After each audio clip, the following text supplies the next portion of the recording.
Hey, everyone! If you enjoy my quantum audiobooks, you can support me by becoming a Patreon member.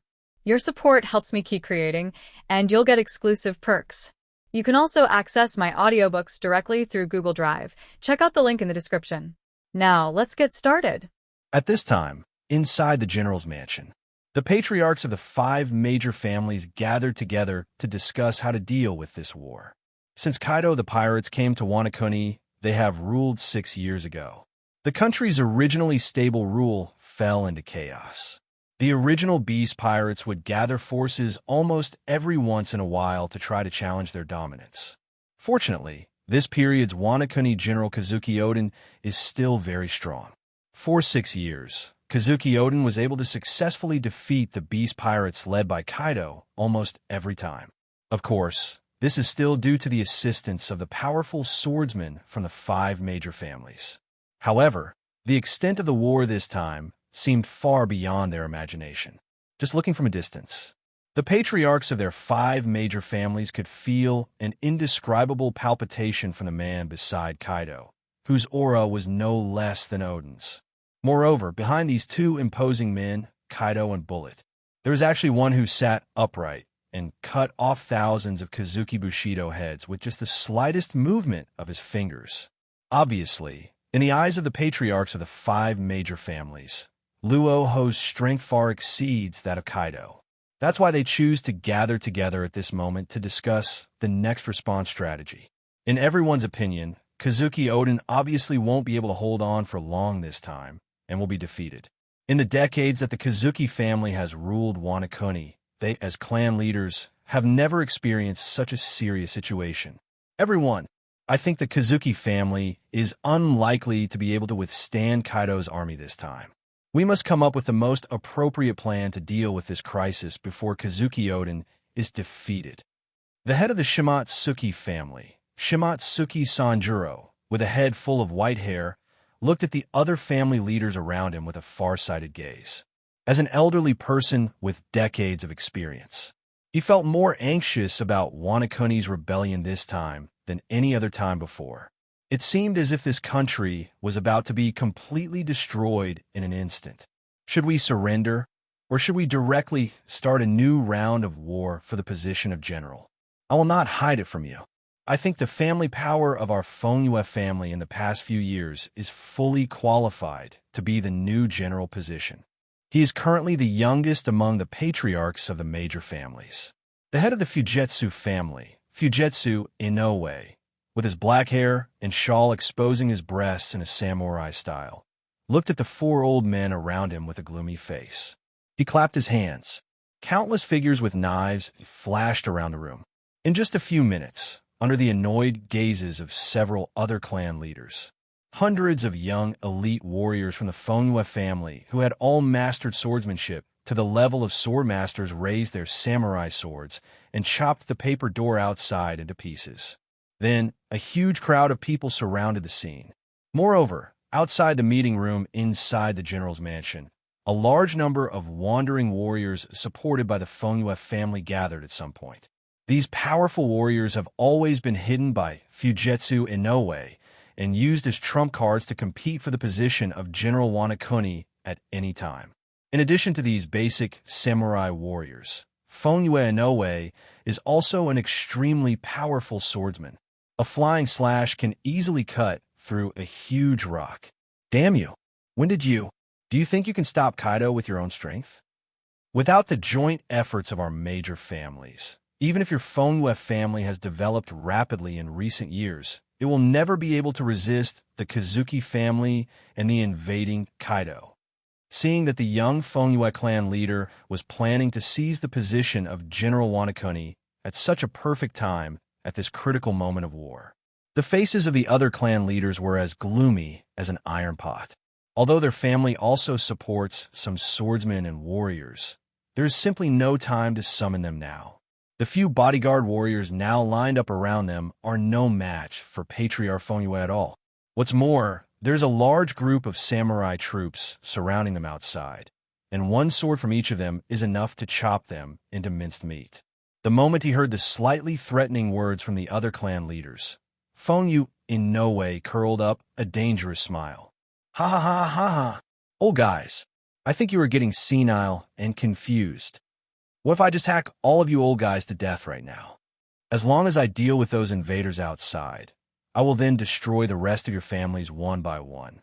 This Wanakuni is our Fujetsu family, and was born to me, Fujetsu Inoue. Ha ha ha ha ha ha ha. I am the future General Wanakuni. You, shameless kid. The elderly chief of the Yu clan became so angry that his face turned red after hearing the boastful face of the young boy in front of him. Then, a mouthful of black blood sprayed directly onto Fongyue Inoue's face and all over his mouth. Damn old thing. I'll use you as a sacrifice to the knife first. I could smell a sweet and fishy smell in my mouth. Fongyue Inoue suddenly became angry, and the long sword in his hand was surrounded by black light. Without any pause, he stabbed directly at the old leader of the Yu clan. Then, the blade was turned horizontally, and then another horizontal cut was made. Phew! The black blood splattered all over the ground. The leader of the Yu clan, who had enjoyed great prestige in Wanakuni for decades, was chopped into two twitching corpses by a single blow from a few young men whom they had always looked down upon. Looking at Chief Yu lying on the ground with his various internal organs flowing out, Fongyue Inoue laughed even more wildly. Ha ha! Who else wants to resist now? If not, then I will take over the position of General of Wanakuni. That loser Kazuki Oden can't even handle a little Kaido. I don't think there's any point in keeping him around. Everyone, follow me. Let's go meet those foreign trash outside. Fongyue Inoue looked extremely arrogant as he sheathed the long sword in his hand that was still dripping with blood. Yes, General. A group of swordsmen with different body shapes, but the same fierce aura, all bowed slightly to express their respect for the new general. Each of them is a wandering warrior who has been favored by the Fongyue family. Under the guidance of the great swordsman Fongyue Inoue, they all cultivated themselves to the level of swordsmen who could cut through iron. At this moment, all of them had sharp eyes and flashing fierce light, just like a pack of wolves. The people in the bottle had been possessed by Fongyue and were hiding within the family. They had never taken action before and had long been unable to suppress the bloodthirsty desire in their bodies. As Wanakuni, based on martial arts, the identity of a samurai is that he is allowed to kill people at will. Since joining the Fongyue family, these wandering warriors no longer have the pleasure of killing people at will. To be honest, these wandering warriors have each killed at least dozens of civilians. For individuals, almost every one of them is a monster addicted to killing and bloodthirsty. If I don't kill someone for a day, the addiction will make me feel as uncomfortable as if there were bugs crawling all over my body. Now this golden opportunity has arrived. The current Fongyue clan leader is an extremely ambitious man. They will surely follow Patriarch Fongyue to glory. This will be an ultimate killing. Boom! At this moment, for some unknown reason, a shocking explosion suddenly erupted outside the general's mansion. Then came a strong smell of blood that made one want to vomit. There was chaos outside the general's mansion, with screams rising and falling. It was as if the people outside had encountered some scary ghost. What's going on? Kaido's army attacked so quickly. Fongyue Inoue asked with a little confusion. Report to the general. There's a demon fruit power controlling a flying sword outside. He's not a human. Those warriors didn't even have a chance to fight before they were all beheaded. The blood flowed into a stream. A warrior who was frightened and D himself outside, ran back with a horrified look on his face and screamed while running in fear. His expression was filled with fear of the unknown. What? Kazuki Oden is such a loser. It's only been a few minutes, and he can't hold on. Everyone, take your weapons and equipment immediately and follow your general to meet those guys. Fongyue Inoue looked disdainful and raised his knife to chop. In an instant, the warrior in front of him, who was already frightened to the point of insanity, was chopped off the head, and his brains splattered all over the ground. The warriors around, who were all at the level of iron-slashing sword masters, quickly drew their swords and followed closely behind Feng Yu. Soon, a group of people arrived at the wide square inside the general's mansion. I sniffed the extremely strong smell of blood. Even these warriors who were addicted to killing couldn't help but cover their noses for a moment. There were heads piled up in a pile on the ground and corpses scattered all over the ground. As far as the naked eye can see, there is blood everywhere. The bright red blood gathered on the ground and rushed into the surrounding drainage ditches, flowing like a gurgling stream. No need to count. The number of corpses around here is definitely over 1,000. They were all wandering warriors that Feng Yu in no way had arranged to guard the periphery early on, as well as a small group of warriors who were specifically responsible for guarding the corpses of the patriarchs of the major families. What is going on? Who killed so many of my men? Feng Yu in no way looked at the ground with embarrassment, muttering to himself at this extremely terrifying scene. At this moment, a low and irritable voice suddenly sounded in front of him. Why can't we kill them all? Why can't we kill them all? The moment he heard these low words, Feng Yu in no way slowly raised his head and stared at the murderous figure in front of him with his sharp eyes. At this time, the blood beside the figure had not yet coagulated, and the scene of it still dripping from the tip of the sword unstoppably stimulated all the warriors deeply. The only person present at the scene was Luo Hu, who was over 3 meters tall, with well-coordinated muscles and an extremely perfect body texture. One could tell at a glance that he was full of ultimate explosive power. Luo Hu's expression was as calm as flowing water. But no matter who it is, anyone who looks at those pupils that seem to be without any emotion will invariably take 3 steps back. Keep a certain distance from this dangerous man who is like a wild beast. Feng Yu in no way, who had quickly rushed over from the general's mansion with a large army of samurai, was instantly filled with fear and terror the moment he noticed Luo Hu's figure. His pupils suddenly shrank, and the general's heroic spirit completely disappeared. I even had the idea of kneeling down on the spot and begging the other party to spare my life. However, inner desire eventually overcame reason. Feng Yu in no way didn't pay too much attention to it. He just raised the blade with a slightly trembling voice and pointed it at Luo Hu's position. Is it you who killed so many of my warriors? He tried to force himself to remain calm, but the hint of fear in his tone could never be dispelled. Luo Hu smiled slightly. Another guy who wants to lead a rebellion against me. Over the years, he has seen and killed countless of these guys who have a certain amount of courage but can never stand firm. In general, it's useless. Unless it's someone like Kazuki Oden. A warrior who is born stubborn and never knows what fear is can barely arouse Luo Hu's interest. Oh, I killed all these people. I didn't expect they were your subordinates. I'm sorry. Luo Hu looked very calm, but there was an inexplicable sense of danger between the lines of his words. But it doesn't matter. I'll send you down to reunite with them now. After the words fell, Luo Hu was too lazy to say any more nonsense to this kind of loser who couldn't even show up on the stage. Hook your finger. The 3 black knives, which had already emitted strong, evil auras due to too much killing, began to float in the air. Feng Yu in no way realized that the man in front of him didn't take her seriously at all, and she was furious and couldn't help shouting, "Damn it! Who do you think I am? Laozi is the future Wanakoni general. He is going to be the world's strongest swordsman." However, his speech this time was full of desire for his dreams. In Luo Hu's opinion, there is no value at all. He just continued to use the lion fruit ability to control the 3 murderous black knives, piercing the terrified army of samurai repeatedly like a killing machine. As easy as cutting leeks, he cut off rows of heads with samurai hair buns. In the blink of an eye, at least 300 or 400 heads flew up into the wind and then fell heavily to the ground, rolling to the side. The headless corpse twisted continuously as its nerves were still alive, splashing the warm blood in the warrior's body. The blood streams that had been gradually drying up in the general's mansion began to gather again, and the extremely strong smell of blood became even heavier. Damn you! Don't think you can ignore me just because you defeated that Kazuki Oden guy.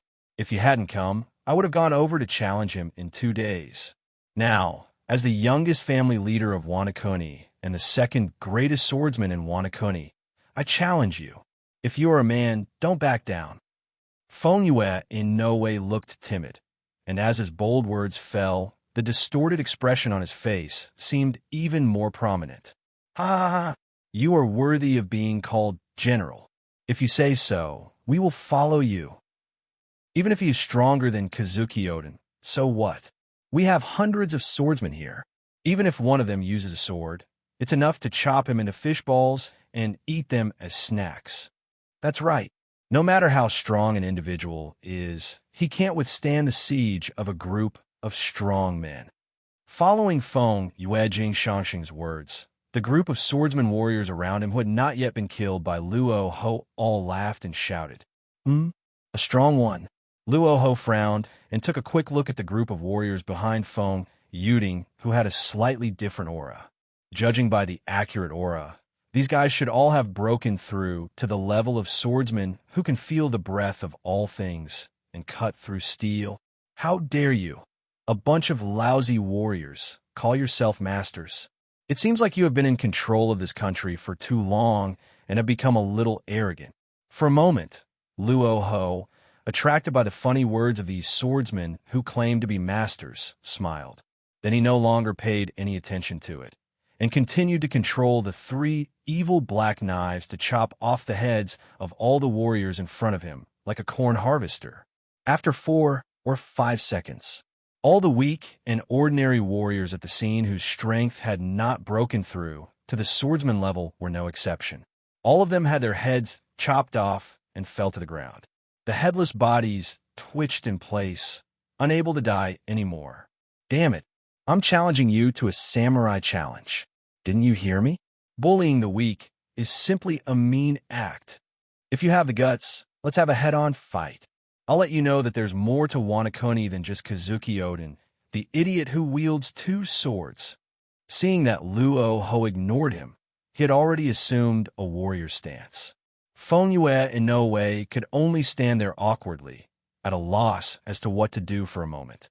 After enduring for a long time, he finally couldn't help but yelled. Finally, he stepped directly on Wanakoni's specially made wooden clogs, clattering all the way, and quickly rushed towards Luo Hu's position with a left and right jumping method.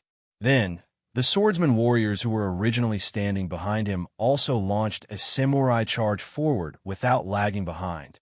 Facing Fengyue in no way, who was the first to rush towards him, Luo Hu smiled calmly and ignored the group of swordsmen waving their samurai swords and slashing at him from all directions. The whole man's terrifying body suddenly rushed forward. Like a falling meteor, with endless power, his right fist was clenched high, and thick black veins appeared on his arm along with a thick black light. With a loud bang, it directly hit Fengyue in no way, who was extremely angry and wanted to eat him alive. This is such a terrifying power. At this moment, Fengyue in no way, who was closest to Luo Hu, only felt an extremely sharp wave of air coming towards him. Just the wind from the fist in the face was enough to make his face pale, and his cheekbones felt a stinging and cracking sensation. This terrifying force, as well as the evasion signals that observation Haki kept sending out because he sensed danger, made his breathing become rapid and difficult, and he even felt a little dizzy. Bang! It sounded like a watermelon popping in the summer. There were no miserable screams as imagined. There were no other unnecessary resistance actions. The crown of the samurai's head was like a ripe watermelon the moment it touched the fist wrapped in black Haki. It was smashed and exploded on the spot. Blood mist splattered all over the ground. The corpse was horrible to look at. It turned around a dozen times on the spot and fell to the ground without any life. He shouted, "General Wanakoni," but he couldn't even hold on for a day before he collapsed in the war. A bluish-white flame burned on Luo Hu's fist, burning all the blood and dirty water away. Then an extremely cruel smile appeared on his face, looking at the 500 or 600 swordsmen around him. These guys are almost the backbone of the entire Wanakoni. There may be some swordsmen in other families, but there are definitely not that many. He raised his fingers calmly and waved them in the air several times. Swish, swish, swish, swish. Several extremely swift sounds of breaking through the air were heard again. The three black swords floating in the air swung continuously like sickles from the Shinigami of hell. The scene was like falling leaves in autumn. Heads keep falling. The seven-star sword, no Habaki, and the demon sword Enma, which have been transformed into black swords by the ultimate armament Haki. It's simply not something that these ordinary samurai like Zoro from the Straw Hat Pirates can resist. The black knife stabbed past, and these swordsmen who were very powerful in the country did not even have a second to react. All of them had half of their heads chopped off or were cut in half and died tragically on the ground. Faced with this scene, Tian Yueshur, who had been following closely behind Luo Hu, widened her eyes with a look of extreme horror, and her delicate body could no longer hold back and began to tremble. Although she had always said that she didn't care about these things. But it's obvious when she really saw Luo Hu's ruthless and cruel methods one after another. As she dealt with one warrior after another who were from the same country as her, Tian Yueshur felt a surge of fear in her heart. Even though she always wanted to understand that Luo Hu did this to liberate Wano from being ruled by the samurai. But such means were still too cruel for a young girl like her. Luo Hu naturally noticed Tian Yueshur's performance. But so what? Just a little killing. The ancients said that the great events of a country are destined to be accompanied by numerous bones. Any country that wants to establish itself must be accompanied by extremely cruel and bloody killings. In Luo Hu's impression, during the 5,000 years of dynasty changes, hundreds of millions of lives were lost every time, right? This is the inevitable path to take. There are so many beauties in this world as floating clouds. Taiyushi is just a flower of some value to Luo Hu. If we don't awaken our thoughts as soon as possible, a better choice is to leave here and continue your time travel. In other words, Luo Hu with his current mentality. There is no way he would change his actions for a woman. In the face of national affairs, he does things like circling around women like a dog. It will happen in those dog-licking, soft candy novels. There is no way Luo Hu would be such a loser that his legs would go weak when he sees a woman. What? Didn't Patriarch Fengyue just go up there? How come he was killed in an instant? Run away. This guy is just like the most evil monster in the Wano ghost story. The swordsman warriors who were originally charging forward also discovered that something was wrong after they felt the heads of their companions around them flying up. Fujetsu Inoue, who originally wanted to become Wano general, was beaten into a headless corpse without anyone noticing. Because he had lost his head, the people around him didn't even recognize that he was dead for a moment, and instead continued to charge forward in vain to die. As screams of fear continued to appear among the crowd, these swordsman warriors also realized that the man in front of them was no match for them. Think of this. They quickly turned around and retreated wildly, trying to escape from the general's mansion. And Luo Hu himself came this time with the intention of waging a war to annihilate the country. How could he let these middle-class Wano forces slip away right before his eyes? Where are you going, kids? Zyxxiu. Luo Hu simply raised his finger and used the ability of Logia sparkling fruit to condense a series of laser bullets with extremely high penetrating power, which caused bursts of piercing sounds to break through the air, shooting from all directions and angles at the swordsman warriors who were trying to escape. Crack, crack, crack, crack, accompanied by 3 black knives flying in the air and incredibly fast golden laser particles. Finally, the remaining swordsmen screamed in agony, and at the same time, either their heads were cut off or the back of their heads were blown off by lasers. There were only some mutilated bodies left at the scene. They fell to the ground with a thud and fell into complete silence.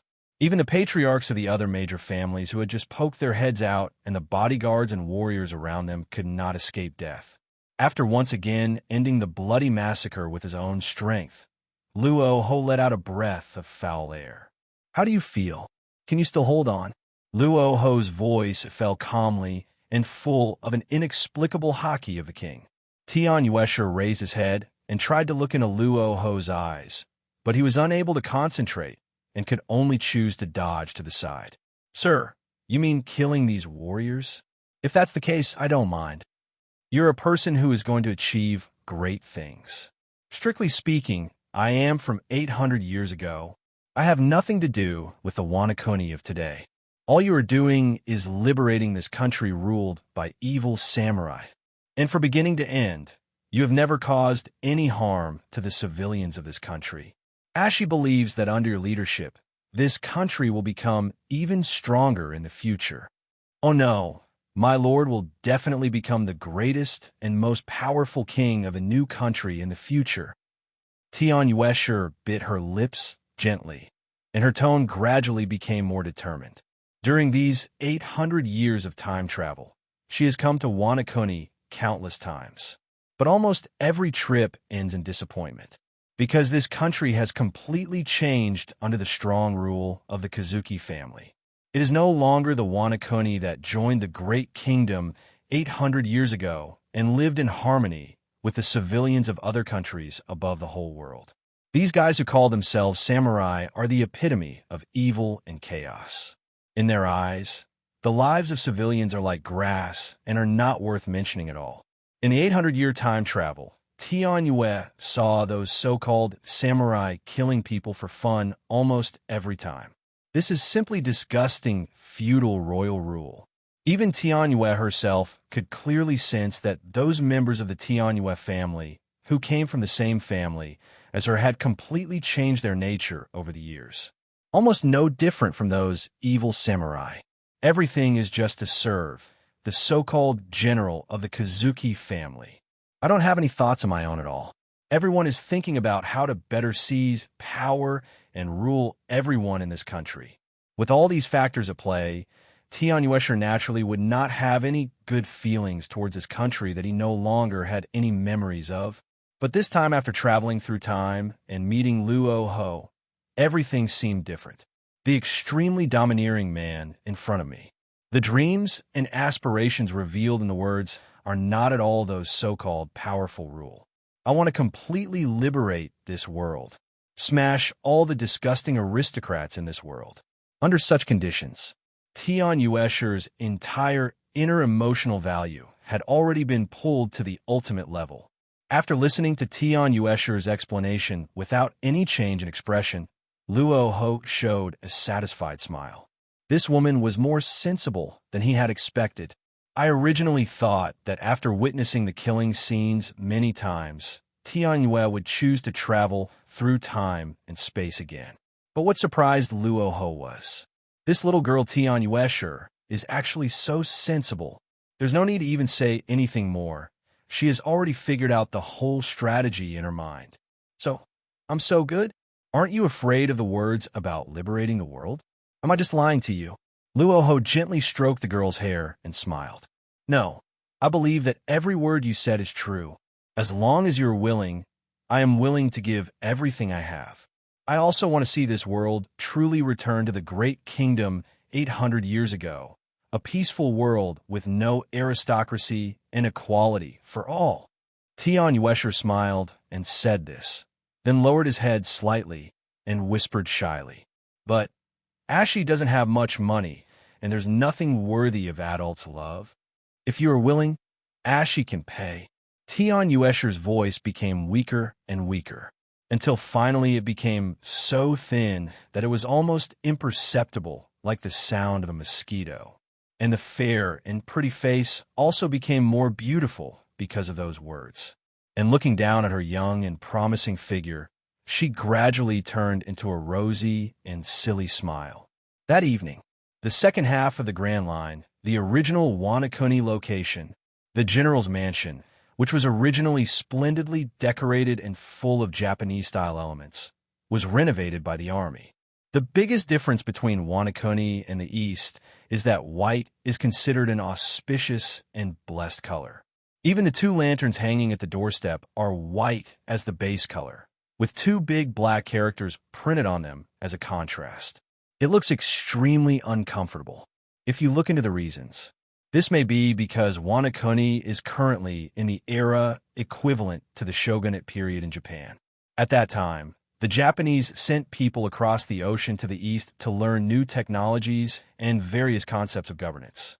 It is very likely that the Japanese soldiers who traveled across the ocean saw the white striped cloth lanterns placed by a family at a wedding or funeral. The high-pitched swana music of 100 birds paying homage to the phoenix, and the smiling faces of everyone in the crowd led people to misunderstand that the color white cannot be used for celebration. Inside the general's mansion. At this time, Luo Hu was sitting on the seat that originally belonged to Kazuki Oden and would take over in the future. Kaido and Bullet, the two guys who led the army to wipe out the Wanakuni daimyo, have both returned. Brother Luo, I killed 7 daimyo this time. Each of them had an army of more than 1,000 or 2,000 people. You don't know that I spent a whole afternoon killing a bunch of people with one stick. My hands are almost weak from swinging. Or lulululu. To be honest, I wanted to do this a few years ago, but I couldn't deal with Oden Mizuki in a short period of time, so I had to give up for the time being. Kaido, who had led his army to complete a whole day of killing, was extremely excited and kept showing off his military exploits. At this moment, he seemed to have returned to the days when he was the army commander of the Vodka Kingdom and the Vice Admiral Army hero, sweeping away the enemy. There's an inexplicable sense of honor all over the body, and the aura and courage of the whole person become more solid. Hey, Luo good, don't listen to him. This time, I slapped them one by one like slapping a mosquito and killed 8 daimyo in the west. I'm a real army hero. Kaido is just a misnomer. Standing quietly by the side, he listened carefully to Kaido's report on his military exploits. The younger Bullet straightened his chest instantly and was very confident, like beans pouring out of a bamboo tube, and he spoke out all his energy for the afternoon. Luo Hu was naturally very satisfied with the methods displayed by these two guys who were once heroes of the national army. Sitting on the original Wanakuni general's chair, Luo Hu took a sip of red wine in one hand and lit an expensive cigar left by the Kazuki family, emitting bursts of mellow smoke. You did a great job. You deserve a reward. After burning the cigar in your hand, Luo Hu looked at Kaido and Bullet below, as well as the large group of privates outside who were originally members of the Beast Pirates. From today on, Wanakuni no longer exists. This country is now called Dachin, and I am the only emperor of Dachin. Luo Hu's calm voice slowly fell. The group of privates around held their breath, not daring to breathe. Even Guy and Bullet, two powerful warriors who had reached the level of General Emperor at a young age, inexplicably developed a sense of nervousness. It was as if Brother Luo, who was sitting on the high chair, had suddenly become a different person. Compared with the original intimacy, it has become more majestic and established. After a pause, Luo Hu looked at the two young men, Kaido and Bullet. From today on, you two are the only 2 admirals of the Qin government's army. In the future, it's up to you to sweep across the surrounding countries and wipe out those lazy but self-righteous aristocrats. Even if they are so-called world nobles, don't hesitate to kill them. Luo Hu's tone was very calm, but such words sounded like thunder to the ears of ordinary soldiers around. It makes people want to worship it uncontrollably. Originally, everyone thought Luo Hu was just talking. There was no intention at all to attack the surrounding aristocratic countries. After all, even if you only rule a country, it is enough to live a life of luxury for the rest of your life. Why take the risk of attacking other countries? But Luo Hu, the emperor who officially established the Qin government, is really different. Just do it as you say. Having just cleared out the entire Wanakuni samurai nobility, the next target is to turn directly to other countries. Even the celestial dragons, who were considered gods by the world government, could not escape the slaughter. Long live our emperor. He will unify the world for eternity. Long live our emperor. He will unify the world for eternity. Long live our emperor. He will unify the world for eternity. Thousands of soldiers in rows were stationed outside the general's mansion, forming a devastating military formation. And Luo Hu also personally handed over 2 snow-white cloaks at this critical moment. This is a general's cloak that was sewed stitch by civilians who knew how to weave, organized by Tianyuesher under the instruction of Luo Hu. In terms of style, it is roughly the same as the general officer cloak of the naval headquarters.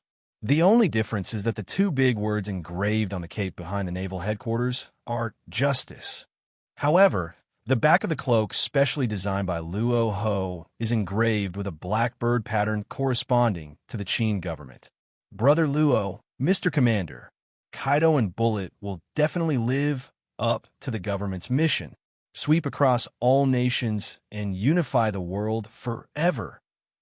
After taking the blackbird cloak from Luo Hu, Kaido and Bullet, 2 guys who were originally heroes of the National Army, were so moved that they burst into tears. No one could understand the battles they had fought for their country's war and sacrificed their lives for it. In the end, he was ruthlessly hunted down by the world government. And now he has officially taken over as the sole commander of the great Qin government. After wearing the blackbird cloak that symbolizes the admiral position of the Qin government's army, the 2 finally let go of the knot in their hearts that they had sacrificed their lives to participate in the war for the country. Redline, Celestial Dragon's Sanctuary in Mariewa. Luxurious buildings with blue roofs and white quartz walls are everywhere, and the streets are clean and tidy. It looks very noble and peaceful. The entire holy place is decorated with expensive plants, ancient trees, and various types of strange eggs and fake stones from all over the world, which add a touch of paradise to the surrounding pure white ancient buildings. This is God's hometown, a noble and sacred abode of gods dedicated to serving celestial dragons. Compared to 6 years ago, the defense force around the Holy Land of Mariewa has increased more than tenfold. In addition to the patrol officers of the naval headquarters, other senior agents of the CP organization, hidden in the dark, are stationed in light and dark positions every 10 steps and every 5 steps, constantly monitoring for any possible vicious attacks. The reason is simple. The horrific scenes caused by the defense of the Holy Land of Mariewa 6 years ago cannot be erased until now. Although the war that year was more or less manipulated by the 5 elders, the world's highest authority. However, the terrifying power of the 2 pirates, Luo Hu and Rox, was more or less beyond everyone's imagination. Originally, I wanted to use other people's hands to eliminate some troublesome foreign celestial dragons, but it resulted in an outcome that was almost impossible to resolve. If it weren't for I'm Saint's intervention at that time, it is hard to imagine what the world situation would be like today. Where are the 5 elders? I am Marshal Kong from the naval headquarters. I have very important military intelligence to report. In front of the most magnificent building gate on the Holy Land of Mariewa, Kong shouted to the guard in front of him with a solemn expression like a black iron body. The 5 elders are still in a meeting and are currently unavailable. You should just wait outside. The 5 elders said that no one is allowed to barge in when they are in a meeting. Don't force me to make a mistake. The CP agent in charge of guarding the gate waved at Kong-gu with a teasing look on his face. Kong-gu, who was rejected on the spot without caring about his marshal's face, looked up at the CP agent in front of him with a little annoyance. This is not usually the case. How dare a small agent of the CP organization talk nonsense to the marshal of the naval headquarters? What I want to report is very important. Inform the 5 elders immediately. Tell them that it's news about the evil spirit. There is no room for delay. If you dare to say another word of nonsense, I will smash your head and report directly in. Kong-gu had an extremely unfriendly expression on his face. He stretched out his thick, tungsten-like fingers and directly pinched the crown of the CP organization agent in front of him. The hard claws in his hands exerted a little force, obviously as if he wanted to crush his head into pieces on the spot, like crushing a watermelon. Yes. Sorry, Marshal Kong. I will report this to the 5 elders right away." The agent in charge of guarding the door suddenly realized that Kong in front of him seemed to be in a bad state today. The sight of someone possibly attacking and killing someone at any time immediately made him nervous. Although he felt very refreshed when he was giving AB asterisk asterisk asterisk asterisk asterisk asterisk just now. But talking nonsense is one thing, but if you accidentally lose your life because of it, that would be a huge loss. Although the 5 elders explicitly told him not to let anyone in, but they also said that it would not happen unless there are special circumstances. I just want to use this trivial power to discuss the marshal of the naval headquarters. "Humph, you're just a guy who won't accept my toast." He watched with a gloomy look as the CP guarding the gate walked towards the deepest conference room. Kongu spat with a disgusting look on his face and muttered in great dissatisfaction. "These CP agents are just as arrogant as ever. I don't know how to manage those useless governors who have taken office recently. It's just that I have a good temper. If you guys were thrown in front of that evil ghost, even if you were given 10 lives, they wouldn't be enough to chop you off." The more Kongu thought about it, the angrier he became. He almost wanted to kill the agent who was also guarding the door next to him on the spot. Because of this, the fierce look almost scared the young man to pee on the spot. "Come on, what does it have to do with me if that guy makes things difficult for you? I am just living in poverty, so I work as a security guard." Soon, the agent who went in to report the news trotted back to the gate. "Mr. Marshal, the 5 elders invite you." After slapping away the agent who was blocking his way, Kongu took a deep breath, forced himself to suppress his inner emotions, and walked towards the room that had been blocked in advance because of the meeting. He is nearly 70 years old at this time, but because he has maintained high-intensity training for many years, he does not look old and frail like other elderly people. On the chest, the 2 huge pectoral muscles and the densely arranged strong muscles around them are as clear and distinct as if they were cut by a knife or an axe, full of the ultimate sense of power. And because of his fashionable and cool mohawk hairstyle, he also looks like a stylish old man. He walked into the interior with a serious expression and then walked through a huge portal that was several dozen meters high and looked extremely exaggerated. Kongu came to the place where the 5 elders, who symbolized the highest power in the world, were meeting. "Marshal Kong, the 5 elders are waiting for you inside." 2 guards wearing black tight suits and white dust-proof gloves nodded to Kongu, who was walking over, then took a deep breath and opened the magnificent gate to a gap big enough for passage. Kongu nodded expressionlessly, walked in. At this time, behind the door was an extremely empty conference room. On the table, a pot of 1,000-year-old tree tea was boiling over a common fire. It still looks familiar as in my memory. After 6 years, there was no change on the faces of the 5 elders. Not even the slightest wrinkle has changed. It was as if time had been frozen on the bodies of these 5 figures. However, Kongu was no longer surprised by this. Among the high-level officials, there is a rumor that all the 5 elders are immortals. As the new marshal of the naval headquarters, he naturally knew some of the rumors. But these have nothing to do with him, a mere marshal. Kongu raised his head slightly and glanced at the 5 elders who were either sitting or standing, their whole bodies exuding an aura of not tolerant of disobedience and endless majesty of superior. Marshal Kongu of Naval Headquarters greets Lord 5 Elders. Kongu's thoughts did not change. He calmly and forcefully saluted with a standard Marine salute to the old men in front of him who symbolized the highest power in the world. "Well, etiquette is not that important anymore.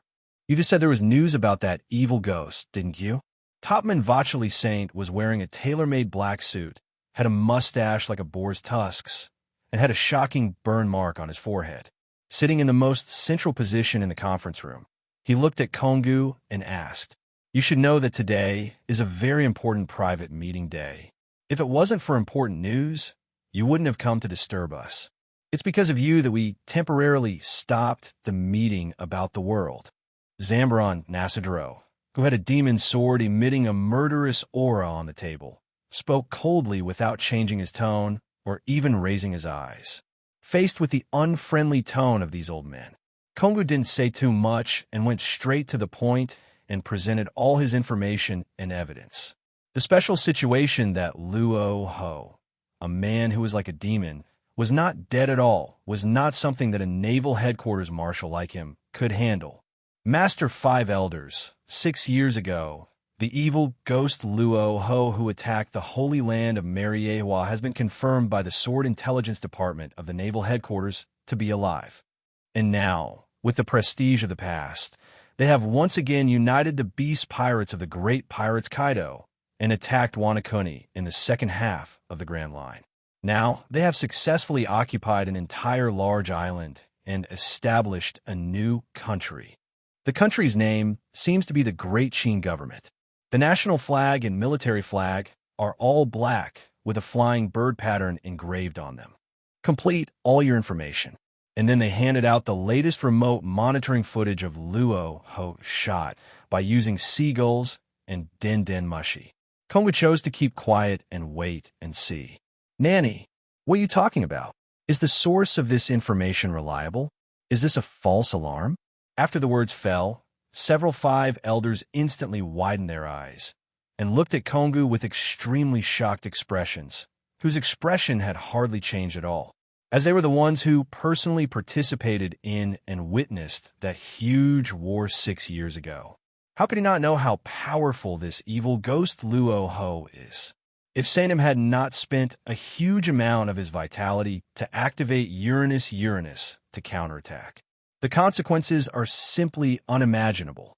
Looking at the Five Elders who were eager to verify the authenticity of the news, Kongu reported one by one on the various surveillance operations carried out by the spies of the Naval Headquarters in cooperation with the CP agents in the past few days.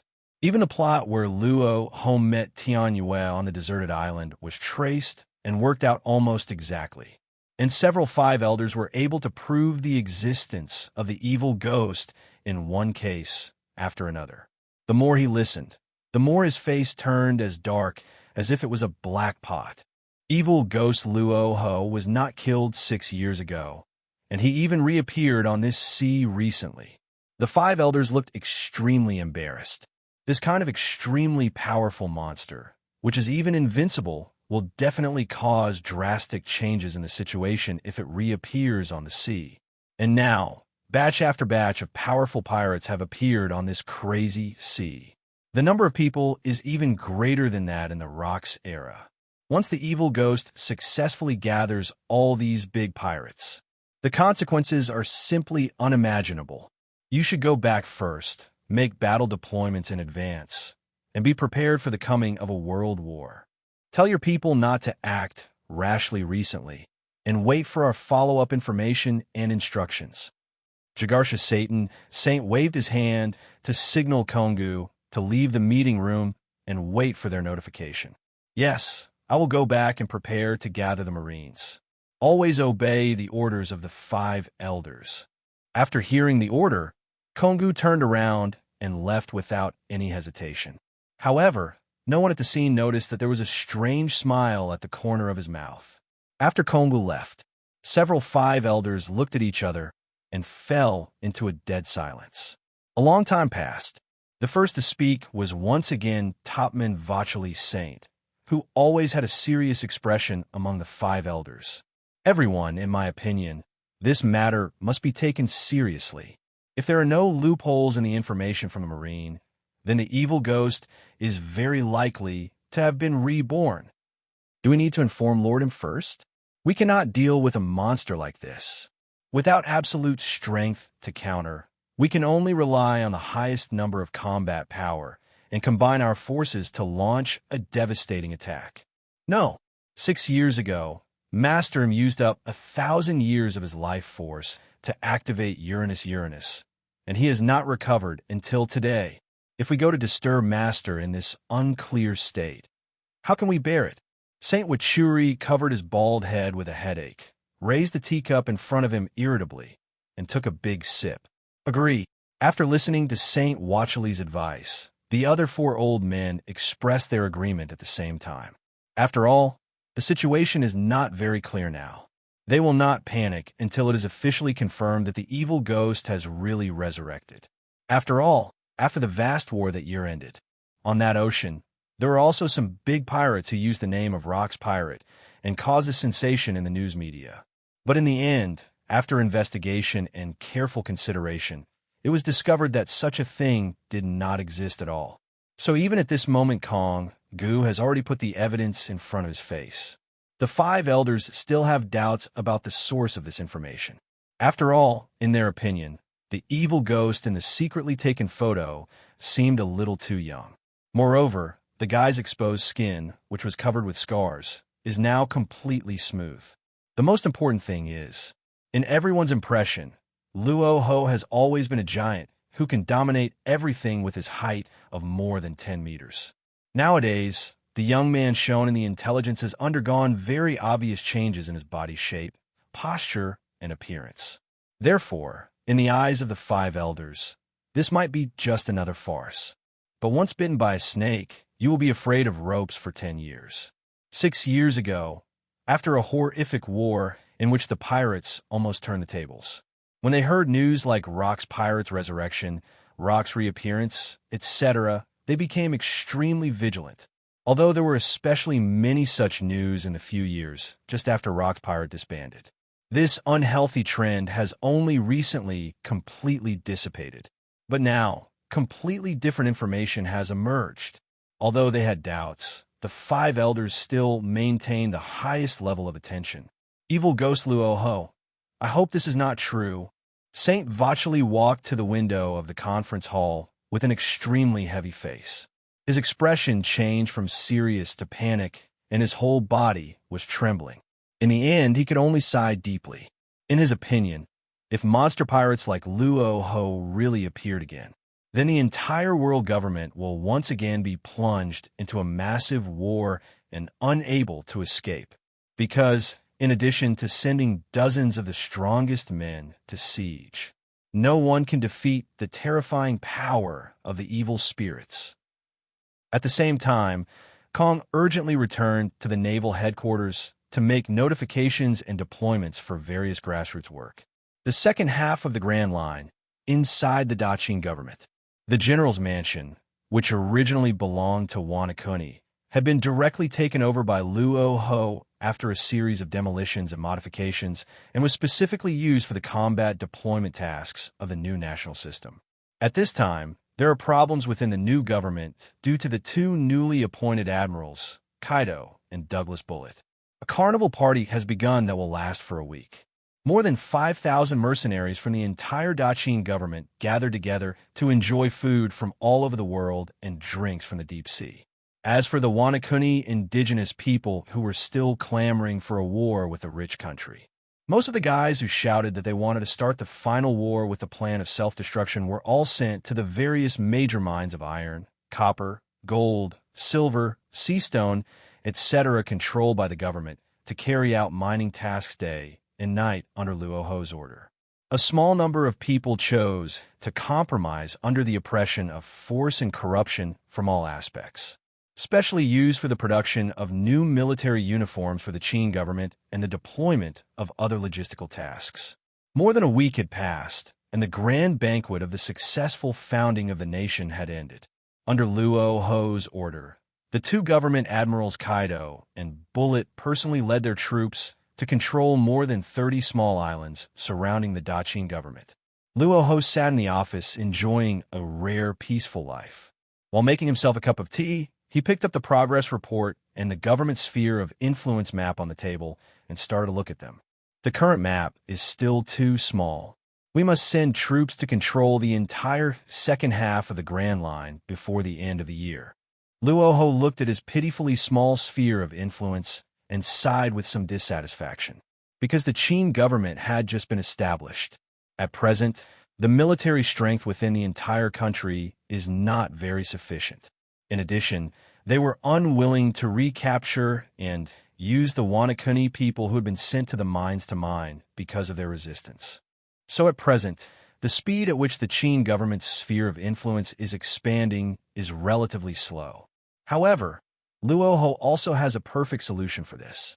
Since the original Wanakuni people are all mining and cannot be used, then we can simply issue a conscription notice to those islands that have been controlled. In this era where pirates are everywhere and celestial dragon's sky gold tax is ridiculously high, Luo Hu believed that with his low taxes and high welfare benefits, he would be able to quickly gather a group of available troops to continue expanding the country's territory. After all, compared with the blood-sucking systems of other neighboring countries, Luo Hu's tax system can really be said to be like pension. Not to mention anything else, the fact that in recent times a large number of civilians from other countries have flocked to the islands belonging to the Qin government to apply for civilian status is enough to show the feasibility of this plan. Maybe it won't even be used until the end of the year. Luo Hu was able to rely on his massive military force to directly sweep across the entire second half of the Grand Line and take it for himself. Of course, to achieve this, you will have to spend some time cleaning out the big pirates in the second half of the area. However, such things can be completely left to Kaido and Bullet, the two government admirals, although they are still relatively young. But in terms of personal strength, he has definitely reached the emperor level above the admiral in the original plot. Perhaps for the time being, he cannot defeat real big pirates like Whitebeard, Golden Lion, Joel Roger, Charlotte Linlin, and Baloric Redfield. But it is more than enough to clean up those guys whose bounties are below 2 billion Baileys. As for those big pirates, Luo Hu naturally wanted to try to win over the other party by relying on their past joint operations. After all, once these people join the Qin government, they will definitely be the admiral force, although this process may be a bit difficult.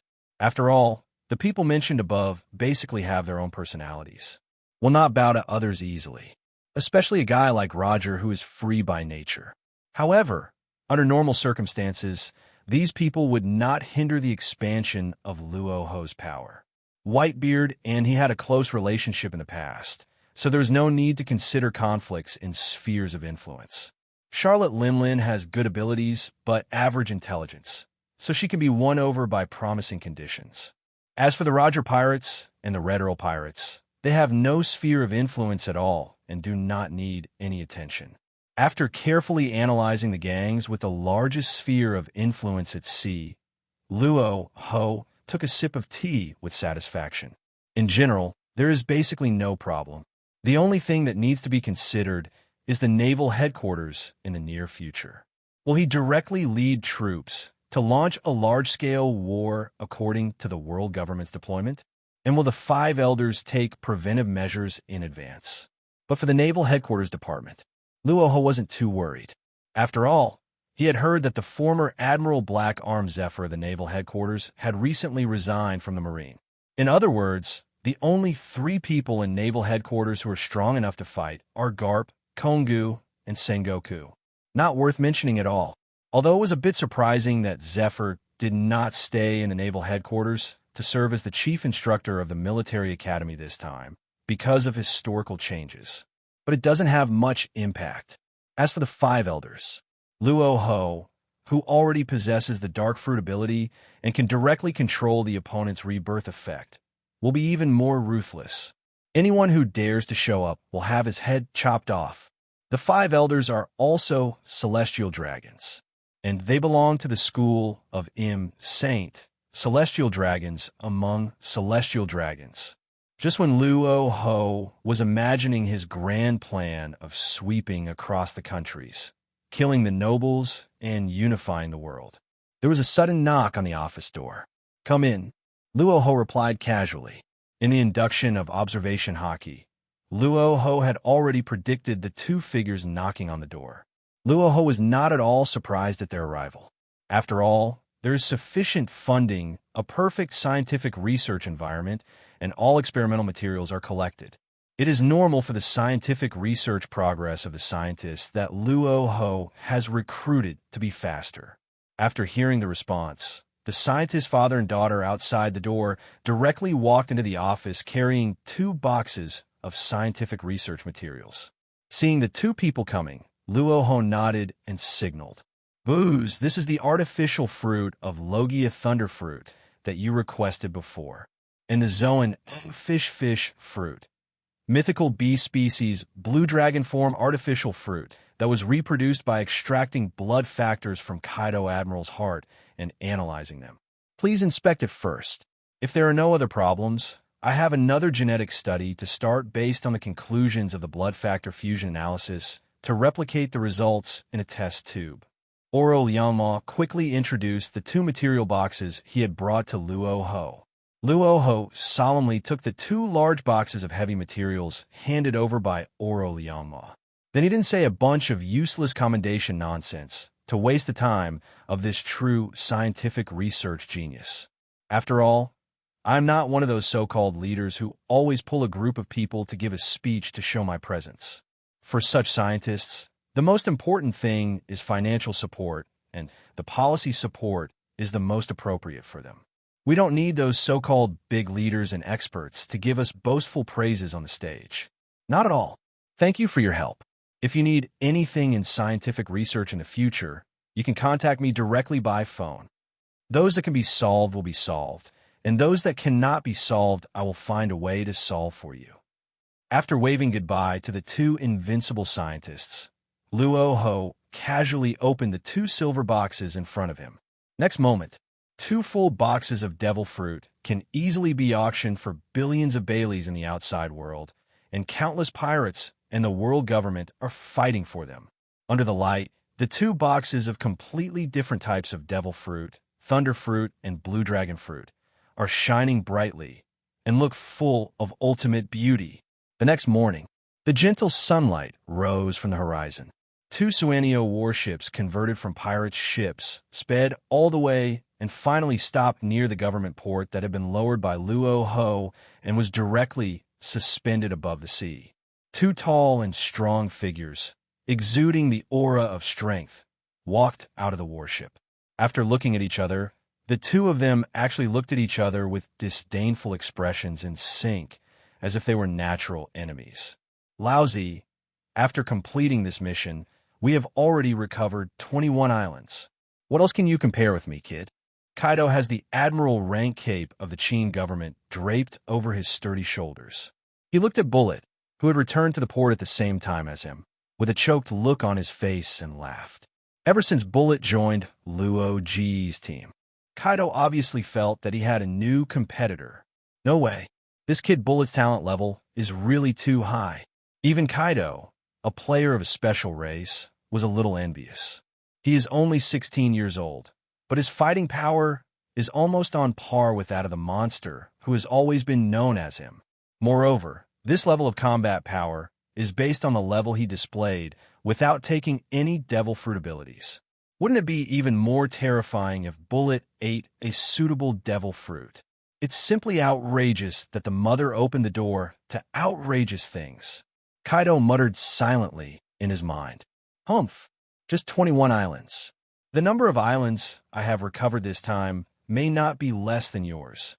Facing Kaido's provocation, Bullet also responded with disdain. Orlololululu, even if that's the case, you're just the second player. Lousy is one of the first batch of veterans to join Luo Ji's team. If we really talk about seniority, you are just an intern now, but you still have to call me senior. Seeing that he had no chance to suppress Bullet, Kaido paused. He started bringing up some mysterious stuff like enlistment seniority to disgust young Bullet.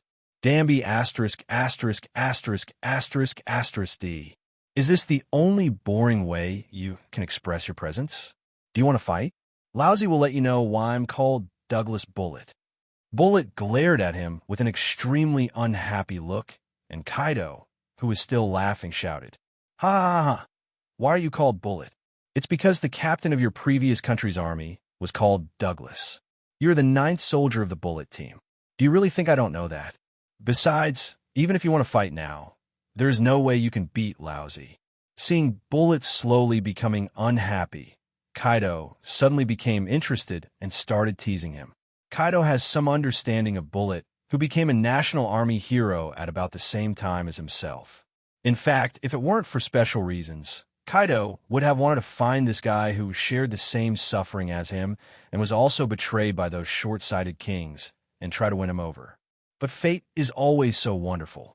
I didn't have time to look for Bullet, and in the end this guy actually joined Luo Ji's men just like me. And now he has the same rank as Admiral in the government army. Overall, it's still very interesting. After a quarrel while walking, the two of them also walked all the way to the door of Luo Hu's office. Since they were already very familiar with the place, Kaido didn't knock on the door and walked straight into the office. At this moment, Luo Hu was carefully counting the 2 boxes of devil fruit that the scientist's father and daughter had sent over yesterday. Orlololulu, brother Luo, guess how many islands I recovered this time? Oh my god, so many blue dragon fruits?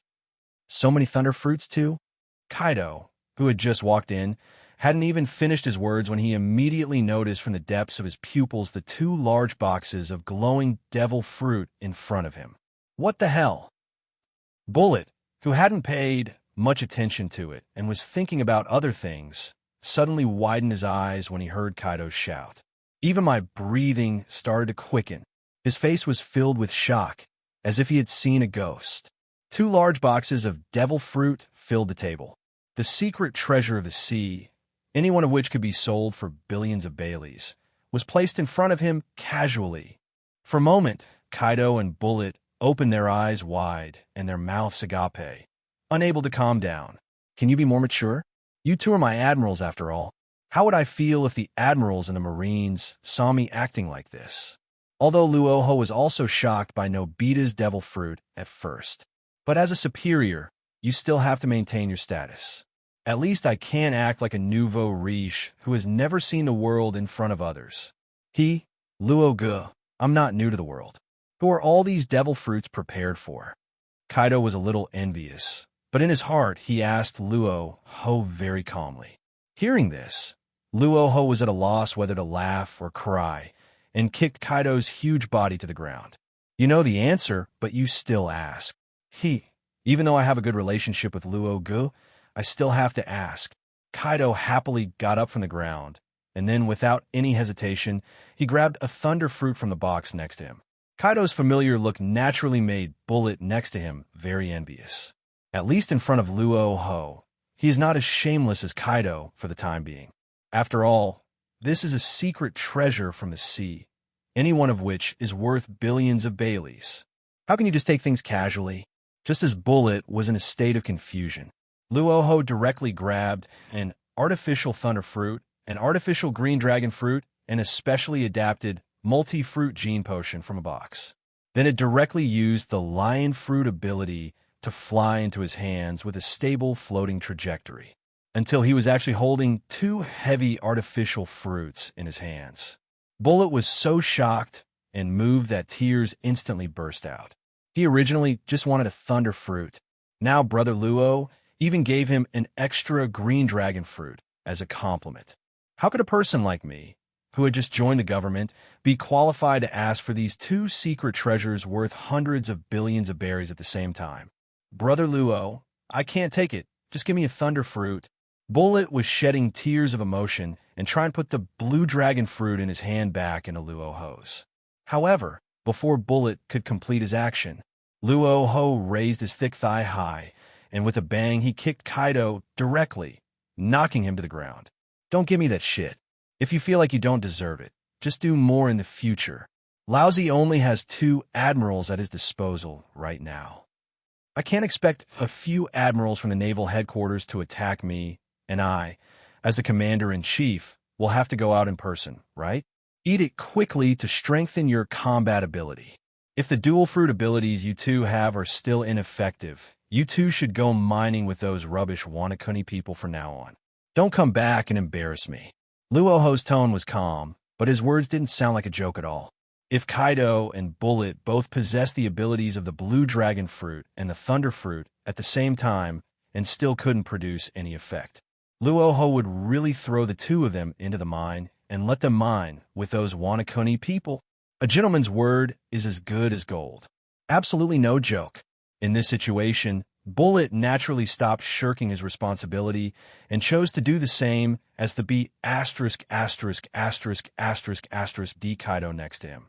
He chewed up the 2 devil fruits and swallowed them into his stomach in just a few bites.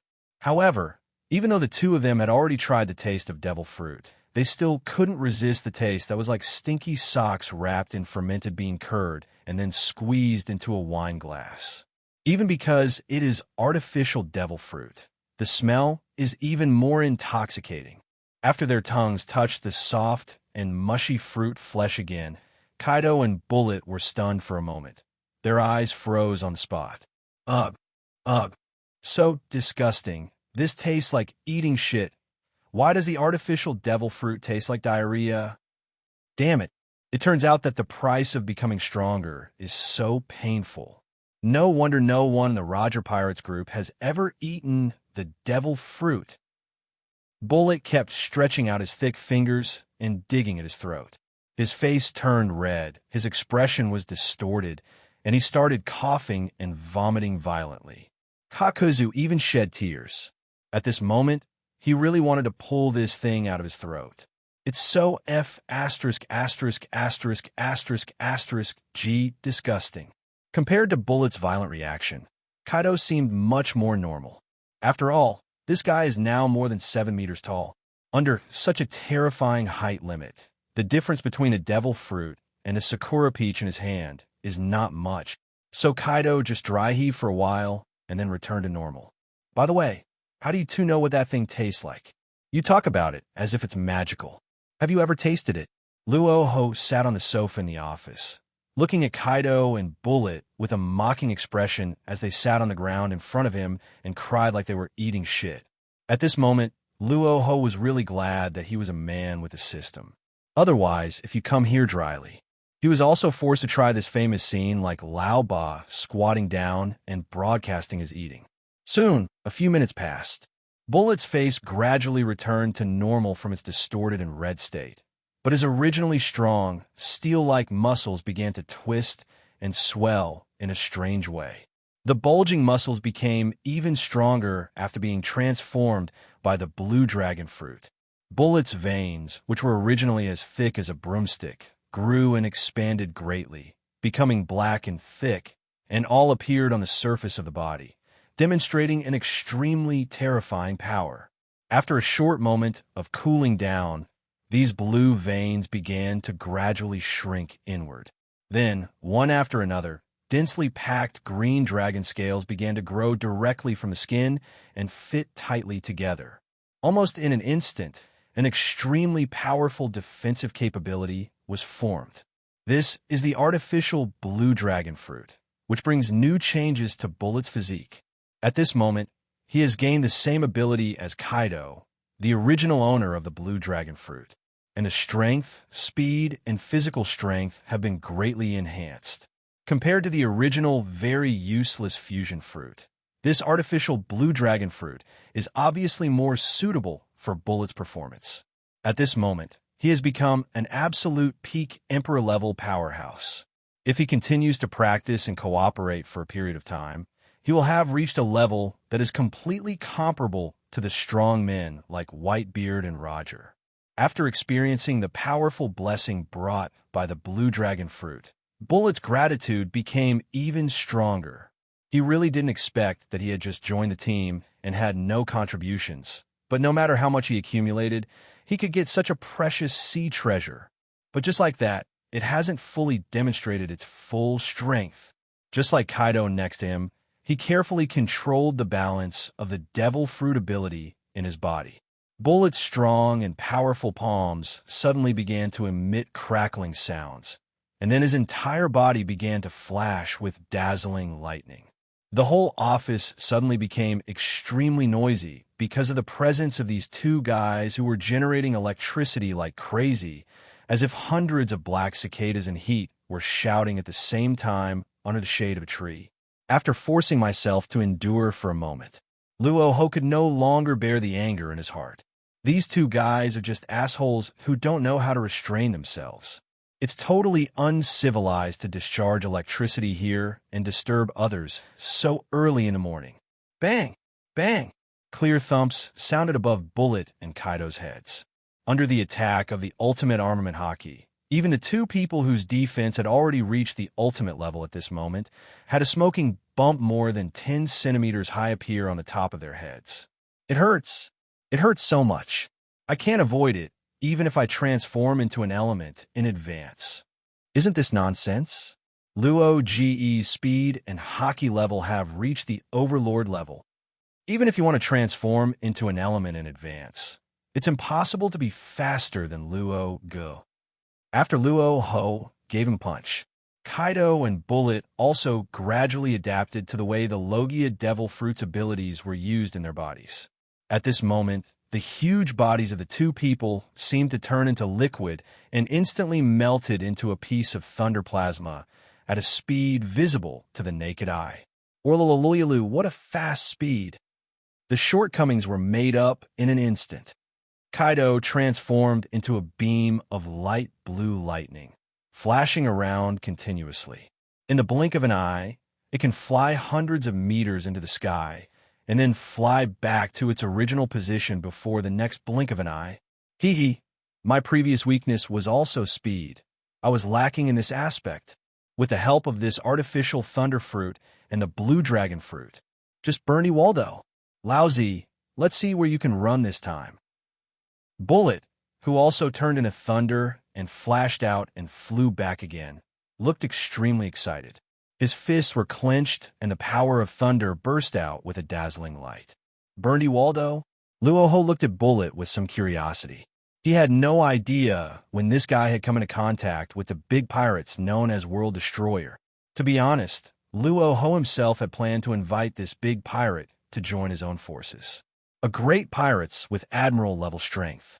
And he also possesses the Paramecia Momo fruit, which can easily destroy a country. Such special talents are still very popular in this chaotic era. It's like this, Luo Gu. When I was heading west of the Grand Line to recover our territory, I accidentally encountered the fleet of Bernie Waldo's sailing. I've already planted the flag of our great Qin government on the island, and this guy actually dared to say that the island is their territory. Moreover, those bastards not only refused to surrender, but also dared to fight back against me. They simply didn't know how to live or die. Bullet described his experience in a vivid way. At this moment, his words already showed the courage that a Qin soldier who swept across Daxia should have. It was clearly someone else's island, but they directly said that they were recovering the land. Isn't this also a kind of self-confidence? Whoever has the bigger fist has more territory. This is a truth that will never change. So what happened next? Luo Hu asked with interest. What happened later?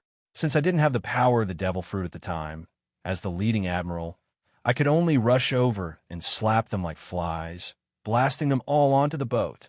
We also took back 4 or 5 pirate ships from their team and transformed them into our own warships. But I wasn't very lucky at the time. I just stole all the pirates' treasures and pirate ships, and then I happened to encounter the main ship of Bernie Waldo. I wanted to escape, but I didn't expect that guy to be so weak. If it weren't for that weird devil fruit ability, that guy would never have been able to escape from my hands by boat. Bullet looked at Luo Hu with great pride, and his words seemed to be asking for credit. Well done. Next time, we'll try to get him into our lab to draw blood and take out the devil fruit to replicate it. Faced with the proud expression of Bullet, the young man, Luo Hu very appropriately gave a wave of praise full of emotional value. For young kids, material rewards are never as effective as timely praise. What about you, Kaido? You must have encountered a lot of troubles these days when you were out. You didn't have much territory here before.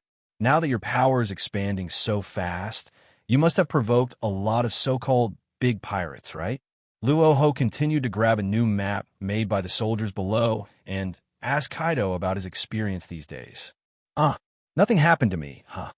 They just robbed a few dozen islands and killed some ungrateful pirate groups. Kaido scratched his head and carefully recalled his experiences over the past few days. But he still can't remember what strong person he met. With the power of the blue dragon fruit, he has few rivals in this ocean. Even if someone could fight him head-on, they would definitely not be able to outlast him in terms of physical strength.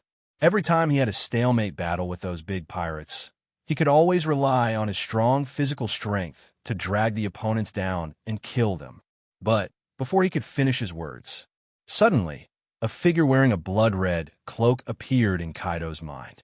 A man with a noble face and temperament like an aristocrat. In Kaido's impression of the figure from afar, he did not think that the figure was very tall and upright, but his steps were so steady and powerful, and every step seemed to carry an irresistible majesty and strength. Moreover, the man's face was extremely handsome, noble, and profound. There is a noble temperament between his eyebrows.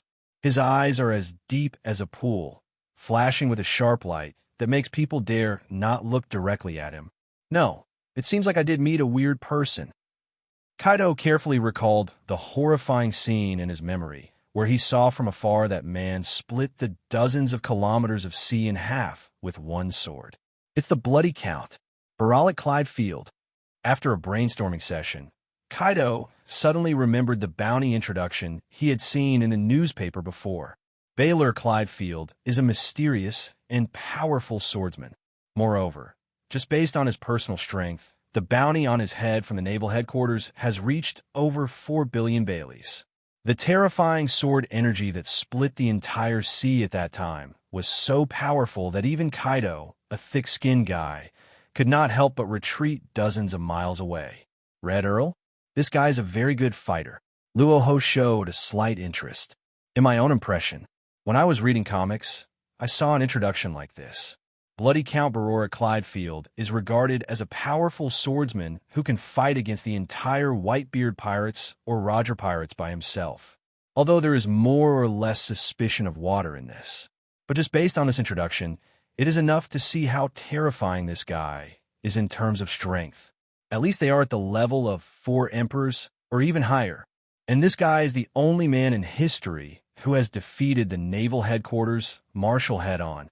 At that time, on a deserted island, Naval Headquarters Marshal Kong personally went out to hunt down Barorik Redfield. The two men fought fiercely for several days and nights on a large, uninhabited island without any retreat. Finally, Naval Headquarters Marshal Kong fell to the ground first due to exhaustion. The Red Earl was still able to use his last bit of strength to slowly stand up and prepare to escape. However, unfortunately, before he could move, a warship with a doghead on it on the other side of the naval headquarters had completely surrounded his retreat. With the support of the Marine hero Garp, who arrived later, the invincible swordsman Red Earl was finally imprisoned and locked in a huge underwater prison for more than decades. He didn't get out of prison until his hair turned gray, and he was 60 when the Straw Hat Pirates broke into Impel Down and caused trouble. He then went to look for his own vampire fruit. Next time you meet him, you could try to invite him. Our East Factory. Our team is in need of this kind of talent right now. Luo Hu kindly suggested Kaido's plan to recruit talents. However, before Luo Hu could finish his words, a violent roar suddenly erupted. The huge explosion and the endless smoke and dust were as terrible as if the end of the world had come. Report. World Destroyer Bernie Waldo's fleet has been spotted near the sea. They've already opened fire on us. A corner of the floating island has been blown off. Dozens of soldiers have been killed or injured, but the number and extent of the casualties are still unknown. Less than a few seconds after the loud explosion, the private soldier who had been on guard and looking around ran directly to the door of the office to report. Since you're the one who caused the trouble, you should go and solve it. In 10 minutes, I want to see you cut off his arms and legs and throw him in front of me to be executed. Luo Hu waved his hand, signaling the private who was reporting to leave, and then directly set a time of 3 minutes for Bullet, who was already ready to fight. Joke. Luo Hu has always bullied others since he went to sea. Now he is planning to retire and build a powerful force to fight against the world government. As a result, someone came to cause trouble immediately?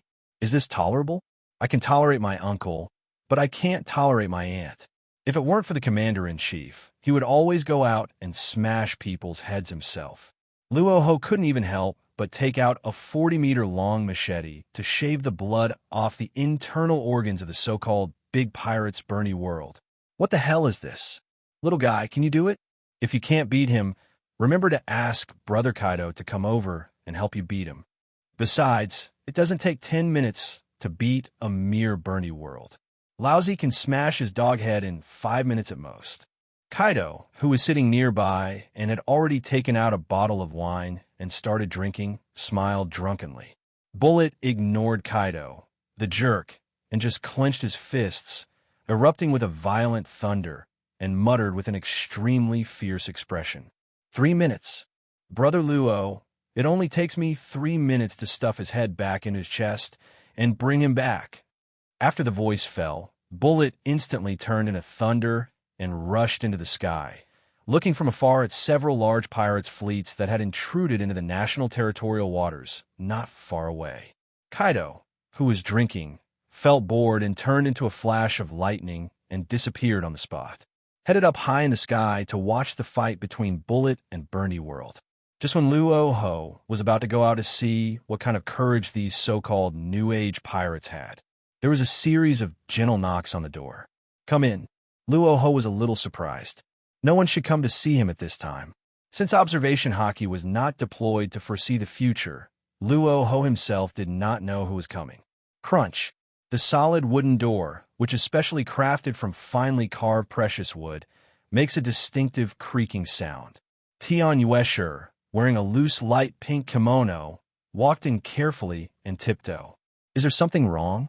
If nothing unexpected happens at this time of day, you should be coordinating with the science department to accelerate the experiment. Luo Hu looked at the girl in front of him with some surprise, who seemed to have something to hide, and asked in a flat tone. "That's right, but the scientist said that there is no need for special accelerated experiments in the next few days. He wants to observe and record the changes in the experimental samples during the normal experimental process. So, I'll sure as time to come and look for you today. Ashi, I haven't seen you for several days. Could it be that you really don't miss Ashi at all?" The girl walked to Luo Hu and slowly smoothed out and tidied up the sofa next to her. You're acting weird today." "Really?" "No, isn't it always like this?" The corners of Luo Hu's mouth twitched slightly.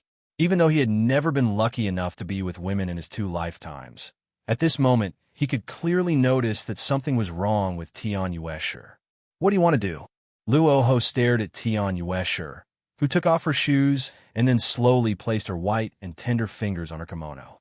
"Nothing. I just came here because I admire your majestic figure too much.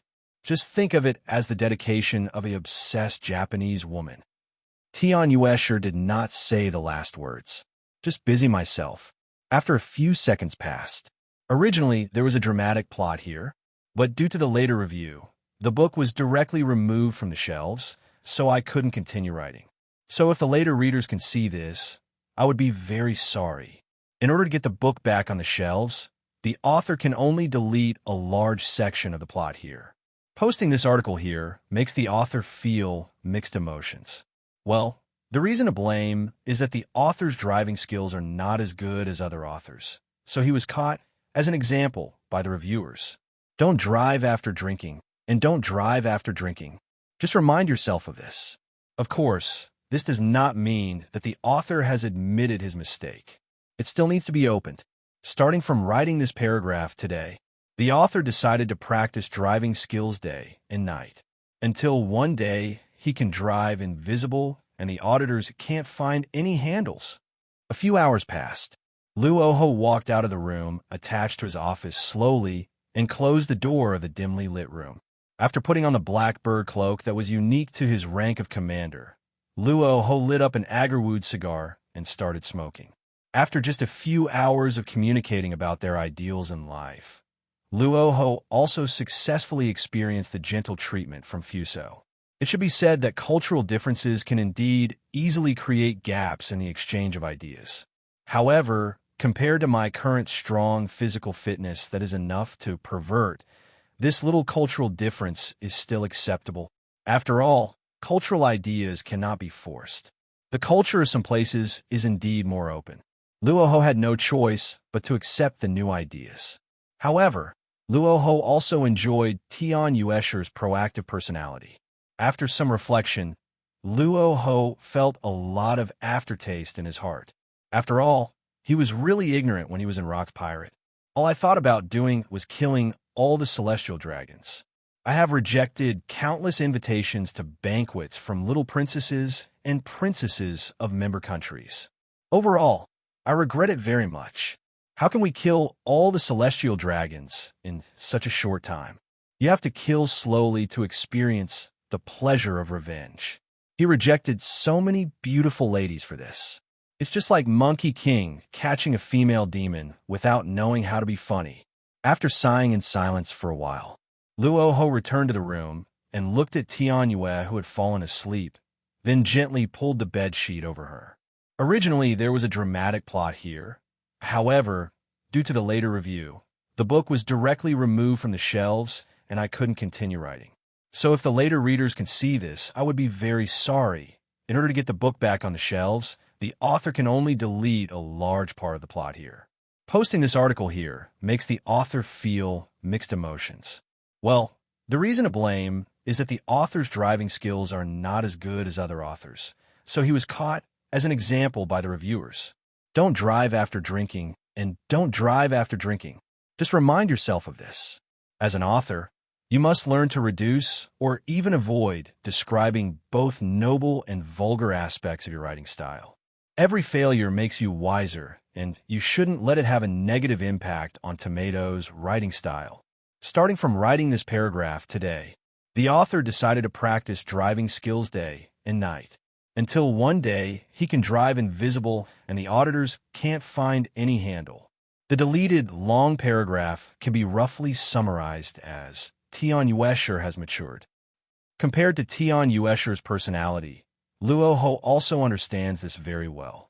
After all, the women born out of this unique culture always perform better than some of the fairy-like red book bloggers. On the one hand, they keep saying that everyone is equal. On the other hand, they use their gender to gain some special treatment for themselves. At least they really dare to love and hate, although the probability of trains running off the track is relatively high. However, when it comes to things like train derailment rates, it still depends on the heaven-defying performance of those little fairies on the national server. Luo Hu could even say something. Modern men really should open their eyes and take a good look at the world. There's no need to spend all your money on these little fairies, asking for houses and cars while still shouting that it's for love. If love doesn't exist without a car and a house, then why not just go with the car and the house?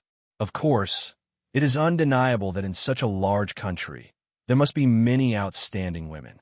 But now that you can open your eyes and see the world, why not try to see the excellence outside of this world? Kazuki Odin is dead. Tian Yuesher has also been taken care of by himself in all aspects.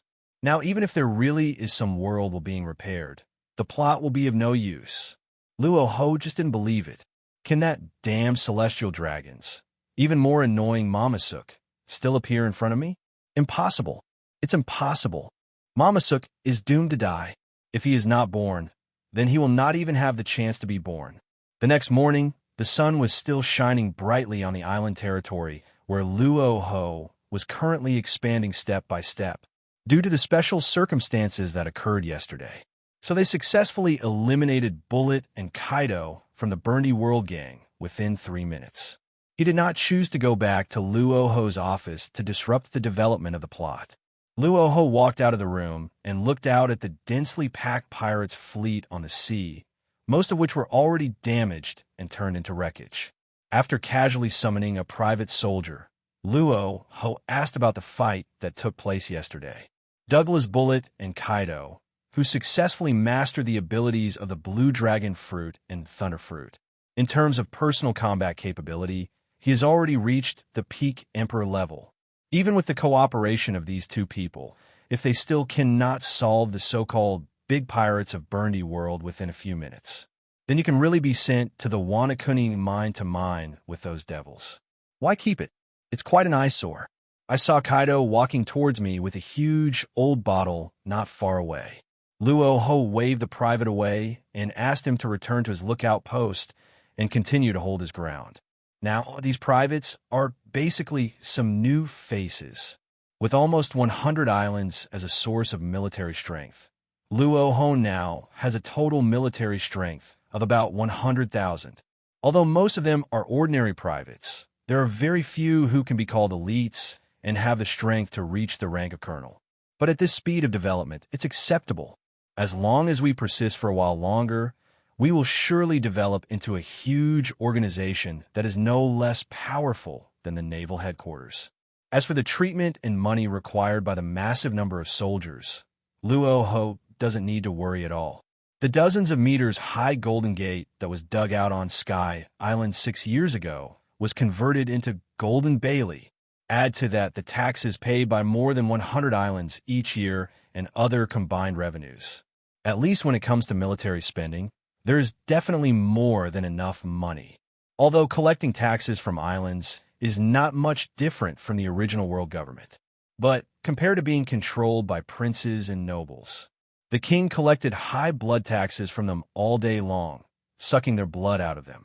The low-volume taxation policy formulated by Luo Hu is truly a humane management policy. It not only provides perfect military shelter, it can also completely ensure that no pirates or celestial dragons will come to the island to slaughter people at will. The most important thing is that the tax collected is really low, and the highest taxes are levied on those high-income groups. The amount of tax that ordinary people need to pay every year is pitifully small, or even almost nothing. Under such circumstances, Luo Hu could even specially promulgate some new management regulations. For example, in terms of medical conditions, which is what civilians care about most, Luo Hu has directly waived more than 90% of the original costs. In short, the government is not short of money. After all, the Qing government was a government department created by Luo Hu himself. You don't have to spend tens of trillions to support a bunch of useless celestial dragons. Drinking as he walked and taking big steps, the huge Kaido soon arrived in front of Luo Hu. Where did you take Bernie World? I think you didn't kill him, did you? The Momo fruit ability on that thing is pretty good. Hearing this, Kaido closed the large wine bottle in his hand, then said with a slightly excited look, "Brother Luo, we have thrown that guy into prison. We have also killed all the other pirates who followed us. While you were busy yesterday, Bullet and I had already planted the flags of our great Qing government on the last 40 islands left in Bernie World. Wow, that guy is really rich. It seems that he often oppresses the lower-class civilians. As soon as those islanders saw that they were the troops of our great Qing government, almost all of them turned into guides. Even where the gold of Bernie World is hidden, these people know it very clearly. The total value of that gold is probably around 10 billion Baileys." After Luo Hu listened carefully to Kaido's report, he was a little surprised for a moment. He was just busy with Ashur for a while yesterday. The outside world has actually changed so much. However, the overall situation is probably still under Luo Hu's control. The world government and naval headquarters forces have not yet shown any signs of advancing into the second half of the Grand Line. For the time being, I can still enjoy the last period of peaceful development. Once the Qing government's army has harvested the entire Grand Line, half of the island will begin to move towards the surrounding West Blue, North Blue waters. A war that will engulf the entire world will break out. Before that, Luo Hu must make final preparations and at least have the combat strength of his admirals reach about 10 people. Only then can they barely resist the world government's army. I must never make the same mistake that Rock's pirate made again. After all, in that war in the holy land of Mariehua, the combined power of the 18 celestial dragons kings was truly terrifying. There must be enough government admirals to contain these celestial dragon kings. Only then will I have the chance to kill that guy Yim Shung alone. And if I have time, maybe I can go to Sky Island to look for Rocks who I photographed flying there. What's the situation now? In short, it is absolutely impossible for Rock's body to die on Sky Island. Maybe he is afraid of the world government's human wave tactics, so he chooses to rest for a while before making a comeback. Besides this, nothing else happened, right? Luo Hu looked at Kaido, who was drinking again, and asked, It seems that a group of women were captured by Bernie World and locked up in the prison of his pirates' main fleet. One of them is called Tori Toma, and she is the current queen of the daughter island in the Grand Line Belt area. Yesterday, I contacted Nagashita, a former member of Rock's Pirates, and Shaki, who is now in the Roger Pirates, through Den Den Mushi. The identity has been confirmed. She is indeed the current empress of their daughter island. We have already arranged an ensign officer named T-Bone in our army to take you to the guest rooms for rest. I never thought that the guy from Bernie World would be so bold as to go to Calm Belt to attack Daughter Island and arrest people. He doesn't even take us seriously, Luo Hu. After all, the first two queens of Daughter Island were once members of Rock's Pirate, so they have some relationship with our current Sheen government. I suggest just chopping off his head and limbs to show those so-called big pirates what happens, so that they don't have to fight over territory later. After listening to Kaido's narration, Luo Hu's originally calm expression changed slightly. The most crucial information obtained from this slightly drunk guy is Birdie Wald has been arrested and thrown into prison. T-Bone, this guy who was supposed to join the Marine, became a lieutenant in the Sheen government. The current pirate's queen, Toli Toma, is now recuperating in her own territory. Tori Thomas, a bit like a young lady. Hancock is the fourth empress. The Dachshund government built a new deep-sea prison and prison department because the fusion fruit that Bullet once used has been expelled by the ability of the meatball. Therefore, this devil fruit was given to a colonel who had made many contributions in the war for the island. This new deep-sea prison, which imitated the world government's deep-sea prison Impelled Down, was designed by him and was eventually named by Luo Hu himself. The huge prison bunker, made of a variety of soft, solid metals and deep rock materials, was inserted deeply into the abyss-like seabed, like an upright stick firmly fixed on the ship. Since the materials created by the fusion fruit are much stronger than ordinary clay bricks and stones, the strength of the buildings alone is absolutely incomparable to the Impelled Down city on the world government side. In addition, Wanakuni's specialty seastone powder was added to the bricks and soil used to build the entire prison as a means of restricting people with special abilities. In this prison, the demon fruit power can not only activate the ability to destroy the prison and escape. Just being able to stand on the bricks and stones without weakening the body is already a sign of an extraordinary physique. At this time, he was in a row of cells at the bottom level of the prison. In the pitch-black darkness, only an oil lamp was flickering with a faint yellow light. This is a dark and depressing floor. It is like a huge black hole, swallowing up the loneliness and fear deep in people's hearts. Here, time seems to have stopped, and every second is filled with endless waiting and torment. The moss on the walls gave off a decayed smell, the ground was covered with dust and bloodline, and the air was filled with a foul odor. There is no sunshine here, only endless darkness, which makes people feel desperate and helpless. In this dark world, every enemy who is captured and has not yet been tried will enjoy a long period of loneliness. They were imprisoned in small cells, unable to communicate with the outside world, and could only endure their inner pain in silence. The soul is imprisoned, the mind is bound, and there is no way to escape from this dark cage. In this isolated place, their hopes gradually faded, leaving only the desire for freedom and confusion about the future. Boss Waldo, do you think we still have a chance to escape from this dark prison? It's really too quiet here. I heard that the prison called Impelled Down on the world government side seems to have such a dark floor. No pirates who stayed in there have ever been able to escape. Ha ha ha ha. This is inevitable, guys. This shitty Sheen government will soon be annihilated by your captain's massive firepower. He was beaten badly, but Burndy World, whose arrogance remained undiminished, loudly told the pirates imprisoned on the 6th floor that he would surely regain his glory. Yeah, you're worthy of being the boss. This damn Sheen government is a bunch of rubbish. They don't even dare to kill us, and yet they're still talking about replacing those guys at Naval Headquarters? We, the Ward High Group, will definitely come back out to sea and continue to stir up this crazy force.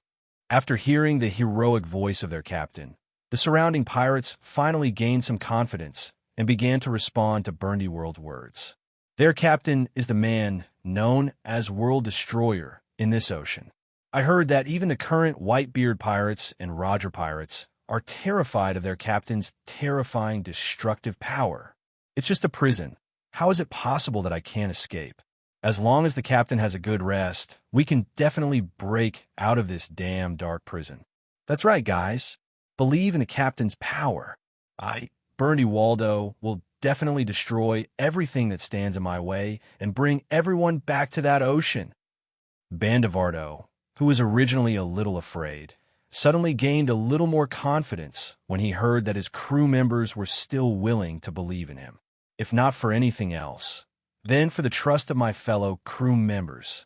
He must break out of this prison, bring all these lovely guys back to the sea. Brother, hold on a little longer. We will definitely be able to get out.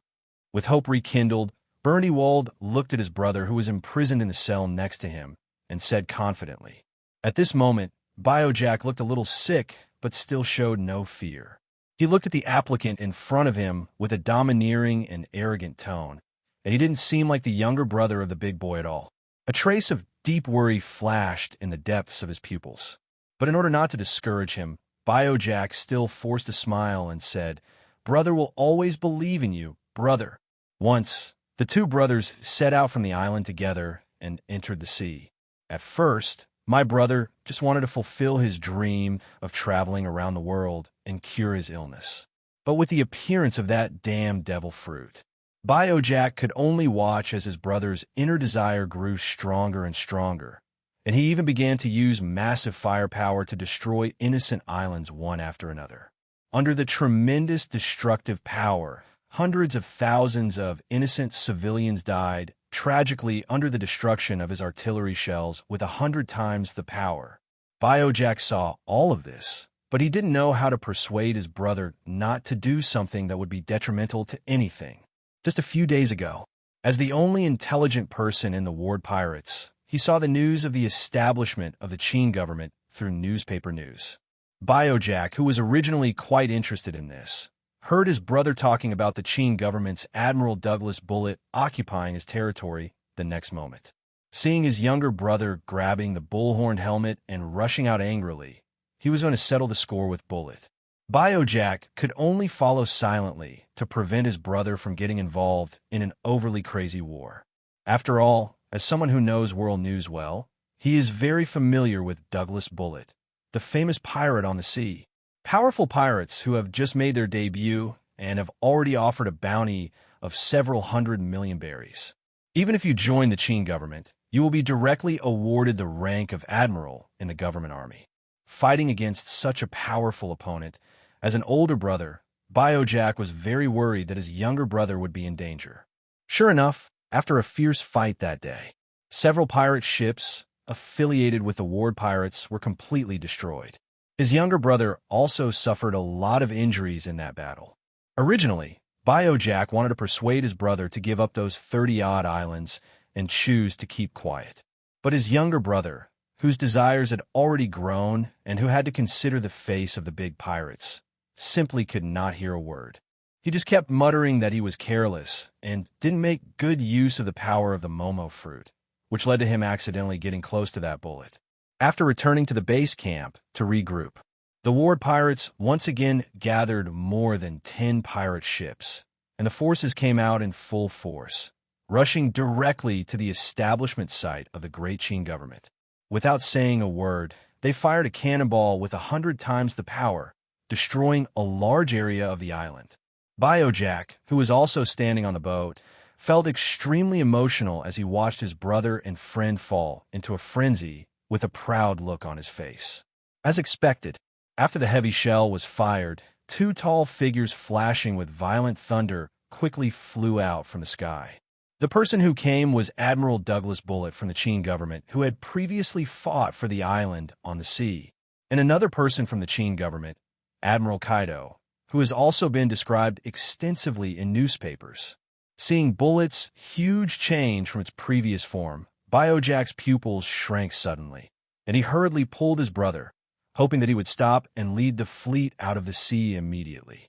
However, the fact is that before he could finish his words of advice, Bullitt, whose body was flashing with lightning and whose every inch of muscle was covered with dense green dragon scales, had already struck directly in front of everyone with lightning all over the sky. The violent force brought about by that terrifying speed even smashed several crew members' bodies into pieces on the spot, cutting them in half, with blood and internal organs flowing all over the ground. "Don't worry, brother. We can definitely get out. I was really careless the first 2 times.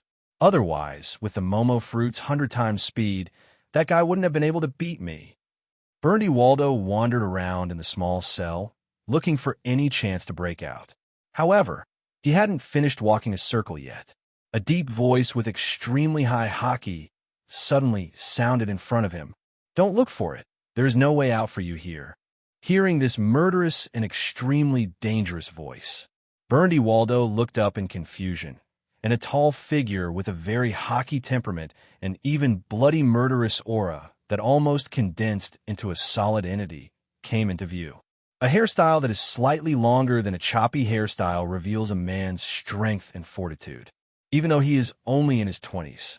But the aura of a dominant person on his body directly and deeply shocked Bernie Waldo's mind. Luo Hu stood in front of the prison with a calm expression. The Snow White commander's blackbird cloak stood quietly behind him. "You are the commander-in-chief of the Qin government." Bernie Waldo narrowed his eyes and his face turned cold.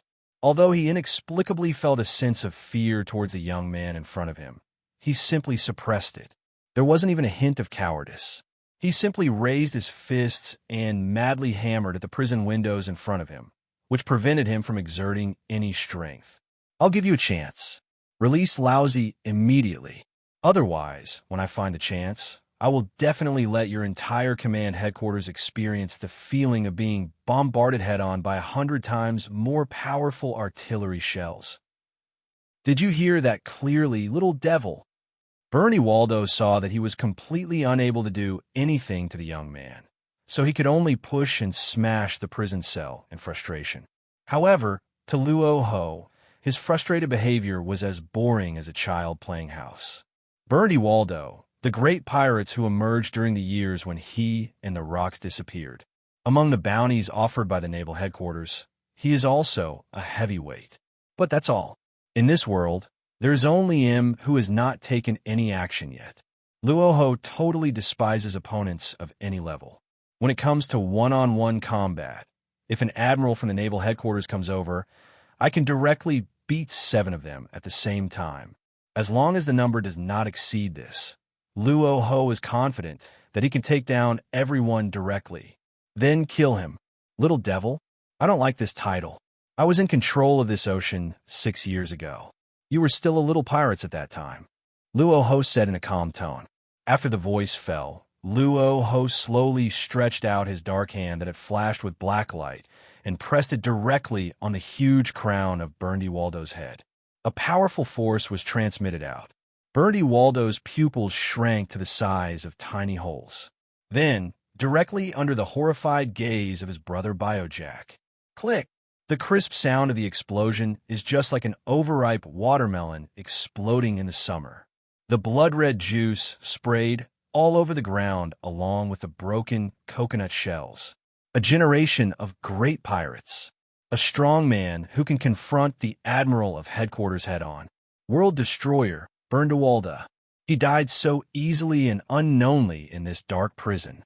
Ding, congratulations to the host for successfully absorbing 0.1870 points of strength attribute. Ding, congratulations to the host for successfully absorbing 0.1111 points of agility attribute. Ding, congratulations to the host for successfully absorbing 3.74 points of physical attributes. Ding, congratulations to the host for successfully absorbing 100% of the Paramecia Momo fruit attributes, awakening. After successfully getting what he wanted, Luo Hu revealed an extremely defiant smile. After waving his hand and making a gesture to clean up the scene, Luo Hu turned around and left the scene without any mercy. And under the instruction of this action, the soldiers and officers of the Qin government army who followed Luo Hu into the prison raised their flintlock rifles. Tongues of orange-red flames spurted out from the black barrel of the gun, directly sweeping over all the Ward Pirates members present. The hard bullet head penetrated the top of his head and burst into wet blood that flowed all over the ground. This is a rule specially set by Luo Hu. Except for the demon fruit power, the remaining people can be killed directly. There's no need to waste a lot of money to support these guys who eat for free and waste manpower and material resources. Instead of having time to do these things, it would be better to provide more generous housing benefits to the civilians within his jurisdiction. In this way, it can better encourage everyone to join the army and join the Qin government's army to contribute to the country. After dealing with Bernie Waldo, Luo Hu turned into a beam of thunder and disappeared on the spot with a rumble. Coming to the prison to take away the power of the Momo fruit is one of today's itinerary. Because when I heard Bullet talking about Bernie Waldo, a very feasible idea had already come to my mind. Since the Momo fruit can directly and unrestrictedly magnify objects to 100 times the size. So, why not just use this fruit to expand your current small territory 100 times? In this way, both mineral resources and land ownership can achieve very significant or even huge growth. However, before that, Luo Hu planned to go and see the true face of Toli Toma, the current queen of Daughter Island, whom Kaido had mentioned before, and the kindest and also the most kind Marine Vice Admiral T-Bone. Along the way, he casually controlled the brand new Momo fruit to test out the specific control of its abilities. Luo Hu soon arrived at the military hospital area exclusively for the Daqing government. At this time, an officer who was nearly 3 meters tall, had a very thin face, but had the rank of ensign on his shoulders, his eyes fixed, and he stood up very neatly and quickly and gave a standard military salute. "Mr. Commander, Ensign Officer T-Bone of the Qin Government Army salutes you." His T-Bone pupils flashed with an extremely strong feeling of faith and admiration as he looked at Luo Hu, just like a brainless diehard fan who would not tolerate any slander or rejection from others. Luo Hu also looked at the man with a skull-like face with a little surprise. This guy T-Bone could be said to be one of the most unforgettable stages throughout the entire plot and in the original plot. He clearly used all his love to protect the civilians, but in the end he died at the hands of civilians. Even his head was chopped off and sent to the Cross Guild in exchange for a bounty. Although the ultimate fault for all this may still lie with the marine bounty created by the Crusaders. But this does not deny the darkness of human nature. Those civilians who have fallen to difficulties for various reasons have no choice but to take such a cruel action against T-Bone, their benefactor, in order to keep their families alive. This move by the Cross Guild can be said to be the most vicious trick that combines wisdom, experience, and sophistication. As long as we offer a bounty to Marine generals and then use civilian means to kill them, we can split the already inconsistent forces within the naval headquarters to the greatest extent. On the surface, the words that naval headquarters has always claimed are to protect the world's civilians. And they have been doing so.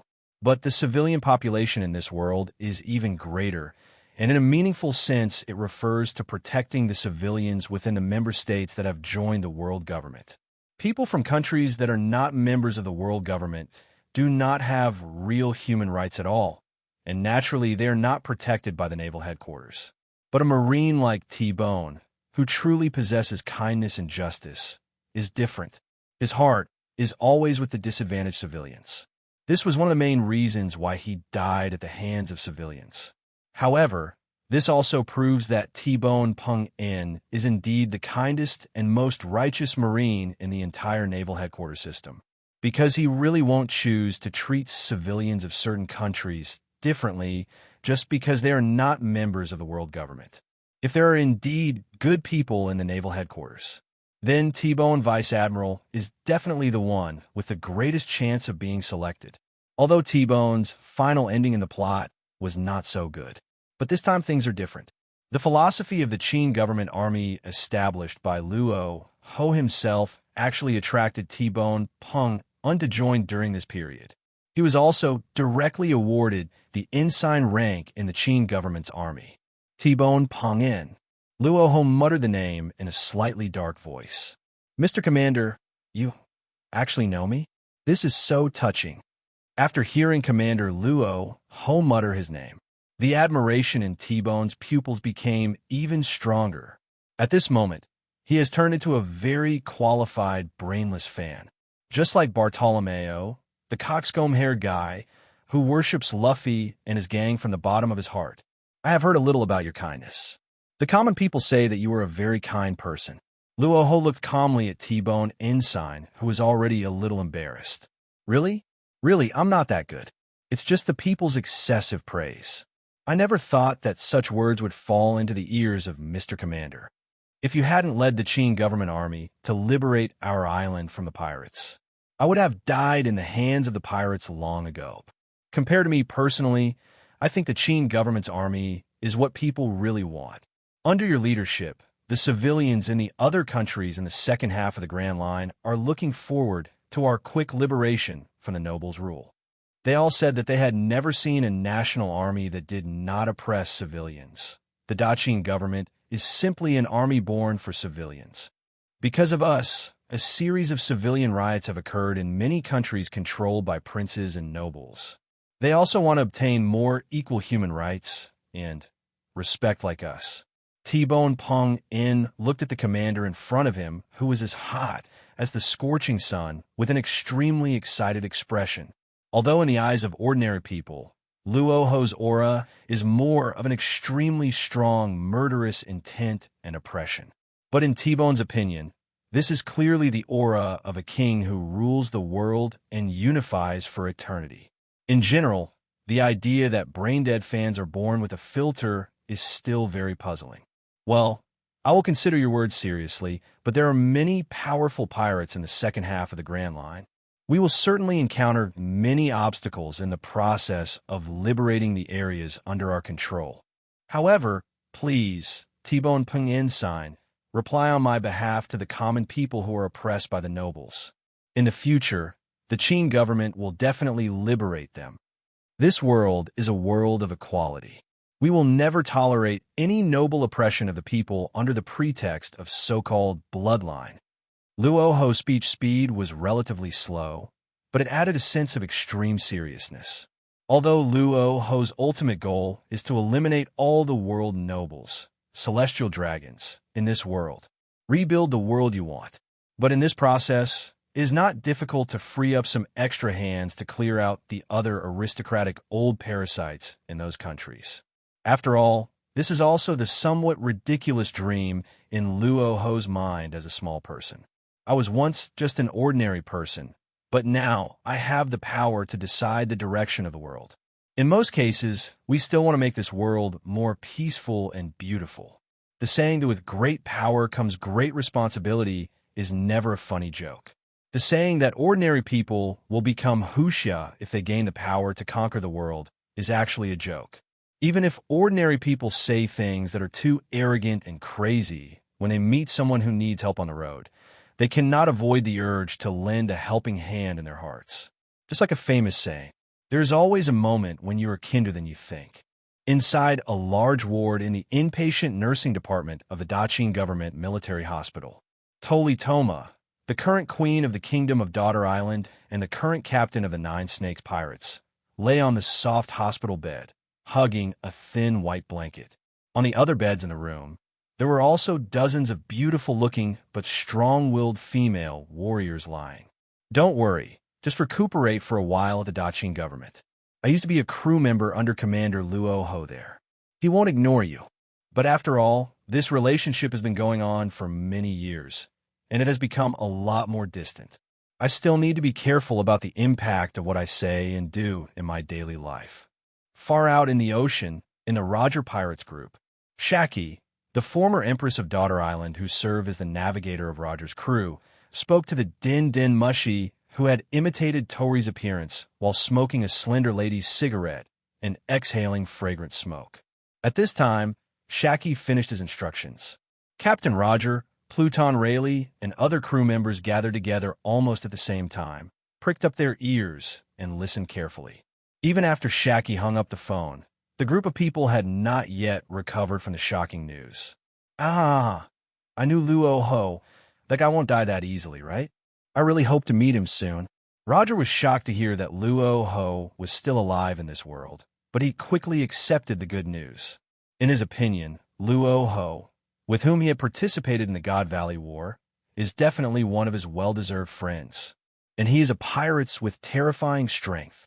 Although Roger's strength has been greatly improved since the end of the Battle of God Valley. But no matter how strong he becomes, Roger always feels that there is a huge gap between him and men like Rox and Luo Hu, who are at the level of sea overlords.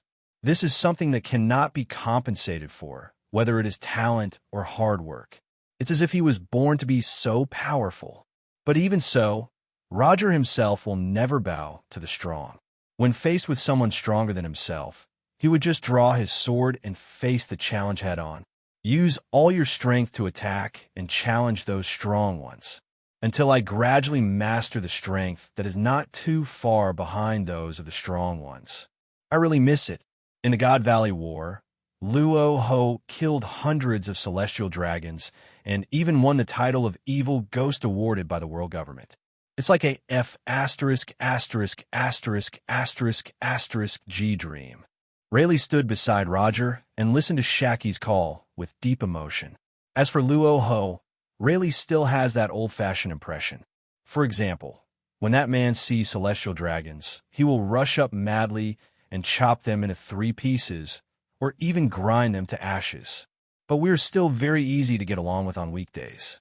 At least in the battlefield of the previous Battle of God Valley, the members of their Roger Pirates group were ambushed by senior agents of the CP organization. Luo Hu would also turn around and release Conqueror's Haki without hesitation to shock the enemy and save the members of their Roger group. For this reason, both Captain Roger and Rayleigh himself had a very deep impression of Luo Hu. Yes, I just heard this news from the Dark World. I'm sorry, I haven't had time to tell Captain Roger. After hanging up the din mushy, Shaki looked at Captain Roger with a slightly apologetic expression. After all, it was Captain Rox who personally instructed me to leave Rox Pirates and join Roger Pirates. Captain Roger agreed to this condition very readily. Although this is also because the Deputy Captain Rayleigh often whispers in Captain Roger's ear. But it is undeniable that Roger did not reject his request to join their Roger team directly after leaving Rox Pirate. It's okay, Shaki. You're a vital navigator in our team. Without your help, I won't be able to find the last island. Roger's lips curled up into a very characteristic silly smile. So, Captain Roger's next goal is to go to the Qin government to reminisce about the past, or continue our journey. Shaki looked at Roger, unsure of the captain's thoughts. Although to a large extent, any normal person would definitely go to the Qin government to reminisce with old friends. But Captain Roger is completely different. No one could grasp Captain Roger's mind, and no one could guess what he was thinking. Even Rayleigh, who can wear the same pants as Roger, can't do that.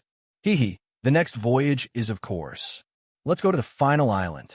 We will become the first pirate group in history to complete a circumnavigation of the world. Roger chuckled, completely surprising everyone in the pirates group. Except for the few people who had contact with Luo Hu at the beginning, the rest of the crew members joined the Roger Pirates within 6 years. I feel a little confused and can't distinguish reality at all. There is actually a man in this world who is highly praised by Captain Roger and Vice Captain Rayleigh. It's incredible. Their Roger Pirates group has been sailing freely and unhindered in the extremely dangerous waters in the second half of the Grand Line for a long time. During this period, I passed by many big pirates' territories with extremely high bounties. However, due to the terrifying strength of Captain Roger, no one dared to say anything. Even Edward Newgate, who was recently named the strongest man in the world, was unable to defeat Captain Roger in a head-on battle. Inside the ward, Torai frowned slightly and looked towards the window where she could see the blue sea. Then he looked at the female warriors who were also repairing next to him, and a gentle but queen-like voice sounded. "Don't worry, everyone.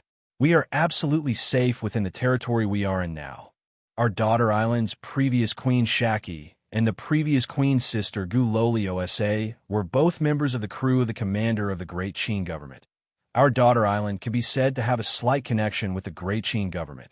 After hearing what the Empress said, dozens of female warriors, all bearing battle scars to varying degrees, breathed a sigh of relief.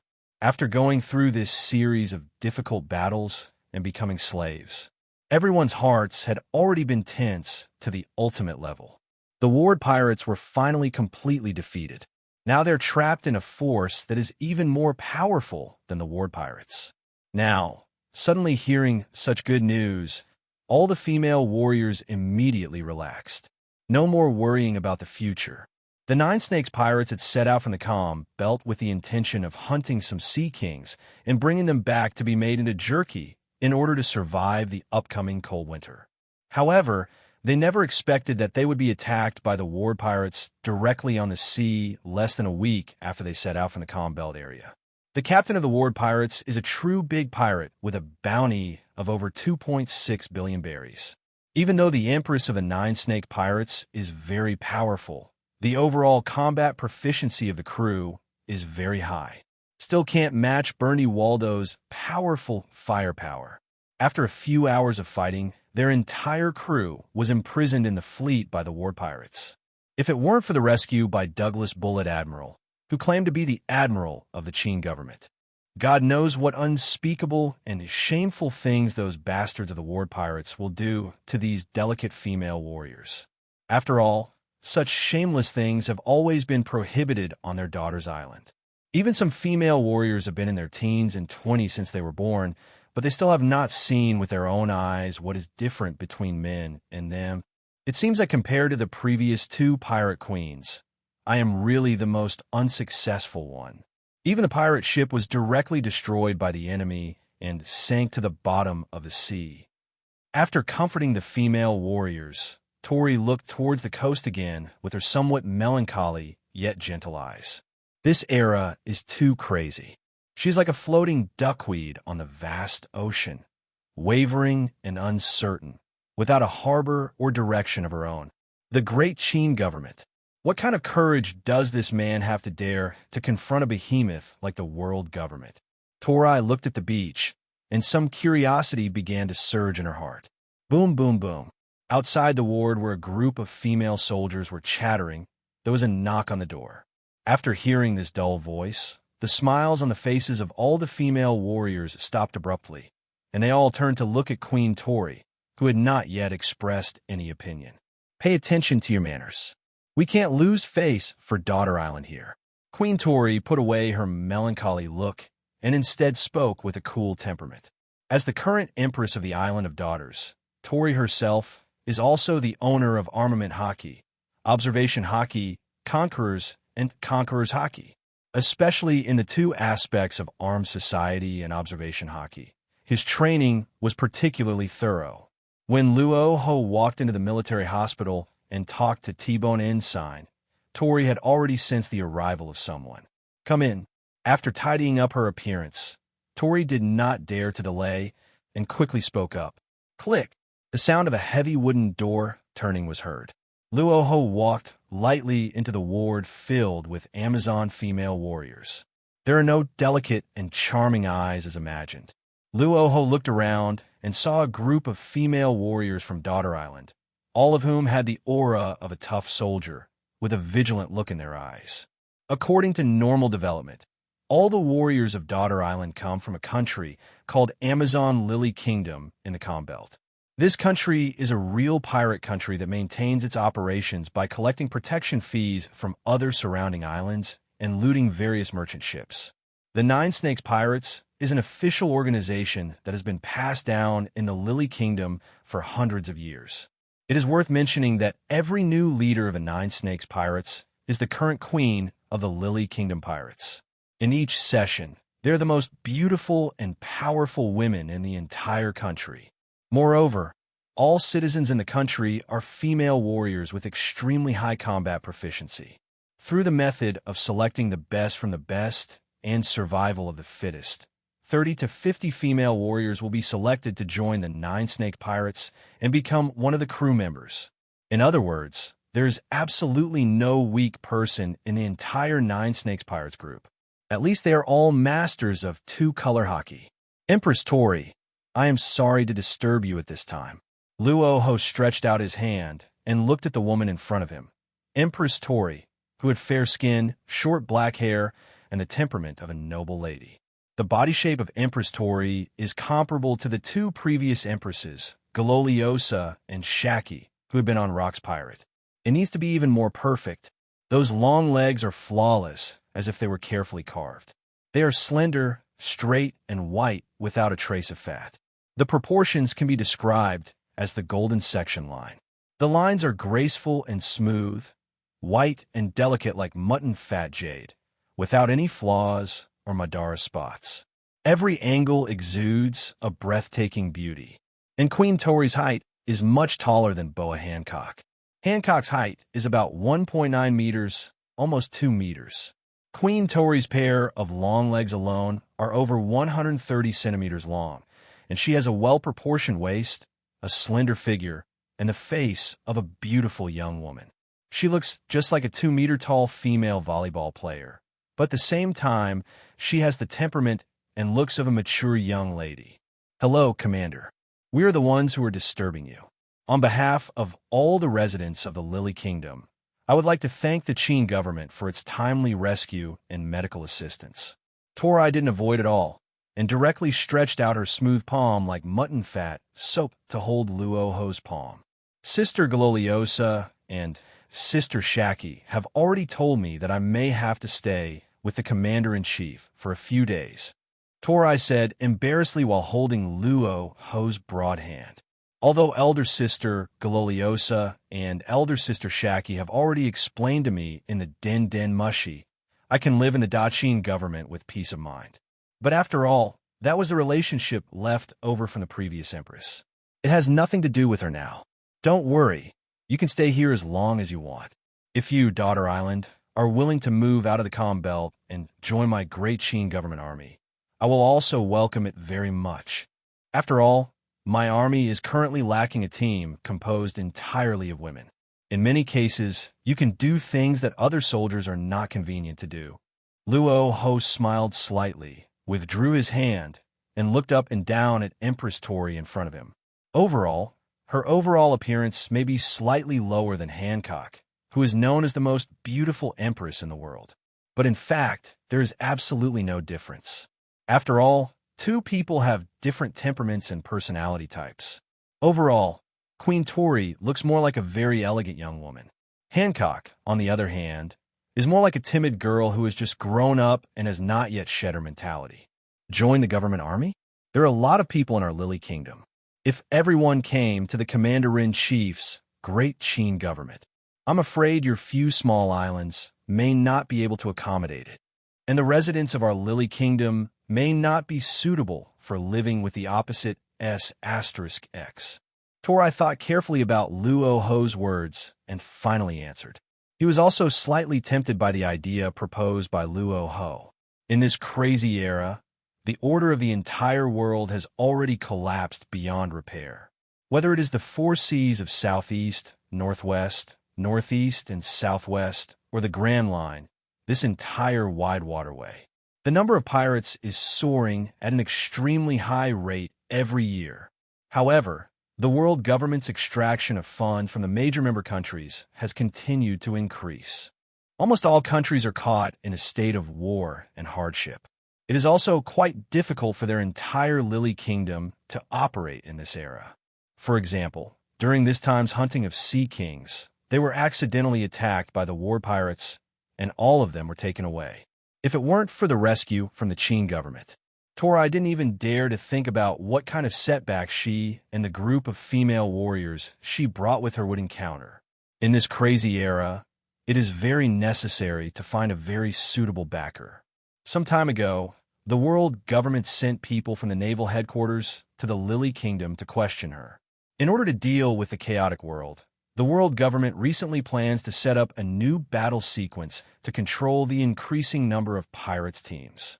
Tori vaguely heard the words of the Marine Vice Admiral who was dispatched at that time, which seemed to be called the Shichibukai system, The overall configuration consists of 7 powerful pirates cooperating with a marine to control a chaotic area. The specific quota will be competed for according to the distribution of strength, and the winner can become a pirate within the world government with a right to plunder freely. The losers will be treated as ordinary pirates and executed on the spot. As the famous pirate's queen in the Calm Belt, Queen Tori naturally received the first choice. Tori, who was originally considering some ideas, did not expect that she would be hijacked by the ward pirates as soon as she went out.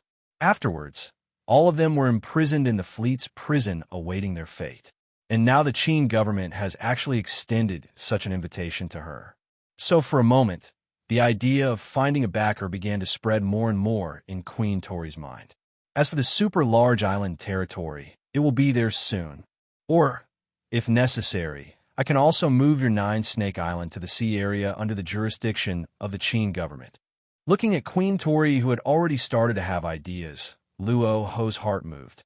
What my army lacks now are these powerful warriors. On occupied islands like those, the overall combat quality of the conscripted soldiers was really poor due to lack of training. But Jin, Quinn, Jack, Enel, Yamato, and other little kids are still too young.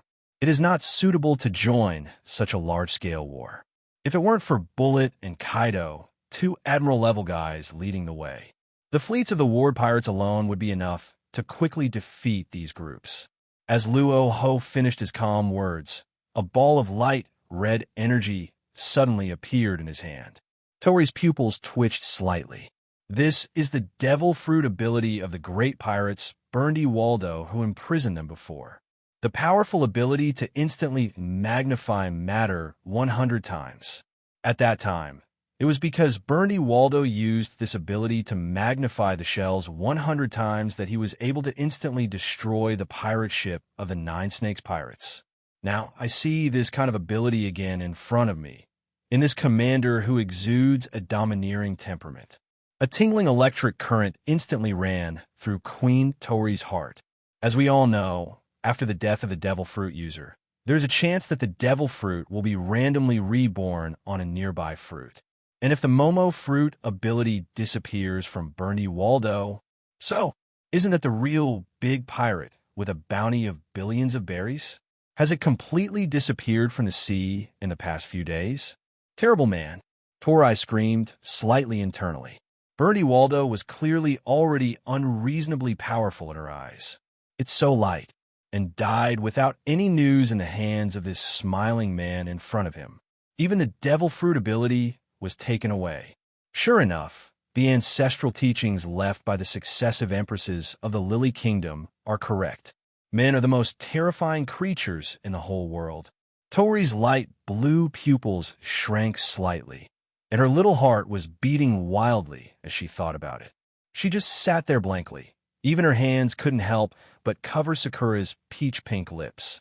Before today, Tori's mind was still filled with the image of the great pirates apeared.With, who could easily unleash terrifying destructive power. It easily blasted a huge sea crater several thousand meters deep on the sea surface with a radius of dozens of miles. But in front of this smiling man, such a powerful pirate seemed not worth mentioning at all. It could be easily killed at will. Not even the slightest bit of information leaked out. Don't be too nervous, Miss Tori. To the Qin government, a so-called great pirate is nothing at all. Our goal is the whole world. Luo Hu sat on Queen Tori's sick boat in a calm and gentle tone. He took out a mellow cigar, lit it, and began to puff smoke while comforting her softly. All the female warriors of the Lily Kingdom are definitely a very high-quality source of military forces. Luo Hu has made up his mind to win over this country, to join his army. With the joining of these female warriors with extremely high combat skills, the speed of expanding the territory will be further accelerated. And under the leadership of Empress Tori, the Qin government's army can once again open up a new route to expand its territory. Kaido and Bullet took the southeast routes to expand their territory. Now we still lack a suitable general to lead the 2 routes in the northwest. In Luo Hu's opinion, Queen Tori is a very good choice. His age is not much different from Kaido, and he also owns Conqueror's Haki, although the overall strength is not as good as the red, blue, and yellow admiral level of naval headquarters. But if you want to fight it head-on and hold it off for a while, there will be no problem at all. And in Luo Hu's opinion, improving one's strength is a very easy and simple thing. Not strong enough, lacking strength and stamina? Then eat an artificial Qinglong fruit first to supplement the basics. Although he has enough strength and stamina, he still lacks speed. Is this his shortcoming? Then add an artificial thunder fruit to supplement the speed. As long as we have these two bug-level gadgets, the artificial azure dragon fruit and the artificial thunder fruit, as long as one is a person with qualified basic combat qualities, Luo Hu can quickly train it into an admiral-level combat force. If it takes a little more time for Tori to learn the Conqueror's Haki entanglement attack technique, there would even be no problem in breaking through directly to the Four Emperors level of combat power. If that's the case, then I can't think of any reason to refuse the commander-in-chief.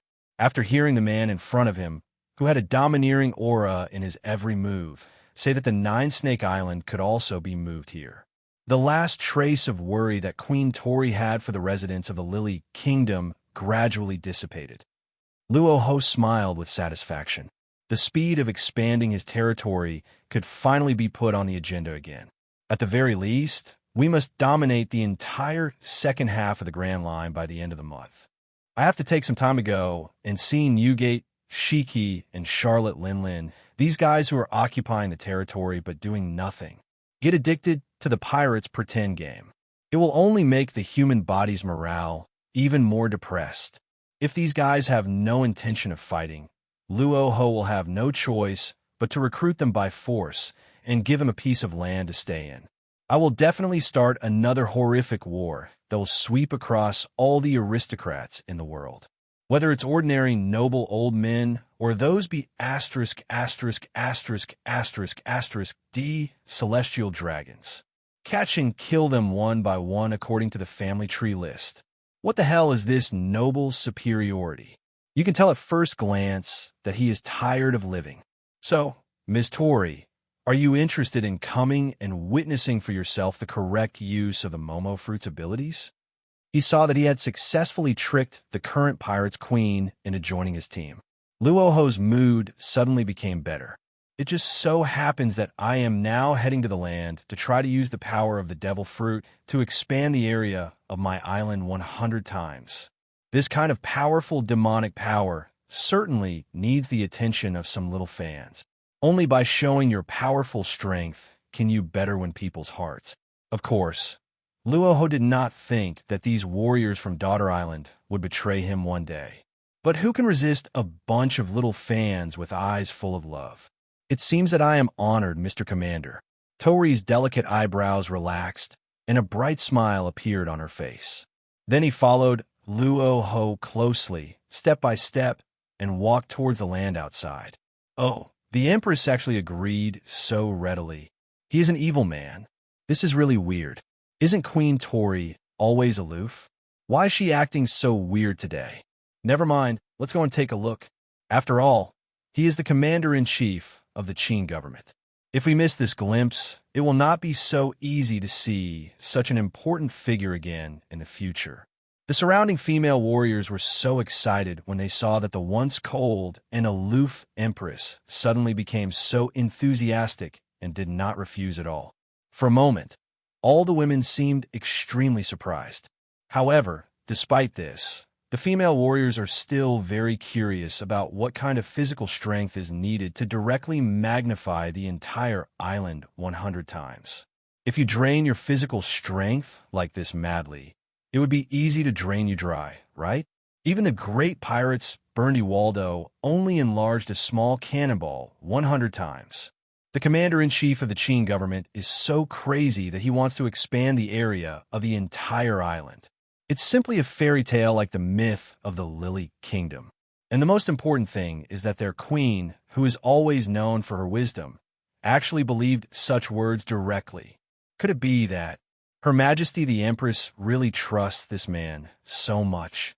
A group of female warriors looked over with curiosity, and a large group of beautiful wheat-colored legs quickly followed, wanting to get a clearer look. A moment later, a slight sea breeze blew over the island, raising a cloud of fine dust. Because the war situation outside was very intense, the Qin government did not have many soldiers left behind at this time. Even the two government admirals Kaido and Bullet have all gone out. In the past, he personally supervised the battle to eliminate the aristocracy in the countries in the second half of the Grand Line. Therefore, at this moment, the only people standing aside and watching were the female warriors of the Lily Kingdom and a few scattered soldiers. Well, let's see if we can use the world's most powerful physical strength to increase the size of this island by 100 times. Luo Hu spoke calmly and confidently. He looked at the small island country under his feet and slowly raised his left hand. After a light red energy surged into a red ball, emitting inexplicable power. Slowly descending in the void, it directly merged into the land of the island. Luo Hu's action was so light, as if he was pushing the air. But the next moment, the originally thick land suddenly cracked into densely packed cracks that looked like a spider web. The invisible power of the Momo fruit is spreading invisibly to the entire island with Luo Hu's palm as the true force. The soil is cracking and growing. If someone were to look at this island belonging to the Qin government from a distance at this moment, it is absolutely clear to see that the island, which was originally neither big nor small, is growing rapidly at a speed visible to the naked eye. In just a few seconds, the original medium to large island has expanded directly to the size of a large island. In this moment of time, Queen Tori was stunned. Her eyes gradually widened, as if she saw some incredible scene. Her observation, Haki clearly felt that the land beneath her feet was growing wildly, just like an unrestrained beast with no intention of stopping. Time passed in the blink of an eye. The island, which was originally not as big as the Nine Snake Island, has actually surpassed their Nine Snake Island in area by more than 10 times. The sea surface in the distance was squeezed by the sudden appearance of the island, causing a loud tsunami, as if standing in silent protest against such a terrible force. On the island, including the private soldiers who stayed behind and the female warriors of the Lily Kingdom, were all dumbfounded. His eyes almost popped out of their sockets as he stared at the ground beneath his feet in shock, rapidly expanding in the hands of that domineering man. Tick-tick, drops of turbid sweat suddenly dripped onto the ground. Luo Hu's originally extremely confident expression suddenly froze a little. In less than a minute, his physical strength, which he had always been most confident in, seemed to have encountered a pump with tens of thousands of horsepower, which was madly sucking the energy out of his body. Waves of weakness that had never appeared before began to linger in his mind. Damn it, if Lousy can't survive this wave, how will he survive in the future? I felt the weakness starting to appear in my body's muscles. Luo Hu adjusted his posture and directly changed hands to continue to madly output the power of the Momo fruit. The moment when you feel exhausted. The 8-clawed green dragon fruit in Luo Hu's body is frantically restoring the energy lacking in his body's cells. The difference between the two is like a math problem in an elementary school textbook. Xiao Ming was draining water on one side, while Xiao Gang was frantically draining water on the other side, just to find out whether it is faster to release water or pump water. After a few minutes, the rate at which the island's area was expanding suddenly slowed down. Everyone looked at in amazement as they saw that the originally densely packed buildings had now become sparse. The area of the entire island directly expanded 100 times. The scene was quite quiet. Be it the privates on lookout or the female soldiers, they all widened their eyes at this power that seemed like that of the god of creation. This output is a bit outrageous. It's as if my body has been drained of energy. Luo Hu supported his waist and slowly stood up. Almost instantly, a white scene appeared in front of his eyes. Just when his body was starting to stagger and seemed like it would fall down at any moment. A breath like the fragrance of gladiolus came quickly, and a soft body lowered slightly and directly held Luo Hu. "Mr. Commander, you can't fall down in front of so many girls. Our Lily Kingdom has already been tied to the Qin government. If those girls let the commander-in-chief down, it will be very difficult to deal with." A gentle voice rang out. Luo Hu looked down and found that the person holding up his body was actually Queen Tori. Although he didn't need any help and could stand steadily, at this moment the beauty was in his arms, as warm and fragrant as jade. How could I be so witless and say anything more? Just lean on the Empress's delicate body and rest for a while.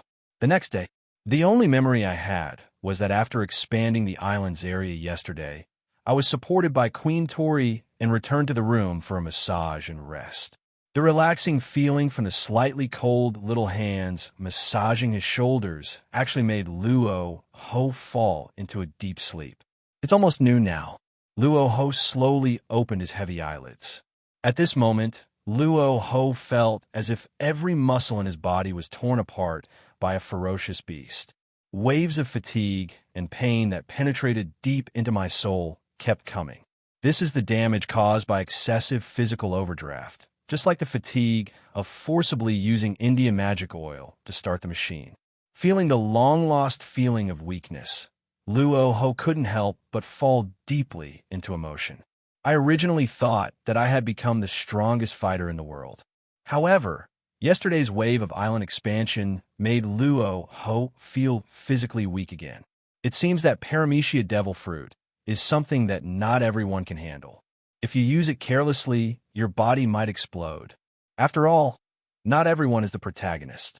Luffy is destined to be the one who can constantly overdraw his body to drive the fifth gear Nika. Even if his lifespan runs out, Oda will take care of him. I don't have such good fortune. If we hadn't stopped in time when expanding the island yesterday, Luo Hu even felt that he would be blown into a weak, dried corpse in an instant. It seems that I can no longer play Paramecia Devil Fruit so capriciously in the future. This thing is really as tiring as not exercising for a long time, but having to run 10 kilometers and do 100 weighted squats. Huh? Is this sleep paralysis? Why is it so heavy? Luo Hu looked down at the heavy object pressing on his chest with a little confusion. I saw that the Queen Tori, who had a gentle and intellectual face and a temperament like a young woman, was actually sleeping next to me. There was even drool at the corners of that light pink mouth. He's such a grown-up, but he still drools when he sleeps. Sister Haki is really a liar. Men are completely different from us. What does that mean? It's only our first meeting, but it's hard for me to face it. Is this the legendary love? At this moment, Tori, who originally had a very cold temperament, was like a sleeping kitten, lying in Luo Hu's arms with a full sense of security, blushing from time to time, and murmured softly, "But he's the commander-in-chief of the Qin government." Sister Haki was once a crew member of the commander-in-chief. Would a man like me really be interested in a female pirate like me? "Mr. Commander, please leave. This is too unreasonable." The words fell like a dream. A faint blush colored Tori's fair and elegant cheeks. Luo Hu was looking at Queen Tori, who was lying on his chest with a confused look on his face. Very confused. I am really confused. Queen Tori, who looks dignified and gentle, actually shows such a picture after falling asleep. It seems that in the Lily Kingdom, it is completely certain that every empress is born with a love brain. Haki had almost the same reaction when he saw Rayleigh, the vice captain of Roger's crew, coming to visit on Rock's pirate. Maybe this is due to the fact that all the people in these two countries are women, which is a special frequency. The next empress, Boa Hancock, might also encounter the same inherited love brain. Just like the kingdom of women in Journey to the West, Tang Sung and his companions had just arrived, but the ruler of the kingdom had already wanted to send them off with the whole country. But compared to Tang Sung, Luo Hu doesn't have so many restrictions. It would be a waste if you don't eat it if it's delivered to your door. Cough. Luo Hu coughed lightly. He wanted to signal to Empress Tori, who was probably having a long dream, that it was time to wake up. Where has the sun really gone? You're so annoying. I was having a good dream. How could you wake me up?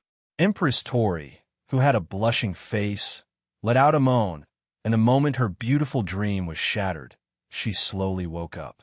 The moment she opened her eyes again, Empress Tori met Luo Hu's meaningful gaze. The four eyes met. Luo Hu very gentlemanly reached out his hand and helped Queen Tori up. I didn't expect Miss Tori to have the habit of talking in her sleep. Luo Hu smiled slightly. Ah. Tori felt as if she had been electrocuted. After he jumped down quickly, his body and mind were almost instantly filled with a look of shame and anger. God knows what weird words she just said in her dream. Is it possible to say something like this? So humiliating. Mr. Commander, you probably didn't hear anything special, did you? If so, it was just a dream, yes? I was just dreaming. After I gave you a relaxing massage yesterday, I accidentally fell asleep on you because I was so badly injured and a little sleepy. I hope you don't mind. Tori hurriedly explained. She lowered her head, not daring to look at the commander's eyes with an inexplicable smile. Her gaze was evasive, and her gentle face was almost buried in her chest, as if avoiding the truth. I didn't hear anything, but thank you very much for the massage. Ms. Tori, your technique is really good. Looking at Luo Hu's expression, it was obvious that he had heard everything. Tori bit her lips shyly, blushing and hesitating. I don't have any. If you need it, Mr. Commander, I can come and give you a massage every night. That's fine too. Looking at the girl in front of her, who obviously has the beauty of a queen, but behaves like a shy little girl because of her conservative appearance, she is generally called Empress Tori. Luo Hu couldn't bear to tease her anymore. However, the massage technique that I agreed to is still very necessary. In that case, then I'd better obey your order, Miss Tori. At this moment, Tori was completely stunned. She was obviously just saying that casually. Now, there's really no way to escape. But why do I feel a little excited and nervous inside? Is this the legendary love coming? No. It seems necessary to go back and ask the former queen of our daughter island, Big Sister, Guloli Osa? Tori covered her face, wrestling with a series of psychological struggles. Luo Hu naturally understood that Empress Tori had already entered the legendary self-strategy tutorial. It's exactly the same as when Boa Hancock faced Luffy, the steely straight man. Even though Luffy doesn't know how to flirt with girls, there were no unnecessary movements, but in Hancock's eyes, it was already the most beautiful thing in the world. At this time, Luo Hu no longer paid attention to Tori, whose face turned red and then pale. A man got up, washed up, and changed into a brand new black shirt. He then pulled out a bottle of whiskey from the refrigerator next to him, which was a tribute from a certain winemaking powerhouse that had been liberated within his map section, and savored it carefully. But Luo Hu did not do that. He would waste such precious time just because of some temporary physical weakness. The world government will not give itself so much time to develop its power. Even the old guys and the five elders must have been planning some unknown plans. Today's plan is to go to Calm Belt and move all the 9 Snake Islands back. Although the Amazon Lily Kingdom is located within the Calm Belt, the straight-line distance to the giant naval headquarters is still very short.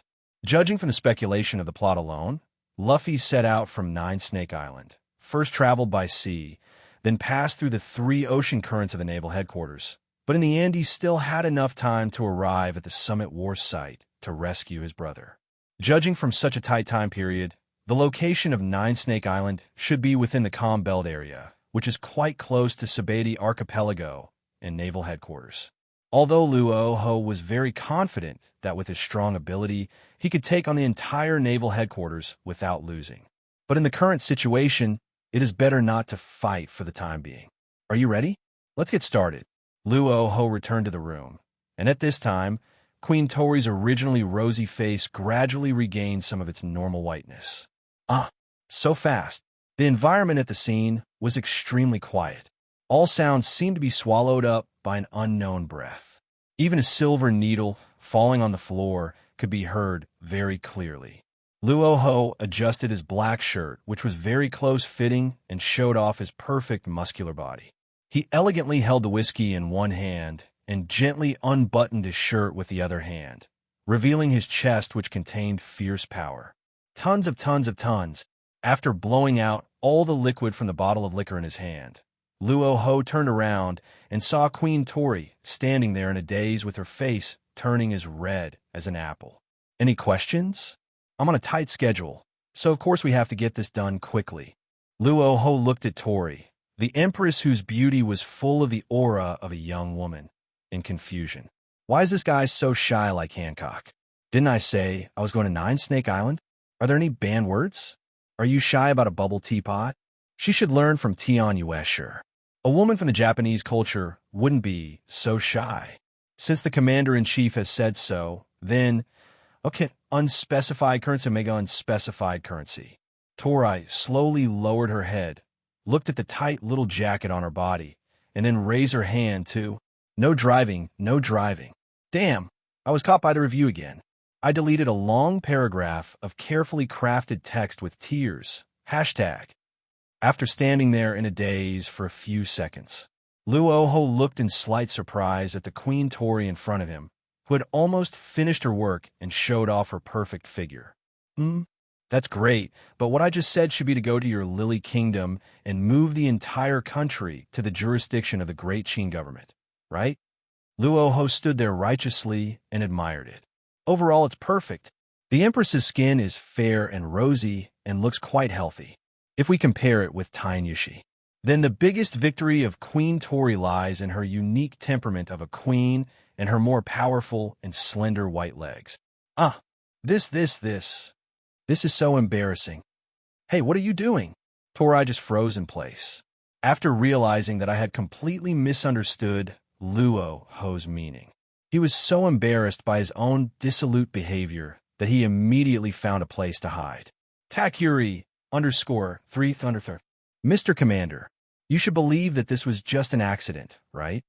After quickly buttoning up all the buttons on her clothes, Queen Tori looked up sheepishly at Luo Hu, who was giving her a meaningful smile. Well, I believe that you just had another personality in your mind that accidentally took control of your body and then accidentally performed a series of seemingly unreasonable actions. Although it's hard to believe, this is indeed the reason that led to my very unexpected behavior just now. Tori walked down the stairs with a bewildered look on her face, although the steps she had taken were somewhat bumpy. But at least it can temporarily relieve the shame brought about by my previous action. Then, Mr. Commander, if we set out now, according to normal navigation calculations, it will take about 2 or 3 months to pass the Fishman Island and return to the calm belt in the first half of the Grand Line. And the total population of our Amazon Lily Kingdom is close to 10 million. If we want to bring all of these citizens back, we need to send a large number of warships back and forth to pick them up. It's time-consuming and laborious. Tori carefully calculated the time this trip would take and the probability of the plan's feasibility. When she realized that the manpower and material resources required to relocate the people in this way were too huge, she became a little confused. Even a naval headquarters does not prevent such behavior.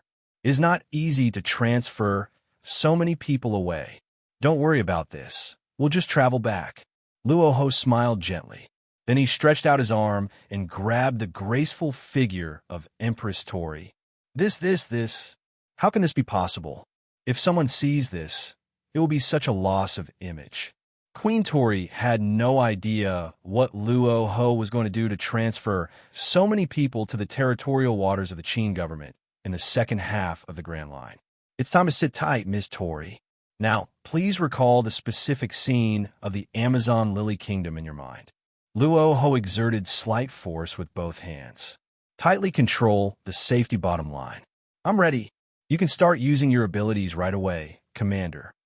This was the first time I was controlled by a member of the opposite S*X using such strange actions. Queen Tori's face instantly turned red to the ultimate level of burning red.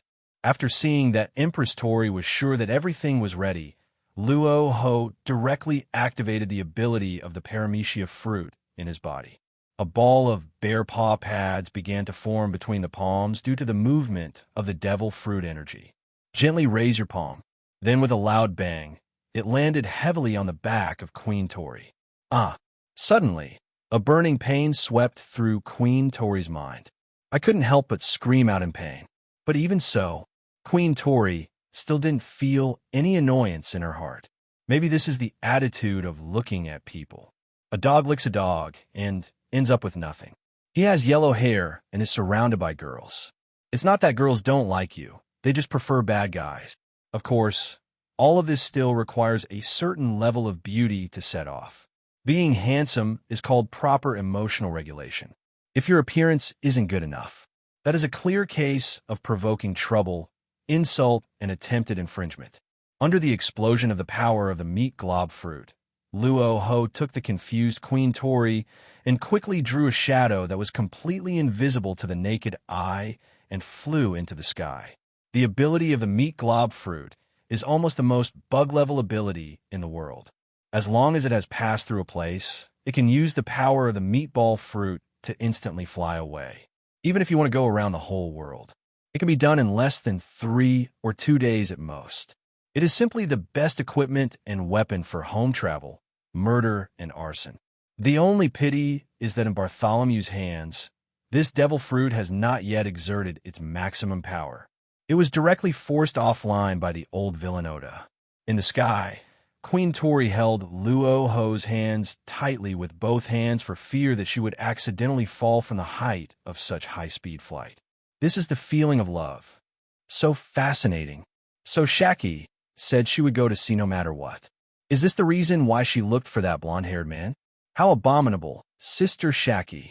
He actually went out to sea secretly to eat something. Don't tell me yet. Feel the security of being held in a princess hug. The corners of Empress Tori's slightly Haki face curled up slightly, revealing a comfortable smile. At this moment, she had almost conquered herself, and when she looked at Luo Hu, her eyes seemed to be shining with bright light like stars. It was obvious that he had completely fallen into a love-brain plot of self-attack. Mr. Commander, you are truly the most handsome and most secure man in the world. I seem to have really fallen in love with you. Queen Tori murmured in a voice as soft as a mosquito's. But at this moment, I was thinking about how to instigate Whitebeard, who likes to play pirates all day long. Luo Hu, who always liked to play the role of an old father and started a war with him, didn't hear clearly what Queen Tori, who was in his arms and was lost in thought, said. The first half of the Grand Line at Gusasado Island. The entire island is covered with dense forests and the light and shadows are interspersed, filled with the unique atmosphere of the primitive jungle. On the beach of the coastline of Geoshar Island, wave after wave of seawater crashed into the gap between two black reefs under the push of the waves, bringing out clusters of fine white waves. At this time, almost all the female warriors of the entire Nine-Snake Island gathered together. With an extremely nervous and panicked expression, he looked at the man in front of him who was leaning against two graves, one big and one small, and drinking a lot of wine. Admiral of Headquarters Black Arm Zephyr, our Lily Kingdom's queen, said that no man is welcome here. If you, the Naval Headquarters, really want to go to war with us, then come on.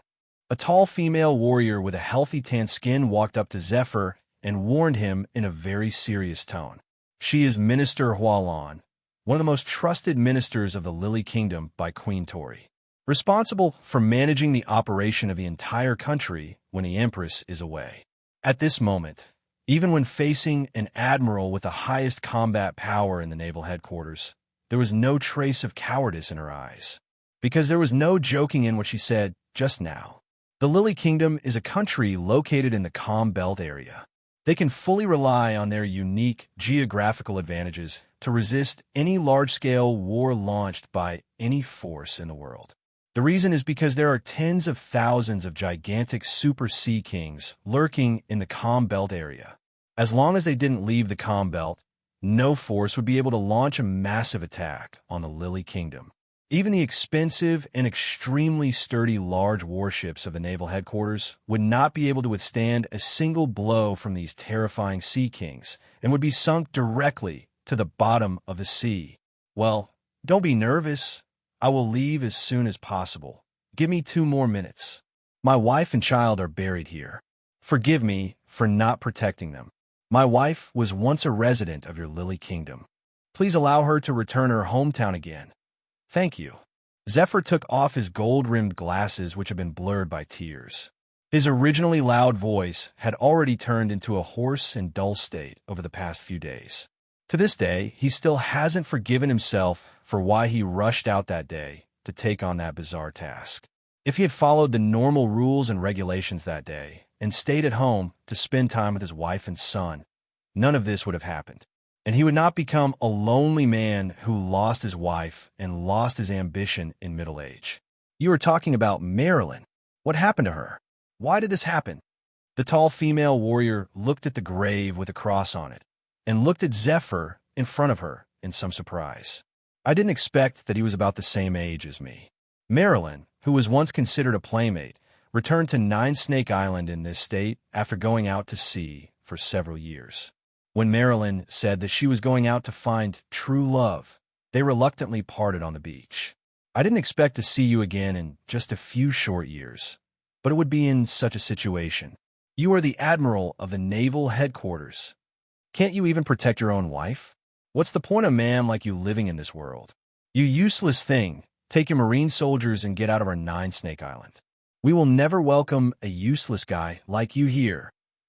The female warrior's mood changed a little, and tears welled up from the corners of her eyes.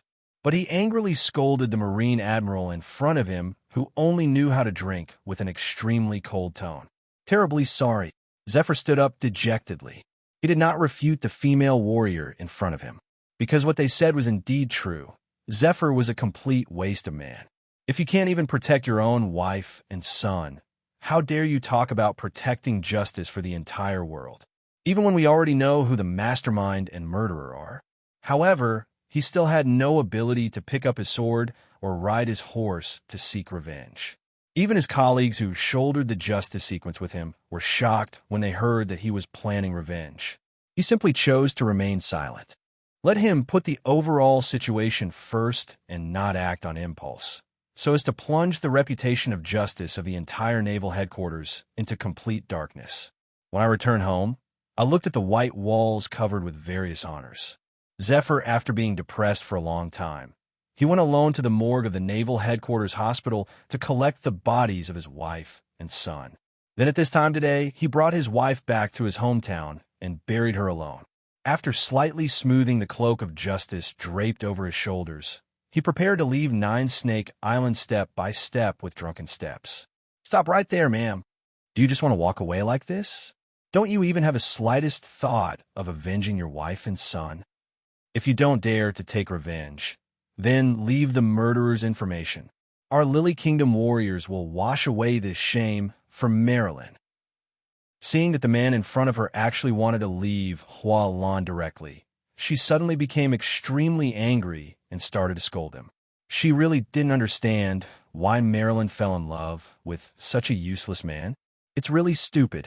However, even in the face of such rebuke, Zephyr never responded, because he knew that even if the entire Lily Kingdom was united, there was no chance of winning against the regime that had ruled the world for 800 years. In such a situation, the best way is to remain silent and endure the insults, because he understands it deeply. Once I reveal this information, it will definitely bring a severe disaster to the Lily Kingdom. In order to maintain its positive image, the world government has always used a vindictive approach to eliminate any possible adverse effects. As a former admiral of the naval headquarters, Zephyr's identity has a certain authority in various countries around the world. Once a person like him reveals the top leaders of the world government, it goes without saying that what he does will have a drastic political impact. Once such a disturbance occurs, it will inevitably affect the current Lily Kingdom. Marilyn would not want to see such a tragic thing happen in her hometown. In comparison, getting scolded might be better.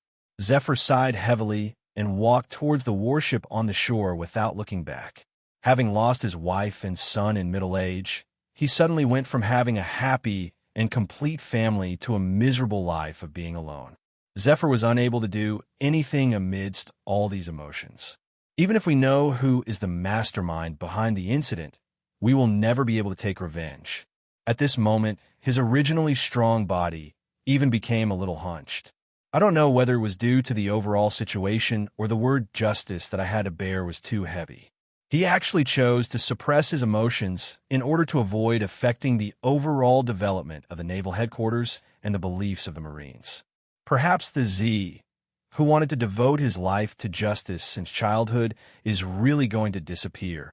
Just as Zephyr was silently enduring the stabbing pain in his heart, as if it were being pierced back and forth by millions of silver needles, and was preparing to return to his warship. Thousands of meters in the sky. Suddenly, there was an extremely loud sound of breaking through the air, as if a meteor fell directly from space and was ready to fall into the sea at any time. Who on earth is here? The oppressive aura is so overwhelming. Zephyr raised his head slightly and looked at the black spot that was getting closer and closer to the ground. With the help of observation Haki, he could quickly see the dark shadow. Evil ghost Luo Hu? Is this guy really still alive in this world? It seems that Kong did mention something like this in a previous high-level meeting. After seeing clearly who the black shadow was, Zephyr's pupils shrank a little instantly. He personally participated in the Devil's Island incident, the Battle of Valley of the Gods, and the most tragic battle of Mariehua. Of course, it is very clear what kind of huge war will be brought about when a man like the evil ghost comes to this world. It can be said that wherever this guy exists, a huge war that will affect the whole world will definitely be set off, because he has never taken the rules that have long been established in this world into account. Even the celestial dragons, who were feared by the whole world and who had to kneel down to greet them, were totally ignored by him. In the eyes of evil spirits, the so-called world aristocrats are no different from pigs, cattle, sheep, dogs, chickens, ducks, and geese that can be slaughtered at any time. Of course, he can do whatever he wants because of his terrifying strength that can rival the entire world. Boom! As the black shadow in the sky quickly fell to the ground, there was an extremely loud roar, and smoke and dust scattered in all directions. Luo Hu held Empress Tori in his arms, shook off the dust, and walked out of the bear paw-shaped pit on the ground with ease. However, what seemed to be a very normal thing in the Great Qin government was like a sensational news event on the Nine-Snake Island, causing everyone to be extremely shocked. Plop, plop, plop. Minister Hua Lan, who was closest to Luo Hu at this time, seemed to be able to hear his own heartbeat. His face flushed, and he stretched out his slender index finger, pointing in front of him, but he could not utter a complete sentence. Hey, what on earth is going on? Lady Empress? How come you are in a man's arms? And you look like you are enjoying it so much. It was hard for Minister Hua Lan to imagine that not long ago at the King's Conference of their Lily Kingdom, he declared in an extremely cold manner that the entire kingdom was still following the old system. The Empress, who had forbidden all men to land on the island, came back at this moment and landed in a man's arms. Such a shameful scene was extremely shocking to the eyes of these female warrior ministers. This is just an accident, but it doesn't matter anymore. I came back this time to transfer all the scores of our entire Amazon Lily Kingdom to the second half of the Grand Line. Tori didn't have time to respond to the shocked looks of the citizens, since the Commander-in-Chief has said that he is in a hurry recently.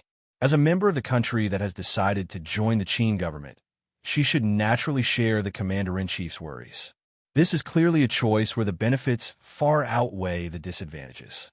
In this chaotic era, if you can have a very powerful organization as your backing, then obviously you will have more opportunities for survival and development. Rather than staying in the calm belt in the first half of the Grand Line and relying on the protection of Sea Kings, it will be better to make a decision early and leave this dangerous place. After all, their Amazon Lily Kingdom itself is a country made up of pirates. Under such influence, who knows when the naval headquarters, under the banner of justice, will wipe out their entire country? The Lily Kingdom is only a short journey away from the naval headquarters. Being so close to such a violent institution of the sea, if there hadn't been the protection of the Seamless Belt, the Amazon Lily Kingdom might have been completely destroyed in a certain year. in Tori's own long-term perspective. Once the naval headquarters find a way to break through the Calm Belt's defenses, the first to suffer will definitely be the Amazon Lily Kingdom. This is absolutely beyond doubt. No righteous organization would tolerate such a powerful pirates nation standing before them. So this is why Tori accepted Luo Hu's invitation so readily. The whole country chose to join the Qin government and became the first member state to officially join. Huh? Queen, you're not kidding, are you? Our Amazon Lily Kingdom has such a large population. How can we all move it to the second half of the Grand Line? If we do this forcefully, we will lose a lot of manpower, material resources, and financial resources. It is something that our Lily Kingdom cannot afford. Please think twice, Queen. Minister Hualan, who was still in shock, heard clearly that their empress actually wanted to move their entire country to the second half of the Great Era. The weirdness in his eyes became more and more serious. Could it be that Her Majesty the Empress was deceived by that stinky man? It turned out that the Empress was too naive and actually believed the sugar-coated bullets of these evil men. It seems that as the minister of the Amazon Lily Kingdom, I must save this love-brained Empress. There is no good thing about men. Even if he is a little handsome and a little manly, it won't be a good thing. Hualan was secretly thinking about her own plan. However, the next moment, she was instantly frightened away by the words of their Queen Tori. You don't have to worry about these. Your lord will find a solution. Oh no, it's our commander. Looking at the Empress in front of him, who was completely caught up in the love storm and had even included her own status in it, Hualan seemed to be completely defeated. She squatted silently in the corner, drawing circles on the beach with a fork. At this time, it was not just the female warriors of the Lily Kingdom who were in shock on the Nine-Snake Island. The former Admiral Black-Arm Zephyr of the naval headquarters, who was about to leave, also had a stiff expression and widened his eyes in disbelief. Although at the beginning he had some doubts that the person flying high in the sky might be Luo Hu. But when this terrifying man really stood in front of him, Zephyr still found it hard to accept this fact. With a trembling wrist, he took off his gold-rimmed glasses and rubbed them vigorously until they were completely transparent. He put on slowly, after confirming the familiar face of the man in front of him again. Zephyr was shocked. The whole person just stood there with his eyes wide open, mouth agape, dumbfounded and horrified. There was no trace of the calmness and authority that a top-ranking admiral of the naval headquarters should have in his words. Evil ghost Luo Hu, you are still alive in this world? Zephyr looked horrified and checked it carefully many times before finally confirming the fact. There's no way you could go wrong with this face. He only participated in 3 major battles in his life, but the number of people he killed was more than 100,000. His entire body was covered in the blood of countless people. Even the world's nobles like celestial dragons were slaughtered by him, the number of which was more than 50,000. Evil ghost Luo Hu. His combat record is truly horrific. 6 years ago, he even personally launched a holy war with ruthless, Zebek, the Sea Overlord, to attack the holy land of Hua. The bloodshed caused by that war even turned the sea area below the Red Line red for 3 full months. Although in the end, Rock's pirate and the evil ghost Luo Hu ended up in a miserable defeat. But the battle to defend the holy land of Hua also caused the world government a lot of suffering. Countless celestial dragons and various noble high-ranking officials were slaughtered wantonly like cattle and sheep. Even the mighty knights of God were killed to the point of extinction. Only the last commander was left as the lone commander, and he fled back to the depths of the Holy Land. In order to erase all traces of this war, the world government at that time wiped out most of the people who had witnessed history. There is no news at all in the entire world that can be transmitted, and only a very small number of powerful people have preserved the tiny information nodes. But no one dared to announce that the world government had ever suffered such a devastating attack. Because once the ubiquitous spy organization finds out about such information leaks, the person who leaked the information will be directly subjected to inhumane treatment. Even his family, distant relatives, and distant cousins were not spared.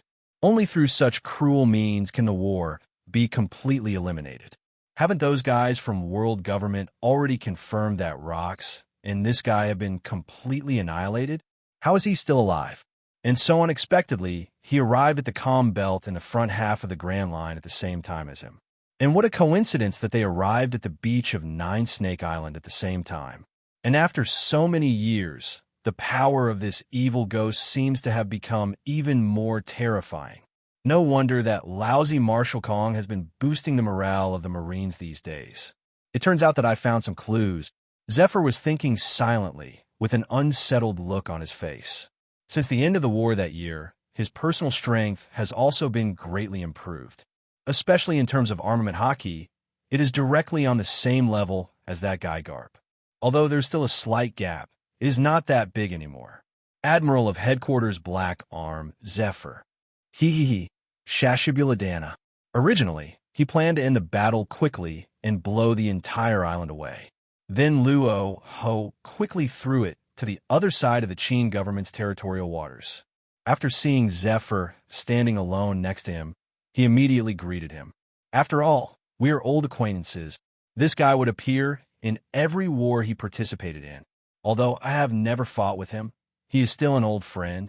Evil ghost Luo Hu. This man who dared to embrace their empress is actually called Luo Hu. Then doesn't that mean he is the captain of the former queen of the Amazon Lily Kingdom, Gololiosa, and the former queen Shaki? After listening clearly to the words of Zephyr, the former Marine Admiral, the ministers in the Lily Kingdom who had some knowledge of historical events were all stunned. Originally, they thought that their empress was deceived by some wild man from somewhere.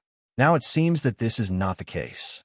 If the true identity of Luo Hu can be revealed, then it seems that the empress of the Lily Kingdom is marrying up. After all, the two previous empresses had to bow their heads and be willing to serve as a crew member. But Queen Tori could jump directly into the man's arms and be hugged gently. The gap in status between the two sides is incomparable. At this time, a middle-aged woman with many wrinkles on her skin slowly walked over from the depths of the palace of Nine Snake Island. Captain Luo Hu, I am really happy to see that you are still alive. If you hadn't personally covered our retreat during that war, we might not have had a chance to escape back to the sea. In that horrific war, I almost thought I would not survive. It's the former queen, Lady Gololiosa. I didn't expect that even she would be alarmed and come out. After hearing Gloriosa's words, the ministers of Nine Snake Island on the beach looked at the man next to Queen Tori with admiration. The three empresses they admired all had a superior subordinate relationship with the man in front of them, although I don't know how strong the man in front of me is. But even their empress has chosen to surrender, so what else is there to say? Euroliasha? I have some impression of her. I think you were on Whitebeard's ship at the time. I'm sorry for dragging you all into the quagmire of war. Luo Hu looked at Gu Liliosa in front of him, who had just entered middle age, but whose appearance had changed dramatically, and sighed with a rather old-fashioned feeling. To be honest, the Holy Land Mariewa war back then was not something that people below the admiral level could participate in. His strength wasn't strong enough, his Haki level wasn't high enough, and he couldn't even withstand the aftermath of a fight between strong men. This kind of strength is nothing but minced meat that can be drowned at any time on the battlefield. I was on Captain Yugate's ship, but he disbanded the team when he returned to Hakanosu. They said they wanted to rebuild a pirates group based on family ties. We couldn't defeat him, so we had to go back to our own places. The whereabouts of the other crew members were unknown, and I went back to the Amazon Lily Kingdom to enjoy a rare leisure time. You disappeared for such a long time, and now you suddenly come back again. Captain Luo Hu should still plan to continue to attack the Holy Land of Mariewa, right? I don't know what happened to Captain Rox. It seems that Captain Rox hasn't appeared for a long time. Alas, people become more talkative as they get older. You came here with Tori this time. Is there anything you need our help with? Tori's talent is still very good. It's not a disgrace to follow Captain Luo Hu. Alas, as people get older, they start to talk a little more. Gololiosa survived that war and narrowly escaped death. When he saw Captain Luo Hu, who had his back to them and stopped more than 30 admiral-level warriors from the world government alone, he couldn't help but burst into tears. He, who was quite silent in the bottle, seemed to have opened a chatterbox at this moment and couldn't stop at all. Luo Hu smiled. After being beaten to ashes that time, it was a bit of a chance. At least during that period of time, I was able to meet one of the world's top scientists. And at the same time, you can directly obtain the eternal pure gold that countless planes would break their heads to snatch. This time, Luo Hu has made up his mind not to repeat the mistakes of Rock's pirate. We must actively develop our own high-end combat capabilities. When the number of top warriors cannot catch up with the number of warriors on the world government side, we must not blindly start a war. The number of admiral positions in my current government must be increased to at least 10 people, and each one must be fully trustworthy. It takes a strong person who won't fail at the critical moment like those three bastards John, Silver Axe, and Achiku. Thinking of this, Luo Hu turned his head to look at Zephyr, who was standing next to him, not knowing whether to walk or stand. Compared to 6 years ago, this guy's strength has improved to a certain extent. Although I haven't awakened Conqueror's Haki, my armament Haki has basically reached the maximum level. Looking at Zephyr, he still has short purple hair and a strong and sturdy physique.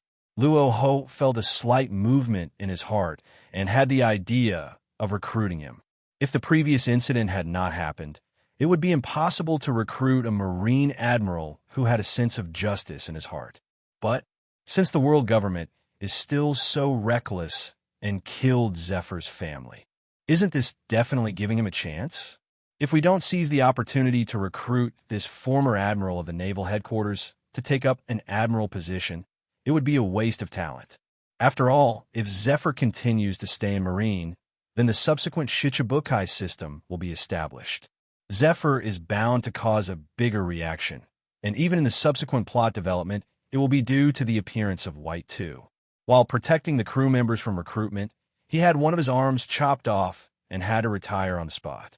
As for the subsequent plot, White 2 successfully became one of the 7 warlords of the sea, and Zephyr became extremely suspicious of the controversy surrounding the naval headquarters.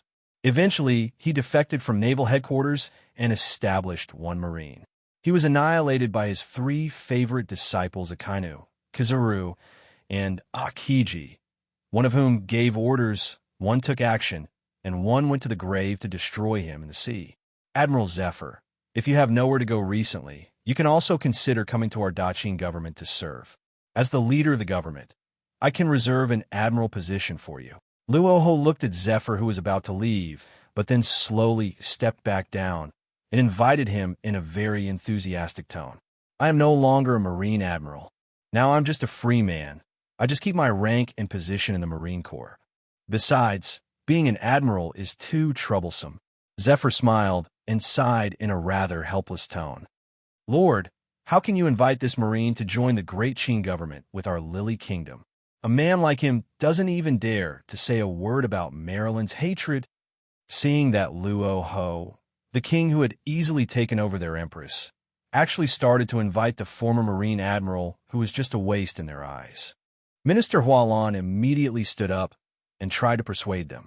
However, before she could finish her words, Queen Tori next to her instantly stood up and quickly covered her minister's mouth. In Tori's opinion, since the commander-in-chief did this, there must be a reason for it. You must never let others interfere. What's more, he is a minister under his own command. This little girl is right. I am just a loser who can't even protect my wife and son. It's no use for Mr. Luo Hu to invite me like this. Zephyr stiffened for a moment, thought for a while, and then opened his mouth to refuse Luo Hu's invitation. At this stage, his inner thoughts are extremely confused, and he has completely lost the courage that the high-spirited Black Arm Admiral should have. Even after suffering such a severe blow, he still had a sense of justice in his heart and was unwilling to give up the Marine career that he had been dreaming about all his life. Although he was also surprised at the rapid expansion of power in the second half of the Grand Line. The new government, which has even affected the safety of the member countries of the world government, was actually created by the evil ghosts who once caused bloodshed. And according to the gossips on the sea, it seems that the new government's political policies are more friendly to the lower-class civilians than the world government. The evil ghost in front of him has not changed much from 6 years ago, and he still enjoys killing nobles. It's just that they have changed from world nobles to ordinary princes and nobles. You can't say that. Our great Qin government still values talents. At least I won't use my admirals' wives and children as a pretext for political reasons. Luo Hu did not show any anger due to Zephyr's rejection. After all, he personally admires men who can carry out their lifelong dreams. It's like I'm always on the road to hunt down celestial dragons and ghost noble capitalists. After listening to Luo Hu's words, Zephyr stood there at a loss, feeling a little overwhelmed. He looked at the 2 graves that were still standing there, and the soil was still very fresh, and frowned. My family was killed by pirates. It has nothing to do with the world government. Zephyr's eyes flickered a few times, but he still chose to defend the game of checks and balances. Stop kidding me. You can fool me, but can you fool yourself? I don't need to explain the defense capabilities of the family quarters at your naval headquarters, do I? The only 2 ways to get to the family quarters are to break through Marineford's defenses head-on, and the second is to go directly down to the Marineford town area via the suspended ladder from the Red Line. How could a small, unknown pirate group have the ability to directly break through the defense of several admirals, a large group of vice admirals, and a marshal of the naval headquarters, and kill your wife and children? Are you kidding me? Not to mention a little pirates. Even someone as skilled as Lousy would have to think twice before rushing over.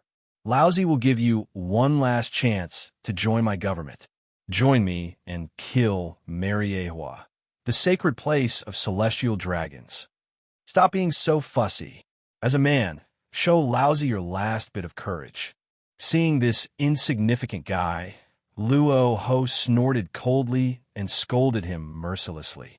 Even though his family members have been killed and their home has been broken into pieces, he is still thinking about defending them for the sake of so-called justice. It seems that there was nothing wrong with what the little girl said. This guy is just a hopeless creature. Even at this point, he has already known everything about his life, but he still has so many concerns. At this point, even Luo Hu was a little hesitant about whether to invite this former naval headquarters' most powerful admiral to play for his team. If such a spirit and stubborn ideas are added to the team, it may even drag down the team. Justice.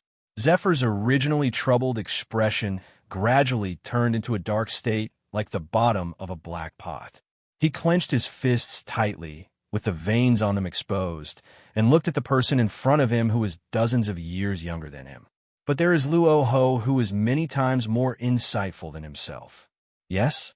What on earth are you struggling with? In this world, apart from myself, I have no other relatives. Rather than being caught up in the emotions of revenge and forbearance alone, it would be more satisfying to just go ahead and take revenge. The people of Marine will only advise themselves to let go of hatred, and a man who stands on the opposite side of himself is speaking words of satisfaction and revenge. In comparison, the gap between the two is already visible. I can't live with this shame for the rest of my life, can I? A world where one has lost his wife and children. What is the point of keeping it? How can a man submit to power? Revenge. Revenge must be taken. Kill those damn celestial dragons.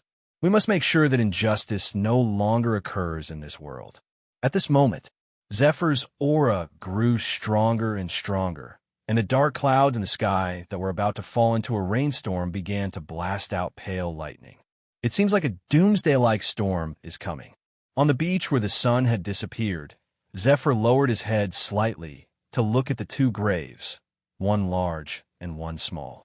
They seemed so silent and lonely under the shining thunder. He seemed to see the moment when his wife and child died.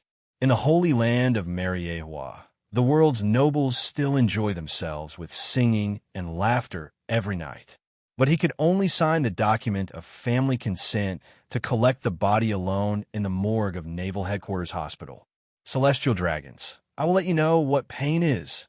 After a moment's silence, Zephyr roared in a very intense and violent tone, his face looking as ferocious as a monster that had just crawled out of the ground.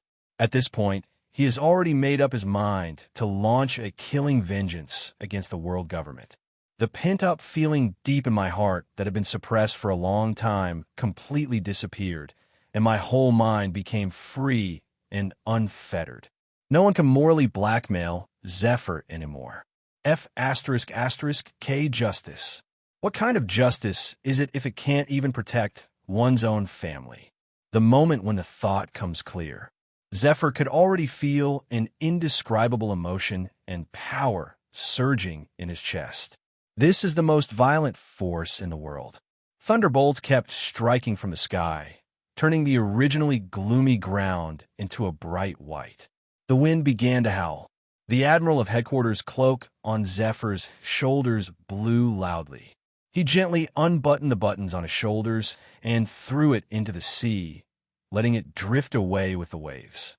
The moment he threw away the word justice behind him, Zephyr's aura reached its highest point, an extremely violent, Haki-like aura, full of the majesty of a strong man, began to surround Zephyr's entire body. One after another, the black and red thunderstorms that seemed to reflect the exploding thunder in the sky were fierce. Then they mercilessly struck the ground. The female warriors around, who originally had dissatisfied expressions on their faces, all fell to the ground with their eyes turning white under this terrifying aura. Conqueror's Haki. It has only just awakened, but the quality and level of Haki has surpassed mine.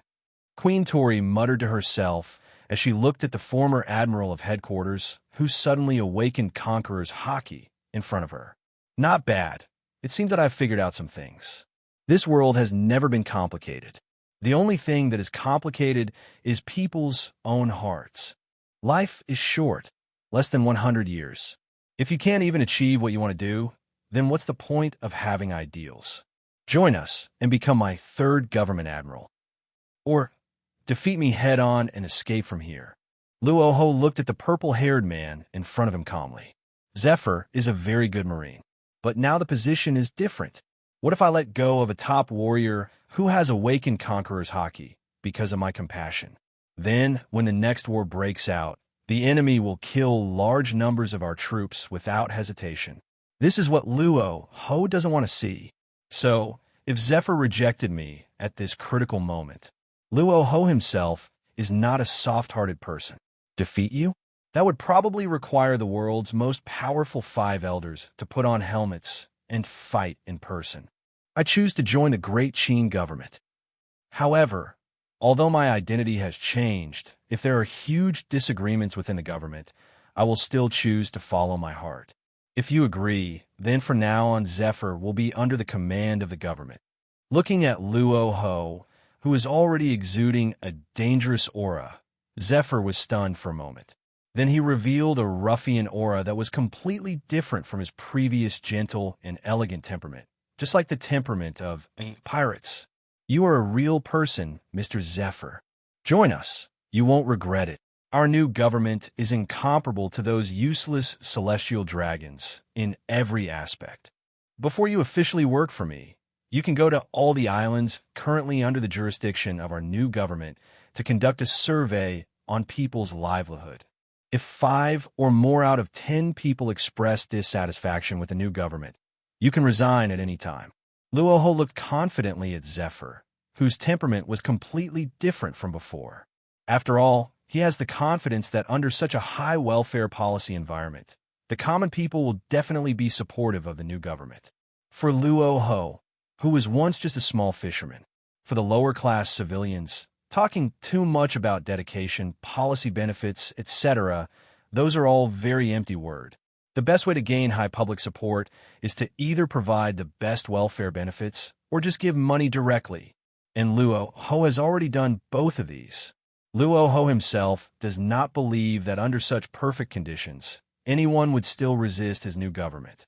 If there really are any, they are the typical devils and Vietnamese monkeys. He is just an ungrateful D who can never be satisfied. A few minutes later, All the residents of the Amazon Lily Kingdom have gathered and are scattered on several floating islands around them. The number of female warriors was not as many as Queen Tori had roughly counted before. But overall, the population of the entire kingdom is roughly close to 8 million. Even if we exclude the elderly, the weak, women, and children who do not have much combat power and can only serve as logistical reserves. The number of female warriors that can be mobilized in the entire kingdom is as high as more than 1 million. Of course, these are just a bunch of numbers on the surface. Except for the best female warriors who can awaken all the two-color Haki. The remaining ones are just used as substitutes and are at most slightly stronger than ordinary people. If used to compare with naval headquarters, it is roughly equivalent to the branch soldiers with certain training in the Marine branch area. But Luo Hu didn't care too much about it. After all, this trip not only brought back a large number of female warriors, but also a beautiful and powerful queen of Daughter Island. The most important thing is that he successfully persuaded the Marines' Admiral Black Arm Zephyr to join. Luo Hu could even imagine what the world government would do after hearing the news. How dark will the complexion become? Aren't you going to say hello? Before departure, Luo Hu walked up to Zephyr, who was skillfully entangling Conqueror's Haki, and asked him. This time, Zephyr went out with a shipload of Marine soldiers to learn practical combat experience. It's impossible for him to just slip away without even saying hello. Hearing this, Zephyr's attempt to control Conqueror's Haki suddenly stopped. He looked calmly at the Marine soldiers who were still standing on the warship, waiting for him to return. No need. Black Arm Zephyr died that afternoon in Marineford. I am now Admiral Z of the new government. Zephyr's voice fell in a hoarse and dull voice. As the autumn leaves fell, an indescribable emotion intertwined in his heart. But soon, this emotion was completely wiped out in Zephyr's heart. He is no longer the admiral of the naval headquarters, so there is no need for him to take care of so many trivial matters. Before he can carry out his lifelong belief, he must first get rid of all the celestial dragons in the world. No one is spared. Luo Hu waved his hand indifferently. This has nothing to do with him. Then, he slowly and methodically took control of several islands of different sizes and rushed towards the second half of the Grand Line.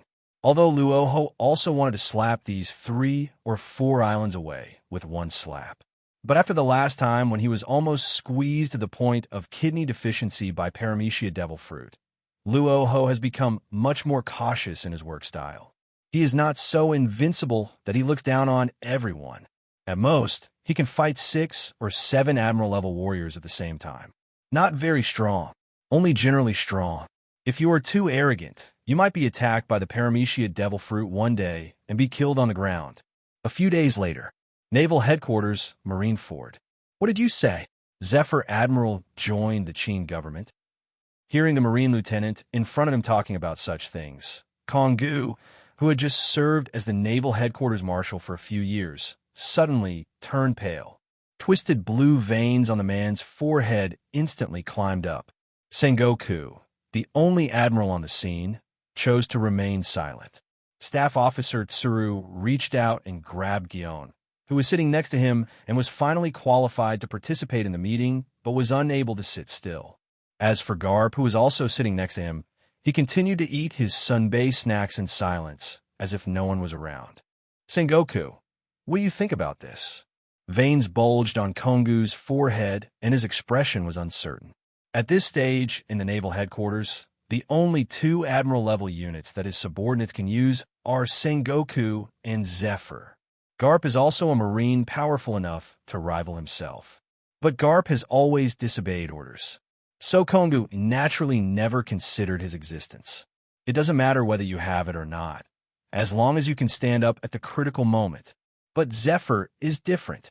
As the naval headquarters, he currently has the most outstanding individual combat power, and can even completely crush Sengoku's admiral level. If he really left, he really has no one left to use under his command. I don't know how to evaluate this matter. Maybe he has his own beliefs to pursue. We at the naval headquarters have no right to stop him. Sengoku tried to express his opinion several times, but finally chose to give a vague response, because he really didn't know what attitude he should use to deal with such things. In general, don't advise others to be kind without experiencing their suffering. What if my family was broken into pieces like Zephyr's? Sengoku couldn't guarantee that he wouldn't go crazy right there. Facing the holy land of Mariewa, he turned into a giant Buddha. Then he slapped the celestial dragons into mud. Zephyr has been able to remain silent for so long without any action, so it is reasonable for him to join the Qin government at this moment. But at this moment, the Marine captain who was in charge of reporting the mission swallowed frantically several times before he spoke the second half of his sentence clearly in a trembling voice. Marshal Kong, I have one more important piece of information that I haven't shared yet. The Marine soldier interrupted the Marine marshal who was pounding the table with a panicked look on his face. If you have anything else to say, tell me now. It had better be good news.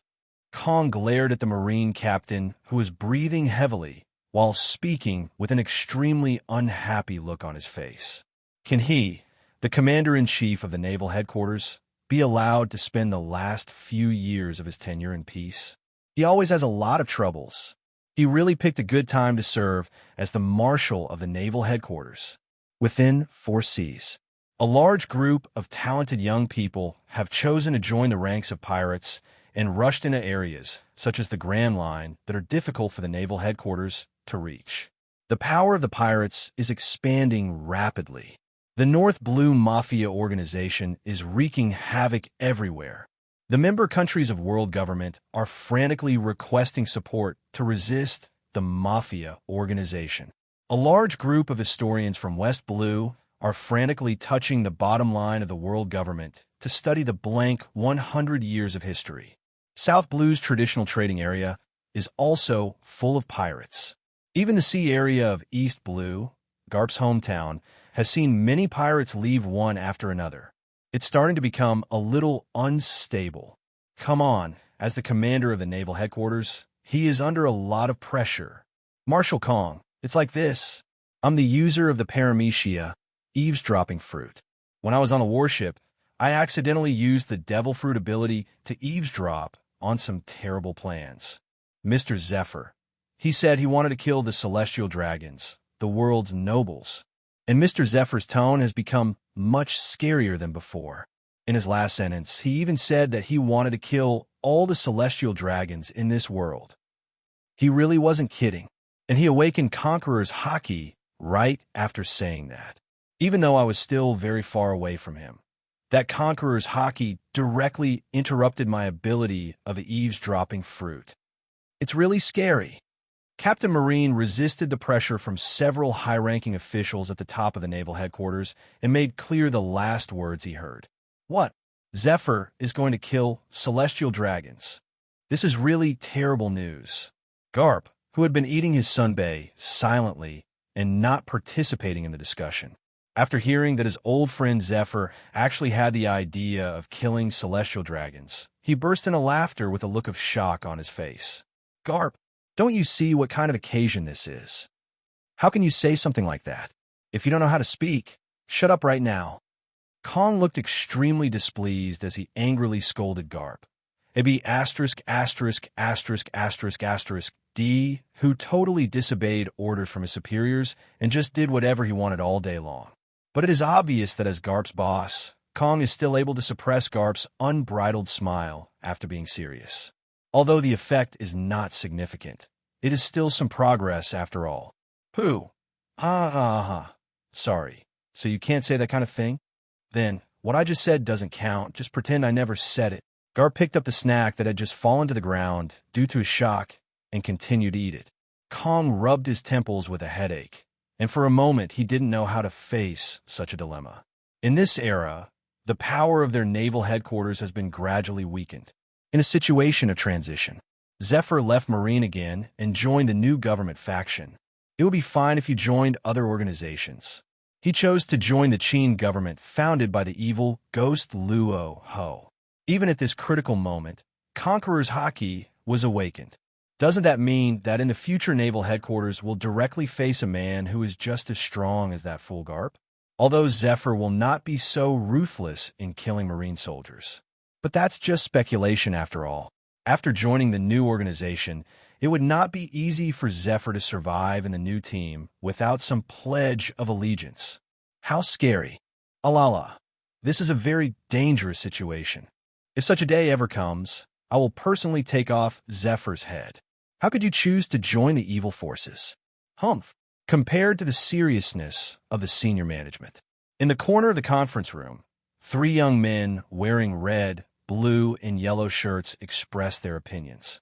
Borsellino had a teasing look on his face, and it was hard to tell whether he was really scared or just saying it.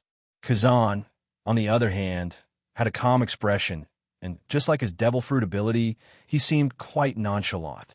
As for Sakazuki, who had made the most progress among the 3 and whose strength had greatly increased, a ball of hot dog head, magma, melted out of his fist. He swore without mercy that he would take Zephyr's life. Hua!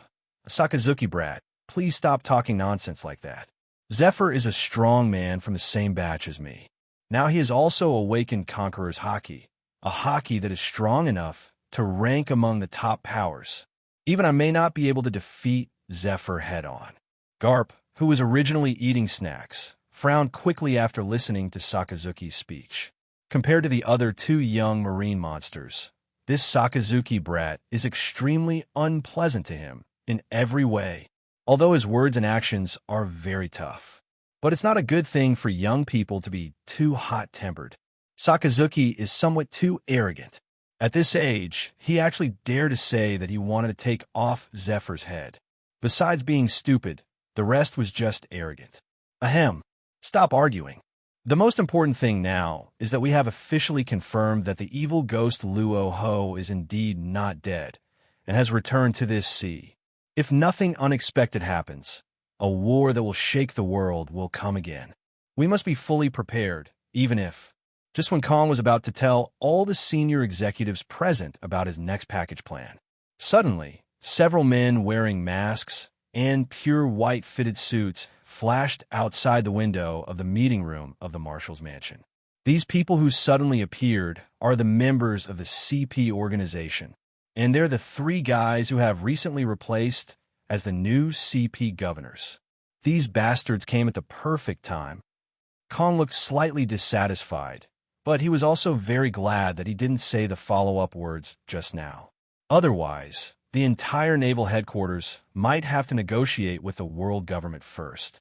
After all, although he is nominally a marshal in naval headquarters, his personal thoughts are not yet ready to obey the world government like a puppet. Otherwise, he would not be qualified to awaken Conqueror's Haki and become the most powerful fighter in this ocean. Evil Ghost Luo Hu. He is a man who is comparable to Rox-D, Zebek, the overlord of the sea, or even stronger. Now that he has returned to this sea, where will this era go? The situation is completely beyond the control of our naval headquarters. Glancing at the corner of my eye, I thought I noticed that Kong stopped talking in time. And staff officer, he also took up the conversation in time to avoid arousing the suspicion of the 3 CP governors. After all, none of these guys who wear masks and never dare to show their true faces are good people. However, just as chief of staff, he was seriously introducing the dangers of Luo Hu.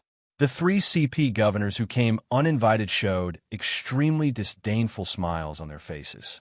Is this the only courage these generals of your naval headquarters have? They're just pirates. Even if they set up a national government, it is just a pirate government that poses no threat. If you, the Marine, are unable to rule this ocean, then you should just give up your position and let us, the CP headquarters, take over. What a bunch of cowards. Isn't it just a little pirates, Luo Hu? What kind of evil ghost? I think you Marines are really useless. 3 CP organization governors who were fully capable of holding the rank of Admiral of Headquarters walked to the middle of the conference room, pulled out chairs, and sat down without any hesitation.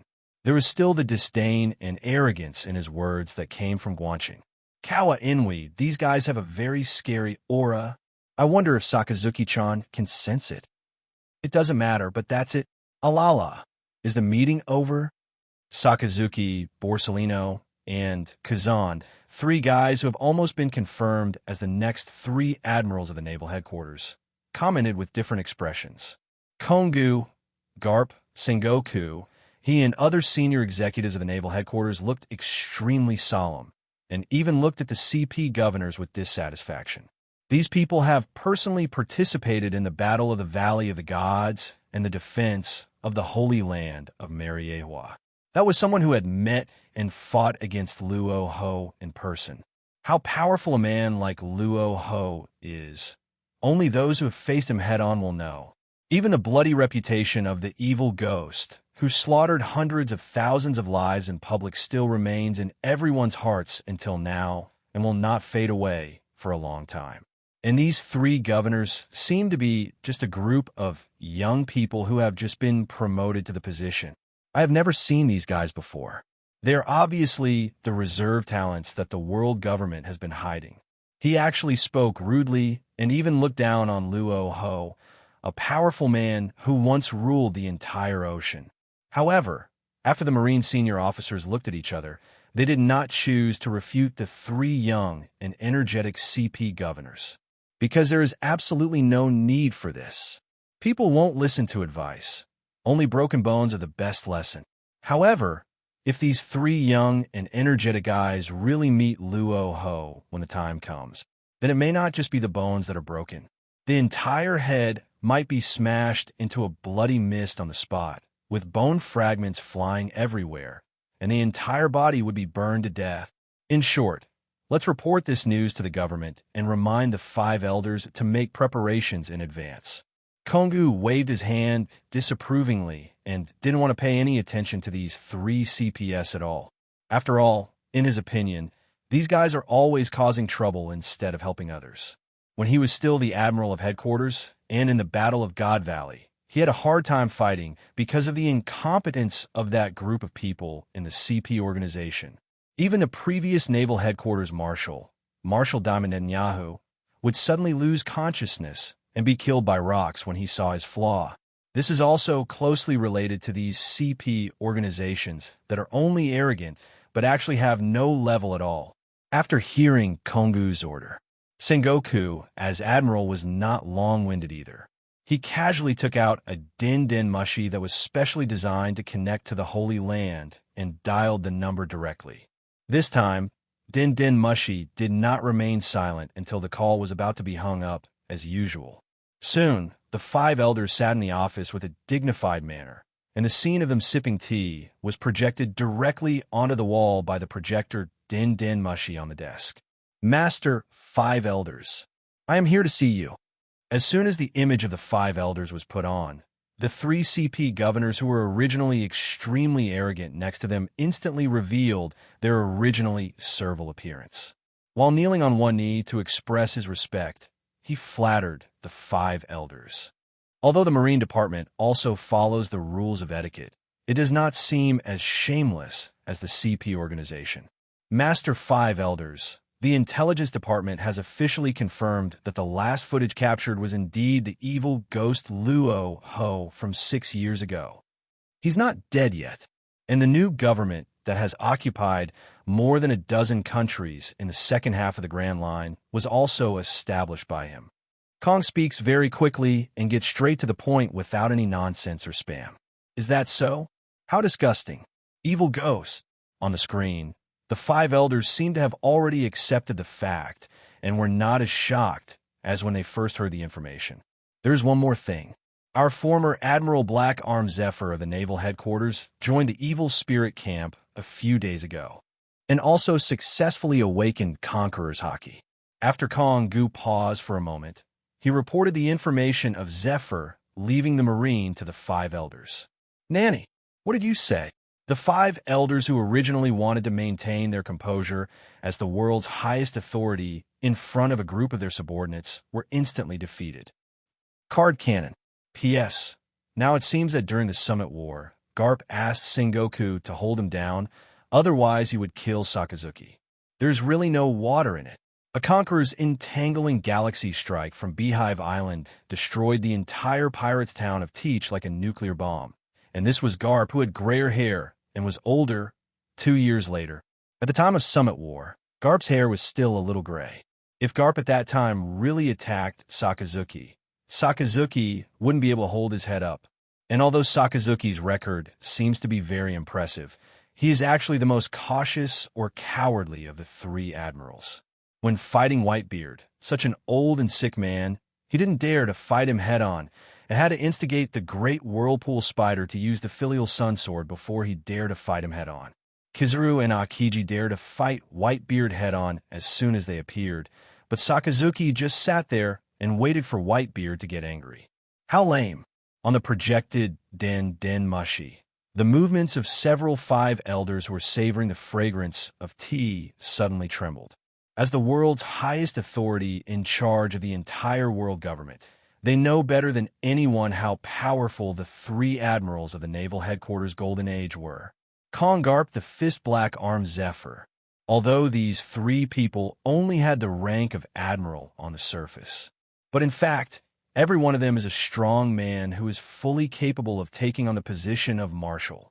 This is why a young man like Garp, who doesn't take world government and celestial dragons seriously at all, can live so comfortably in Marine. And no one dares to control him. The reason is the unrivaled strength and huge influence on the lower-level Marines. Now Kong has become the Marine Marshal, but Zephyr has directly left the Marine and joined the Evil Spirit camp. This was undoubtedly a bolt from the blue for them, as they were currently short of manpower to curb Luo Hu. Why did Zephyr leave the Marine? Report the details to me immediately.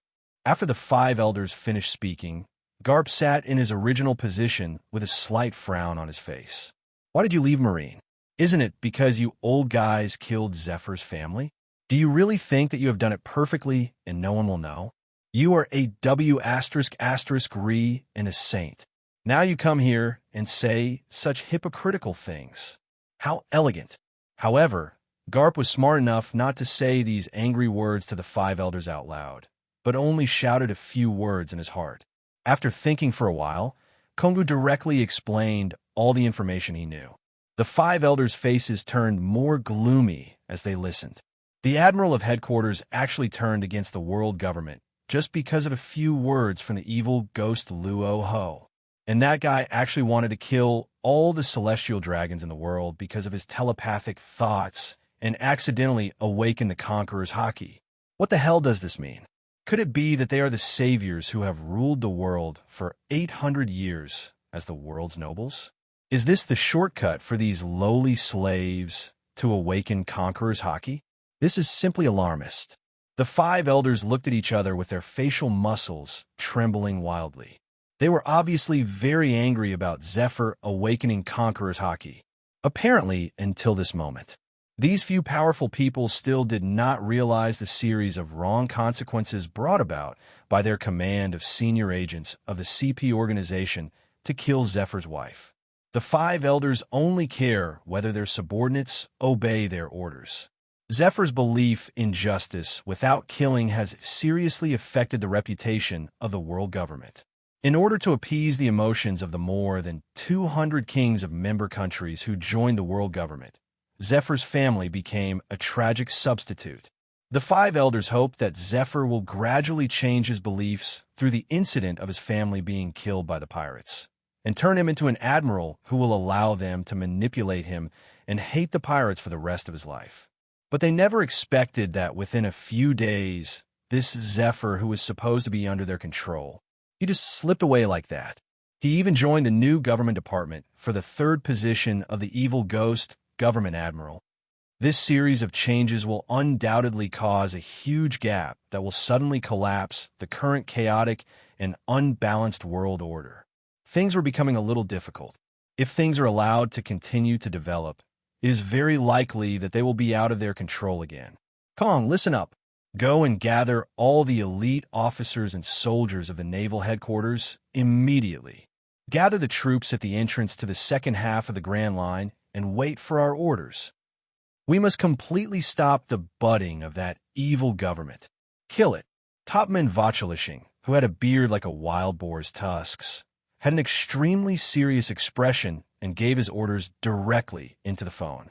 I've already issued the transfer order in advance.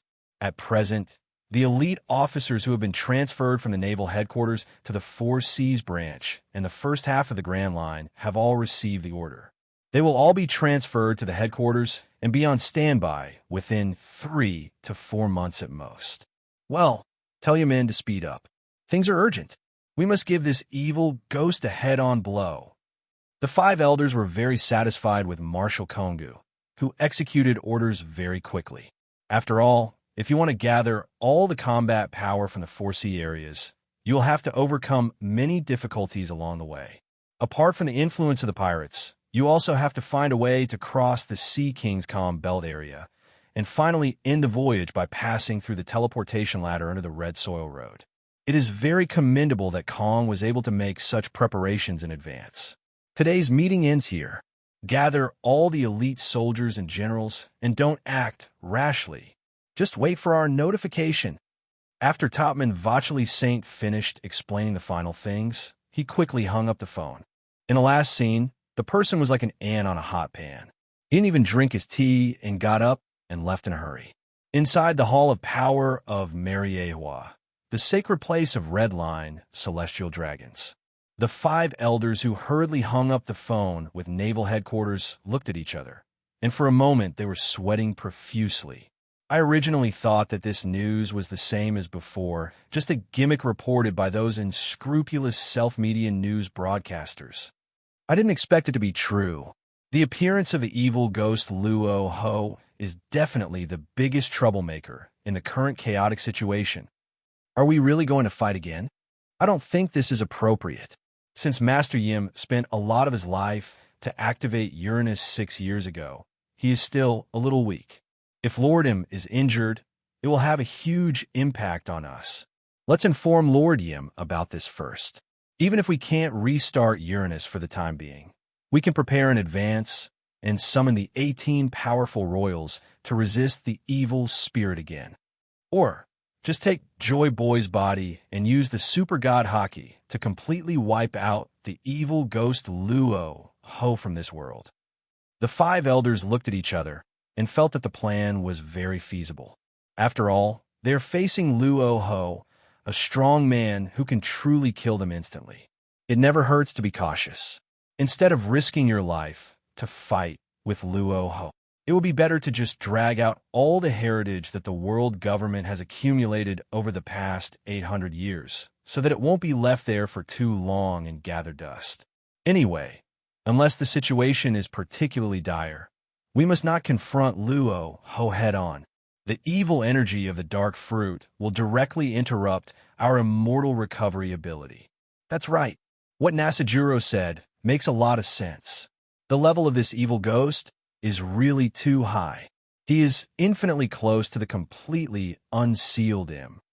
Unless there are special circumstances, we can just send our Marines and 18 kings to join the battle. We are the ones who control the highest power in the world. There is no need to fight like the lower-class people and get our heads broken and bloodied. As Nasajuro Sei finished speaking, several 5 elders around him nodded in appreciation. It seems that these old guys who have lived for hundreds of years are also very scared and terrified of the coming of death. After all, a dangerous person like Luo Hu really looks like a villain. Not a word of nonsense.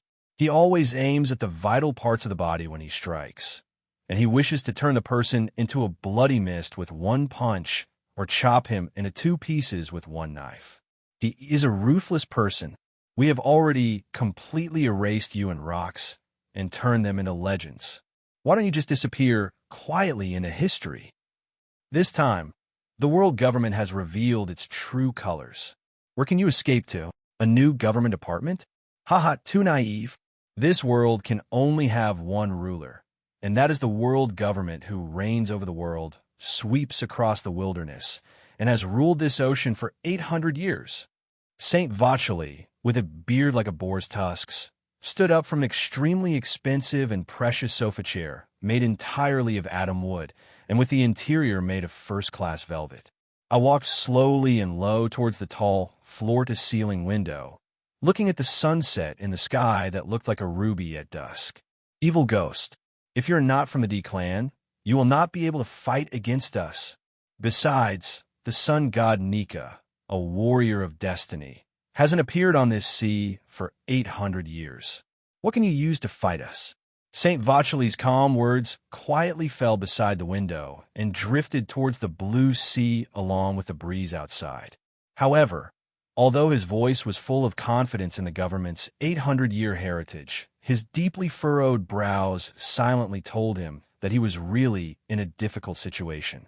4 small and medium-sized islands floated in the sky, and with the help of lion fruit's ability, they slowly drifted towards the Central Sea area currently ruled by Luo Hu's new government.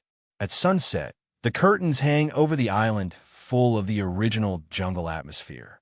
Instead of feeling the dusk approaching at night, it seems to have a bit more of a New Year atmosphere.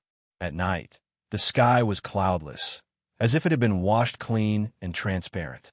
The stars shone with a faint but firm light, like bright gems dotted in the night sky. They twinkle in their own unique way, forming an intoxicating starry sky painting. In this endless darkness, a moon like a white jade plate hangs high in the sky, emitting soft light. It seems to be the most gentle guardian in the universe, illuminating the whole world with its brilliance. The moonlight shines down, the earth is bathed in silver light, and everything becomes quiet and mysterious. However, at this moment Luo Hu was in no mood to appreciate this beautiful painting of nature.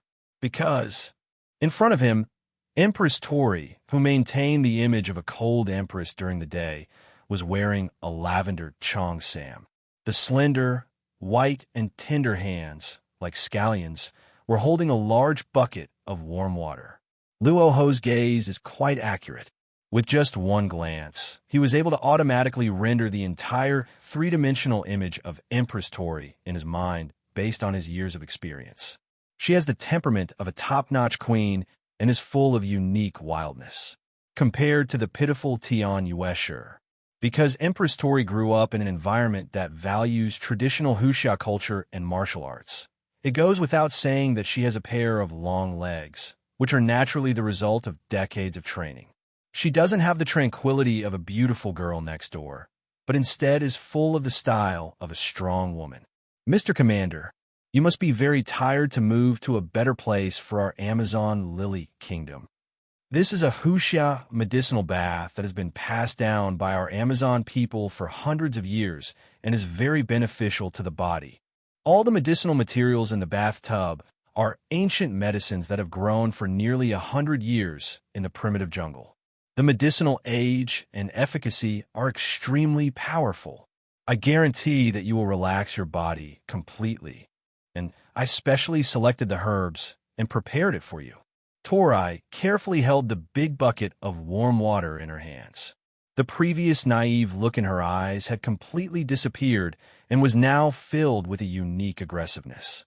Since returning to the Amazon Lily Kingdom, Queen Tori has specially found some free time to look for the former king, Gololiosa, to ask about the lovesickness that all queens have suffered from. The result is self-evident. Gololiosa, who once loved Rox but could not get him, chose to fully support him and personally teach him the various methods passed down by the Lily Kingdom for hundreds of years. After fully learning various experience moves, Tori naturally felt that she was now filled with extremely powerful power. A must-have tonight. Medicinal bath barrel? Does it have any special effects? Logically speaking, it must have some very significant effects to have been passed down by the Lily Kingdom for so long. Luo Hu became slightly interested, as someone who had been influenced by Huxia civilization for thousands of years. Traditional Huxia medicine and other things are just so cool. For example, Wuzian Zong Wan, Lu Wei Di Huang Wan, Zhuikue Wan, Yugue Wan, and other series of pills are really in line with the trend of the times. I understand the pain in the hearts of men who help the poor. Yes, it has many benefits, such as replenishing qi and blood, strengthening tendons and bones, draining water and removing dampness, eliminating heat and swelling, relieving fatigue, eliminating anxiety, and replenishing the kidney and qi, etc. These functions are very beneficial to the body. Just take a dip. I've worked so hard to prepare. A dip is very good for your health. There was a flicker in Queen Tori's eyes, and a hint of subtle cunning would occasionally flash across the depths of her pupils. It's rare that you're so thoughtful, so I won't be polite. Before listening to Queen Tori's introduction to the efficacy, Luo Hu was still very indifferent. The effects of replenishing qi and blood, strengthening the body and bones, etc. basically have no appeal. But if you're talking about nourishing the kidneys, then there's nothing much to say. You have to take this bath. Don't refuse yet. Why don't you give a try first? Tori's expression changed slightly, and she continued to perform the dialogue according to the plot she had rehearsed in her mind, until Luo Hu in front of him had already jumped into the medicinal bathtub in no time. Queen Tori looked up in surprise. It seemed that Luo Hu had no resistance at all and just soaked in the bucket. What should I do? What did Sister Gurliosa just say? The plot is totally wrong. Tori's eyes showed some panic. After the plot has completely changed, it's like my brain has crashed and I have no idea what to do next. At this time, Luo Hu, who was soaking in the tub and enjoying the relaxation of his pores, suddenly looked a little strange. He didn't recognize most of the herbs in this medicinal bathtub, but the famous cistanche, Cinnamorium songaricum, and so on. Luo Hu is very insightful and has seen and heard it. Is this really a soothing medicinal bath? Why does something seem to be wrong the more I soak it? And my body has become so hot, feeling very much that something was wrong. Luo Hu slightly opened his eyes and prepared to ask Empress Tori what was going on. However, at this moment, all that could be seen was a figure with slightly red skin all over his body, covering his eyes with his hands and standing there twisting his body. Well, if you're covering it like this, you might as well not cover it all. How can you not see such a big gap? Luo Hu looked speechlessly at the Empress Tori in front of him, who was trying to cover up her crime, but it only made it more obvious. This guy, curiosity kills the cat, yet he acts so reserved. There is absolutely no sense of cultural identity that people like Tian Yuesher, who have been influenced by Japanese culture, have. That's not the case. I just saw it wrong. That's why I'm curious. Queen Tori's face turned even redder as her little thoughts were exposed on the spot. She felt ashamed and eager to explain what she meant. Looking at Empress Tori, who looked like a little woman but had a face of a queen, Luo Hu's mouth twitched. Sure enough, there must be some reason why the Amazon Lily Kingdom is called the Lily Kingdom.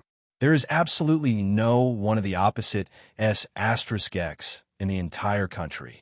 If you don't become a reserved person after living in such an environment for decades, it would be a miracle. However, this kind of contrasting personality looks mature and cold on the outside, with a strong aura like a queen, but is actually full of innocence and girlish feelings on the inside. It seems to be a very rare type. She performed this series of actions on this dark and windy night just for the little love and thoughts in her heart. A moment later, "What's wrong with you, Miss Tori? Your forehead is so hot. Are you having a fever?" "No, I didn't. It's just, I'm sick." Sister Gurliosa said it's lovesickness. It can only be cured by being with the opposite S*X, who makes my heart beat faster. The Haki level has reached the top in the world.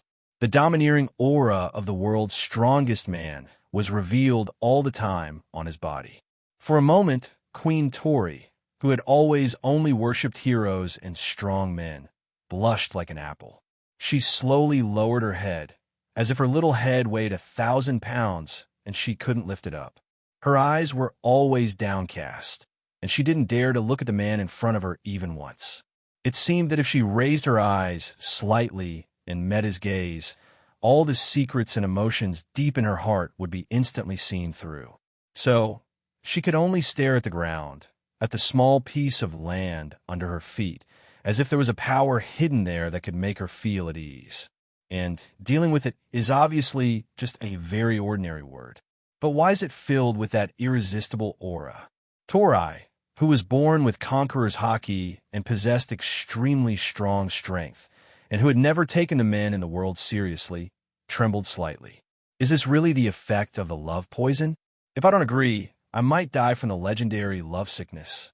Torai raised her head slightly. His eyes looked intentionally or unintentionally at the still open door next to him. Luo Hu nodded in understanding. As a veteran driver, he certainly understood. Crunch. Luo Hu waved her hand gently and closed the door, solving all the Empress's worries. At this moment, Queen Tori, who originally had an excellent temperament, actually showed a pitiful temperament. She subconsciously wanted to struggle, but he found that he could not resist the powerful force in front of him. My heart started beating wildly, and I looked like a confused and bewildered little deer, totally at a loss. Wow, TT, what's going on? My heart is beating so fast.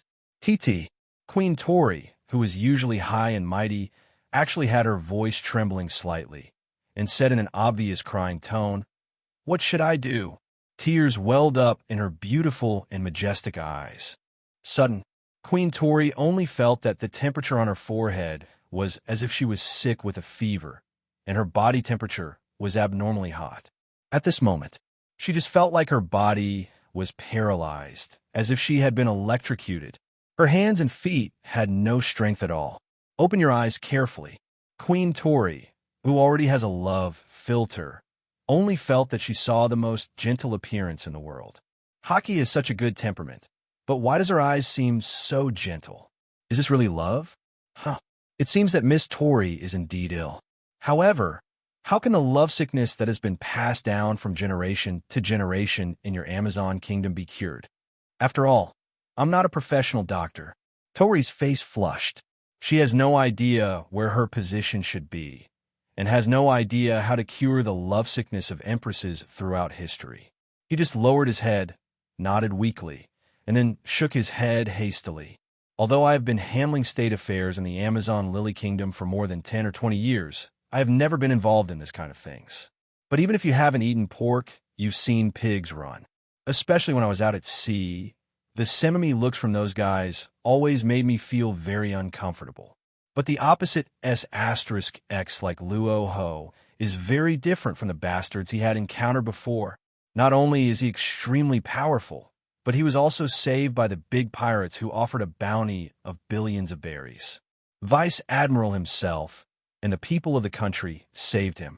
The tradition of the Lily Kingdom requires that the life-saving grace be. And who wouldn't love such a strong, gentle, domineering, and handsome man? In her opinion, appearance and temperament are absolute justice. Of course, she would never admit that she was completely in love and couldn't extricate herself. Tori's lips trembled slightly as she tried to say something to lighten the atmosphere. Whoa! Tori whimpered and tried to speak, but no sound could be made. I just felt as if my words were blocked. Suddenly, Queen Tori's pupils contracted tightly, as if she had experienced something painful. The heart and lungs are breathing violently due to the excessive consumption of physical strength. Every muscle cell in the body has lost its last bit of power. The pupil becomes unfocused.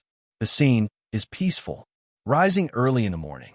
Before I knew it, it was the next morning with scorching sunshine. Luo Hu gently brought the tired Queen Tori to the large mahogany and gold-threaded sofa to rest.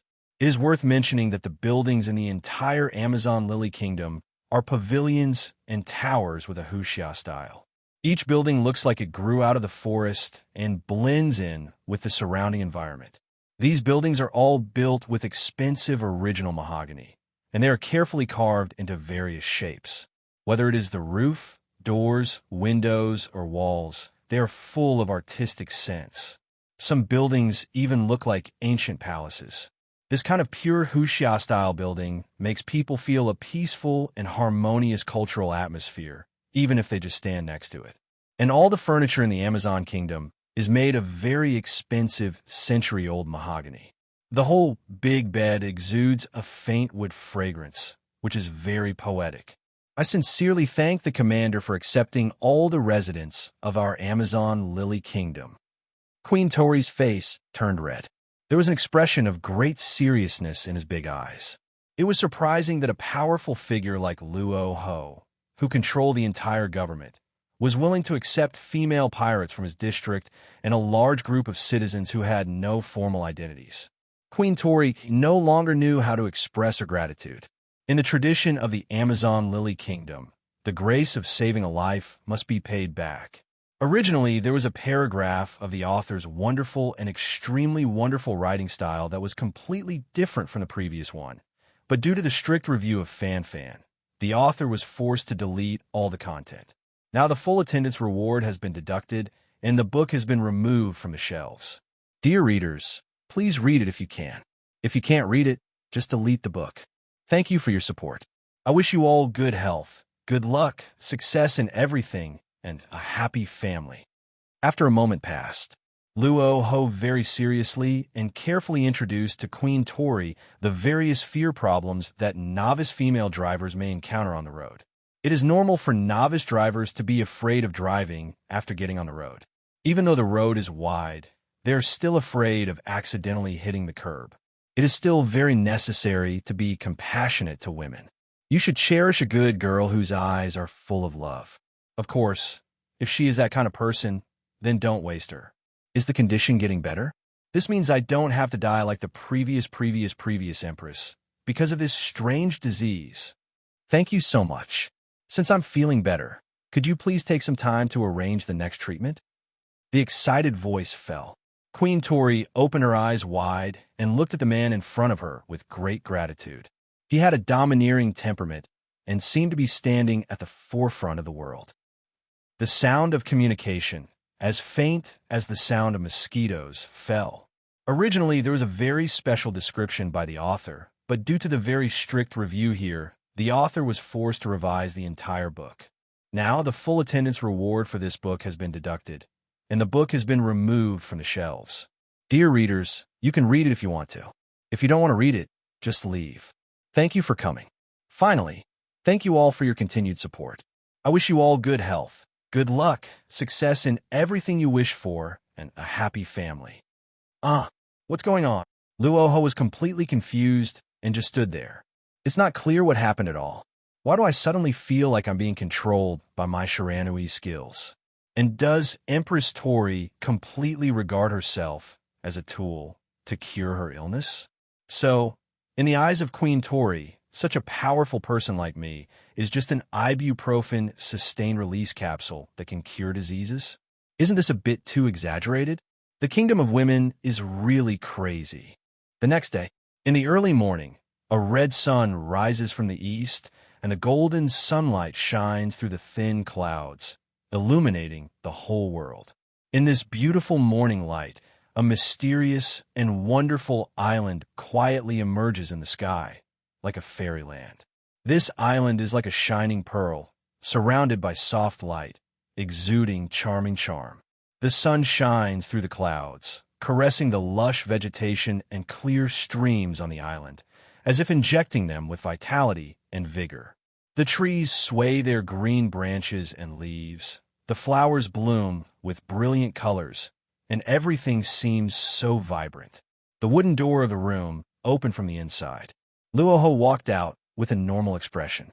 After standing at the door in silence for a moment, Luo Hu returned to the room and left a green artificial qinglong fruit and a dark blue artificial thunder fruit on the table. Although Luo Hu's current power development can directly treat Queen Tori as a vase, but she is the pirate's queen who came from the kingdom of women after all.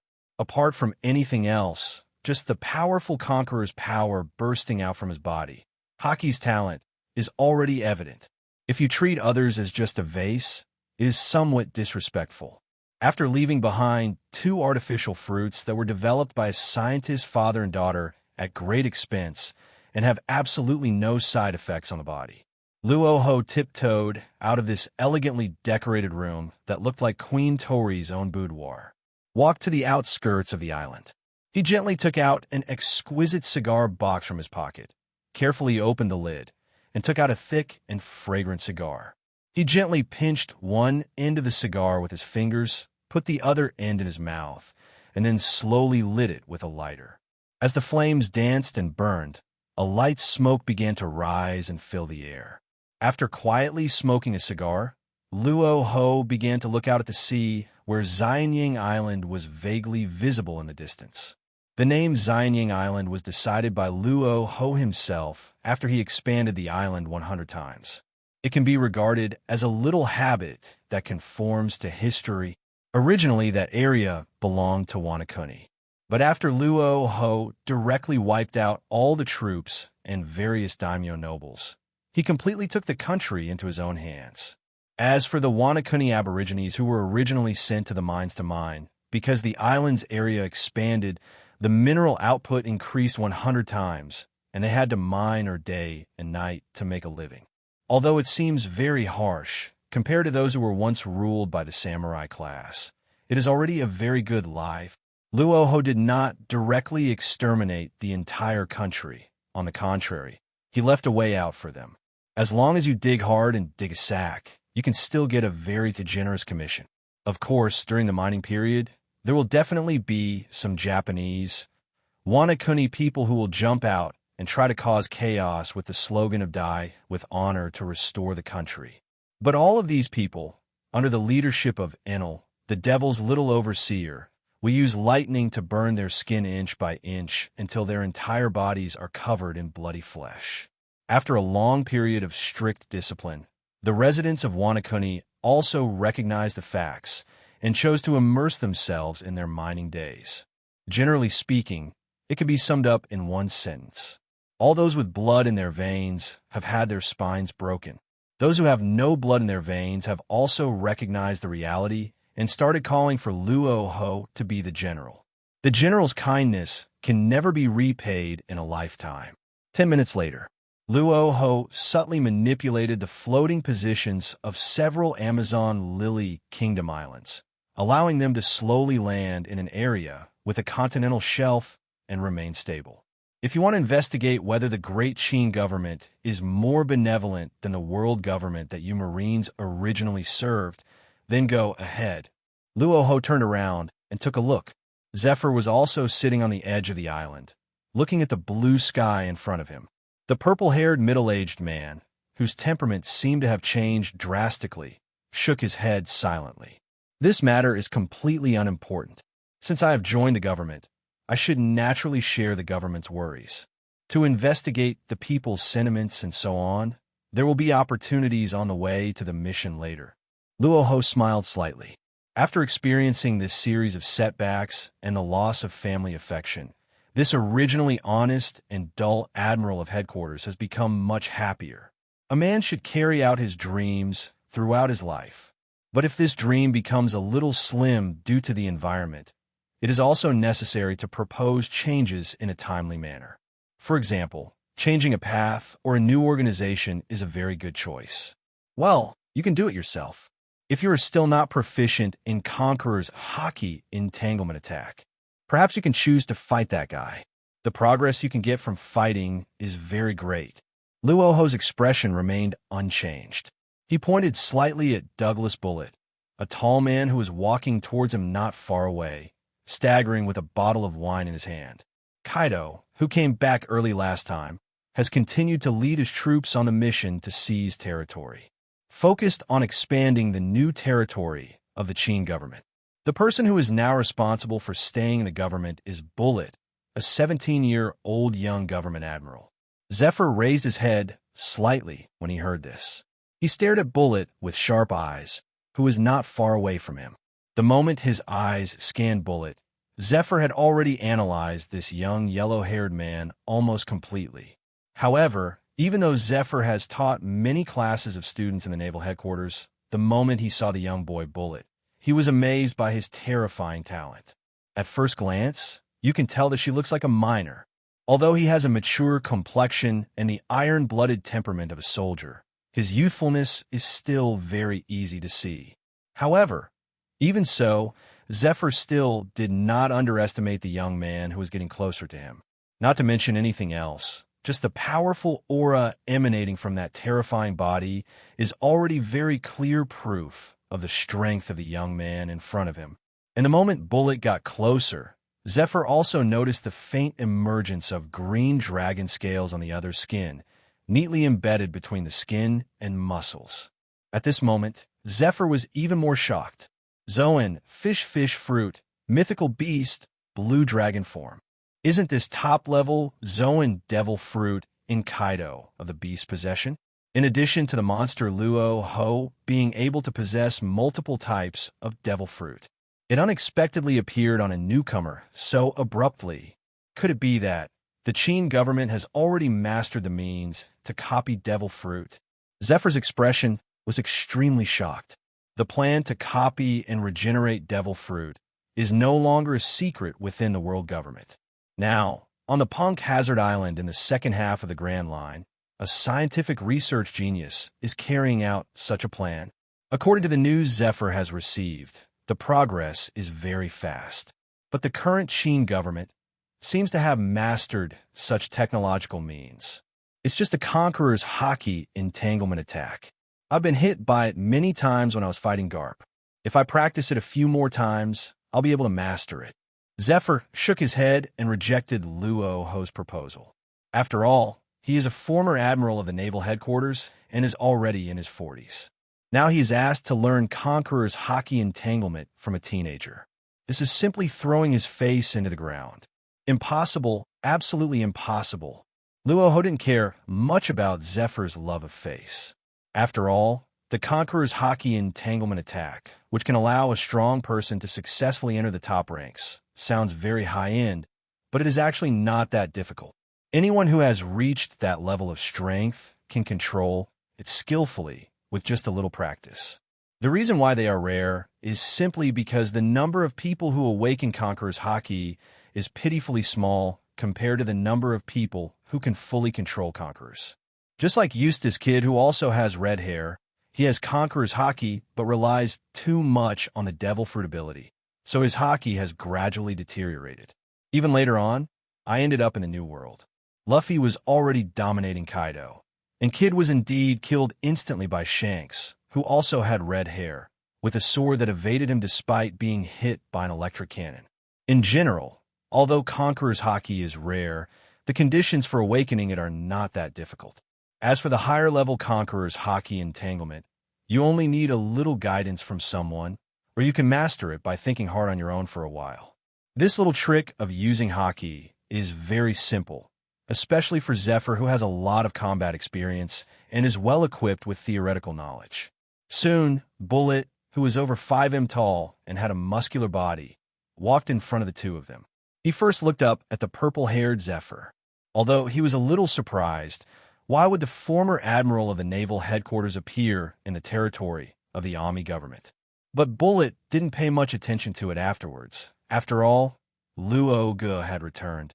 As long as this man is present, let alone a former admiral of the naval headquarters, even if the entire naval headquarters calls, there will be no problem.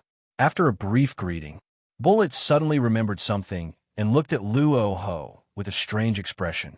Brother Luo, during the few days you were away, a guy nicknamed Golden Lion came to our territory. Golden Lion Shiki. Luo Hu muttered with some surprise. Yes, that's the Golden Lion Shiki with a bounty of 4.938 billion berries. Bullet's expression was very serious, and he was obviously not joking.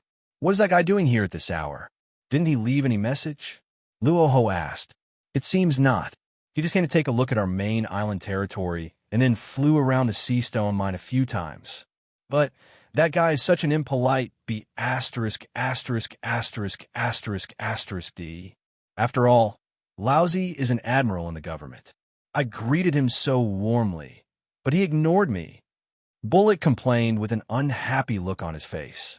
His young age and immature behavior made him look like a complainer. Well, don't worry about him. That guy always thinks highly of himself, Luo Hu said calmly. Although Golden Lion's performance was somewhat strange, Luo Hu himself did not think it was too surprising. After all, that guy was very arrogant during the Rocks era, always asking for a branch house. It is normal for such arrogant and domineering strong men of the old times to look down on newcomers. Golden Lion's character has always been unruly and arrogant. Compared with Whitebeard, who is mature and steady and has become the father of thousands of people, the gap is very obvious. This is the former Admiral Black Arm Zephyr of the Naval Headquarters. He has now joined our government, and his rank is directly set as Admiral.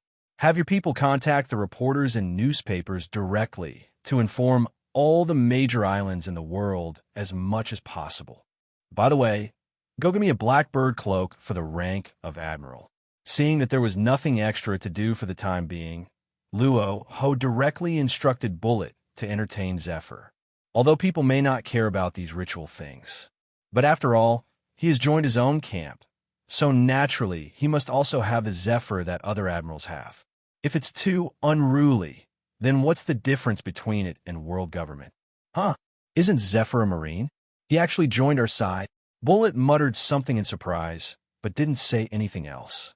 He quickly turned into a lightning spear and rushed into the government building.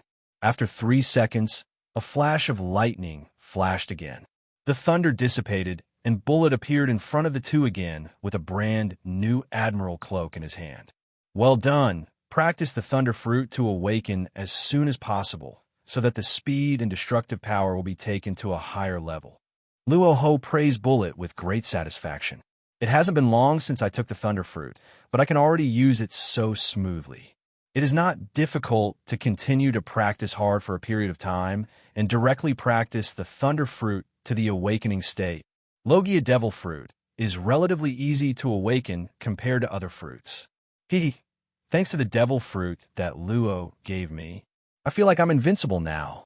I can knock down all those so-called big pirates who occupy the territory in a matter of minutes. Bullet turned left and right to show off his strong biceps and muscular back. At this moment, Zephyr, who was standing in the same place and took over the Admiral's cloak, was already stunned. In his eyes that had never seen the world, Bullet has a god-level blue dragon fruit on his body. And now this guy can actually directly use the elementalization of Logia Thunder Fruit. What does this represent? This is the performance of a person with dual fruit abilities. It turns out that the Qin government not only controls the replication of devil fruit abilities, but also masters the technology of many other fruit abilities. Such a background is simply terrifying. No wonder they dare to challenge the world government directly. It seems that their naval headquarters has long been out of date and has no qualifications to confront the Qin government head-on. By the way, Luo Hu, the two groups with the largest territories in the second half of the Grand Line are the Whitebeard Pirates and the Big Mom Pirates. When can we lead our troops to defeat them? As long as we get past these two old guys. The remaining small items with bounties worth hundreds of millions of berries will be cleared out in less than a month, and we can expand our territory to the entire second half of the Grand Line. Bullet looked at Luo Hu expectantly. During this period of time, he led his troops out to occupy territory all day long and had already controlled a very large area. Currently, the only two large forces that can pose a threat to the government are the Whitebeard Pirates and the Big Mom Pirates. Bullet, who has always liked to fight against strong people, has already set his sights on Whitebeard and Charlotte Linlin, two guys from the old times. If Luo Hu had not issued the order to start a war, Bullet might have already led his troops to rush over and fight head-on. Who is afraid of whom? In a one-on-one fight, who will be able to defeat whom? Young man, don't be so arrogant. Whitebeard and Charlotte Linlin were once on the same boat with me. If nothing unexpected happens, our better path is to form an alliance directly to fight against the world government. If we fight among ourselves, it will only expose the flaws of the world government. Although we are developing at an unprecedented speed, the world government is not so easy to deal with. There's been no news for so long. Maybe they are planning something bad. Luo Hu shook his head and warned the young and energetic Bullet. In Luo Hu's own eyes, the world government is just a mob. But they have 800 years of heritage, and there are enough people left. A single mob is no problem, but if there's a group of mobs, it will be a force that could destroy everything. After experiencing the feeling of being surrounded and attacked by dozens of powerful generals, Luo Hu was no longer as aggressive as before. Now is an era of peaceful development. Mountains of gold and silver are green mountains and clear waters. Luo Hu still believes that it is not possible to go to war directly with the world government until the necessary conditions are met. Of course, if the world government insists on making trouble at the stage of its development, Luo Hu doesn't mind getting started.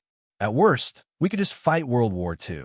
As someone who once memorized the speech of a failed art student, I am definitely not weak in boosting morale. Even if our side cannot be defeated in the end, at least we can still bite off a piece of meat from the world government. Our current territory has basically expanded to the limit.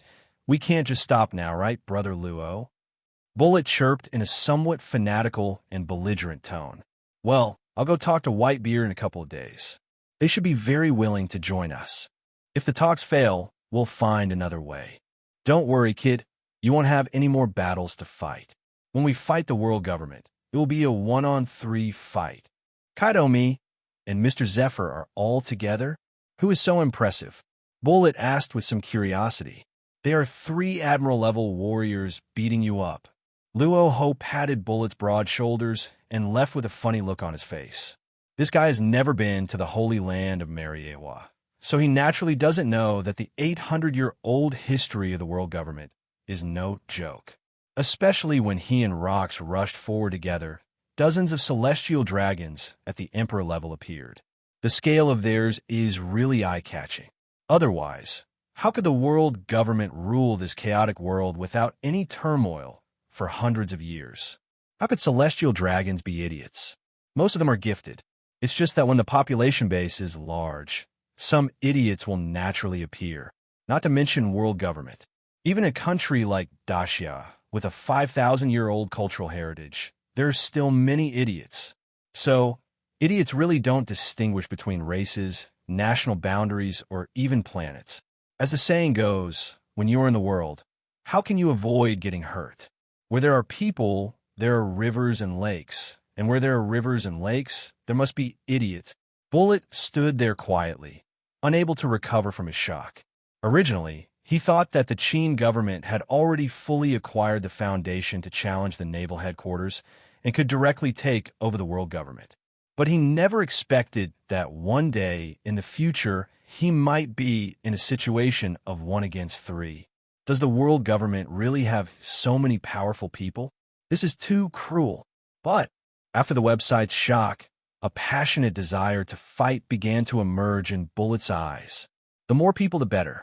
If there were fewer people, there wouldn't be enough for him to kill all by himself. As one of the admirals of the Qin government, Bullet himself has never killed any celestial dragons. This is not a good name. Mr. Zephyr, you must have participated in the Holy Land Mariewa War, right?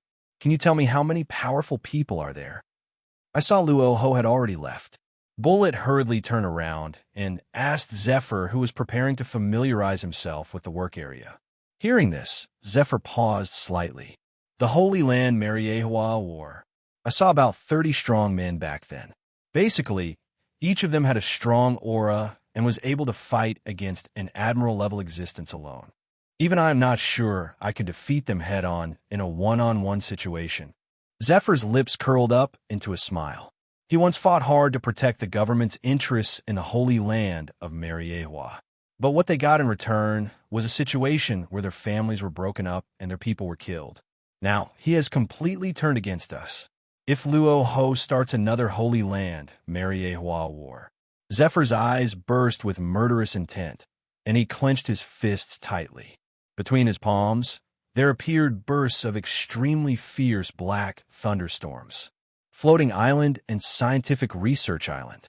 Luo Hu strolled leisurely to the Scientific Research Island, which he had not visited for a long time. I remember that this island was dug directly from the vicinity of AKA's island when I obtained the Demon Sword.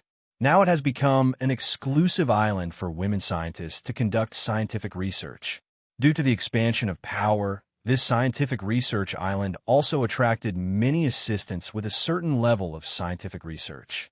These scientists, all wearing white coats with black bird patterns on their chests, naturally greeted Luo Hu, a commander-in-chief, when they saw him come to the research island to hang out. Luo Hu also raised his hand enthusiastically in response. Although these scientists seemed to have no fighting power, They're just ordinary people. However, having suffered the consequences of technological advancement during the war, Luo Hu did not dare to underestimate the value of these scientists. If these guys can develop a shield that can resist ancient weapons, Luo Hu wouldn't have been so afraid of the world government for so long. After strolling around for a while, Luo Hu walked to the sparsely populated central area of the scientific research island. Usually there are only two people here, a scientist's father and his daughter, who are responsible for researching and solving the most difficult scientific research problems. Then the scientific research results are directly handed over to ordinary scientists outside to conduct on-site experiments and develop corresponding results. Luo Hu knocked gently on the door of the laboratory and walked in. "I'm sorry, did I bother you? I had nothing to do today, so I came over to see if the two great scientists had any new research results recently." After explaining himself for his sudden arrival, Luo Hu began to visit the laboratory, which had completely changed its appearance and was full of high-tech style. It seems that during the time I was away, the scientist and his daughter were very attentive to the transformation of the laboratory. At least these high-tech styles make me feel like I'm back in the 21st century. Even higher, the suspended battery balls exposed in the air make crackling sounds, which are fascinating as if they were alien technology. It's the commander-in-chief. Please do it first. I have some experiments going on here and will come to report to you later. It only takes about 2 to 3 hours to finish it perfectly.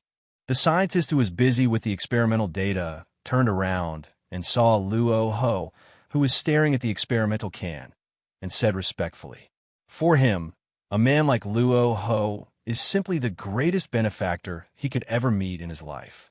Unlimited support for experiments on site, unlimited scientific research funds, and they will not even use power to suppress their own scientific research directions.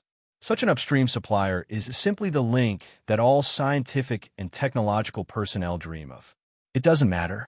The experiment is more important. I just came here to take a look." After Luo Hu responded quickly, he continued to look at the cans of human bodies filled with dark green liquid in front of him. Inside these cans, cells that have split into roughly human shapes are constantly wriggling, appearing to be filled with extremely powerful life force. If nothing goes wrong, this should be the genetically modified human experimental project mentioned earlier. "My dear husband," just as Luo Hu folded his arms across his chest, quietly staring at the squirming cell mass in front of him, a clear and pleasant girl's voice suddenly sounded behind him. Tianyuesher, who was still wearing a pink-fitted kimono, was excited. She looked at Luo Hu, who had been away for a long time, with stars in her eyes. She walked forward naturally and opened her arms to embrace him. "Ashi, how come you have time to be here?" Luo Hu was slightly surprised and directly hugged the soft and petite girl in front of him. "It seems that my husband has never cared about Ashur when he was away from home. Ashi has been working in the science department all along, specifically responsible for speeding up the experimental process." Tianyuesher looked at the man in front of her with a look of grievance, who had already forgotten her completely, and a trace of mist began to appear in the depths of her eyes. Luo Hu's face suddenly became awkward when he heard this. He is not a master of time management and has never paid special attention to this aspect. "Forget it. Mr. Commander is a busy man after all. He doesn't have time to come, so it's normal for him to care about a little girl like me. However, Mr. Commander, you don't seem to have the habit of wearing perfume, right? Girls prefer the scent of gladiolus." The words that came out of Tianyuesher's tender lips were not as cold as imagined. Instead, it just revealed a young woman's deep sadness about her man having an affair. What kind of lucky woman is this to be the new favorite of our commander-in-chief? After gently wiping away the tears from the corners of his eyes, Tianyuesher gathered his emotions, forced a smile, and muttered softly. Just when Luo Hu was about to use his Poseidon quotes to make a sophistry argument, Tianyuesher seemed to have forgiven herself immediately. She stretched out her slender, tender white hand and held the man's fingers. Afterwards, he kept walking toward the small building outside the laboratory door without caring about anything. Click! The door was opened, revealing a room decorated in pink style. Ashi, do you want to hear my excuse? Luo Hu restored the somewhat frozen atmosphere with an awkward tone. My dear husband, it's okay. Ashi understands everything. Women are just the standard equipment for strong men. Ashi just needs adults to remember Ashi. Tian Yuesher's face showed a slight heat. The pure white and soft light in the room illuminated every detail of the stunningly beautiful girl. Her long, smooth light green hair was draped over her smooth white shoulders. The girl stood in front of the classical and elegant Wanakuni culture ukiyo-e screen bedside, knelt down gently, her long eyelashes trembling slightly. I have also driven here and have deleted everything. The general description is something that experienced drivers will understand. A moment passed. Luo Hu came to his senses, packed up his things, and walked out of the room. Returning to the center of the laboratory, Luo Hu sighed softly. What was it that you came here for in the first place? It seems like you came here to learn about the progress of scientific and technological research. I never expected that I would be pulled away by the jealous Tian Yuesher as soon as I arrived here. Mr. Commander, this is our scientific research schedule for the recent period.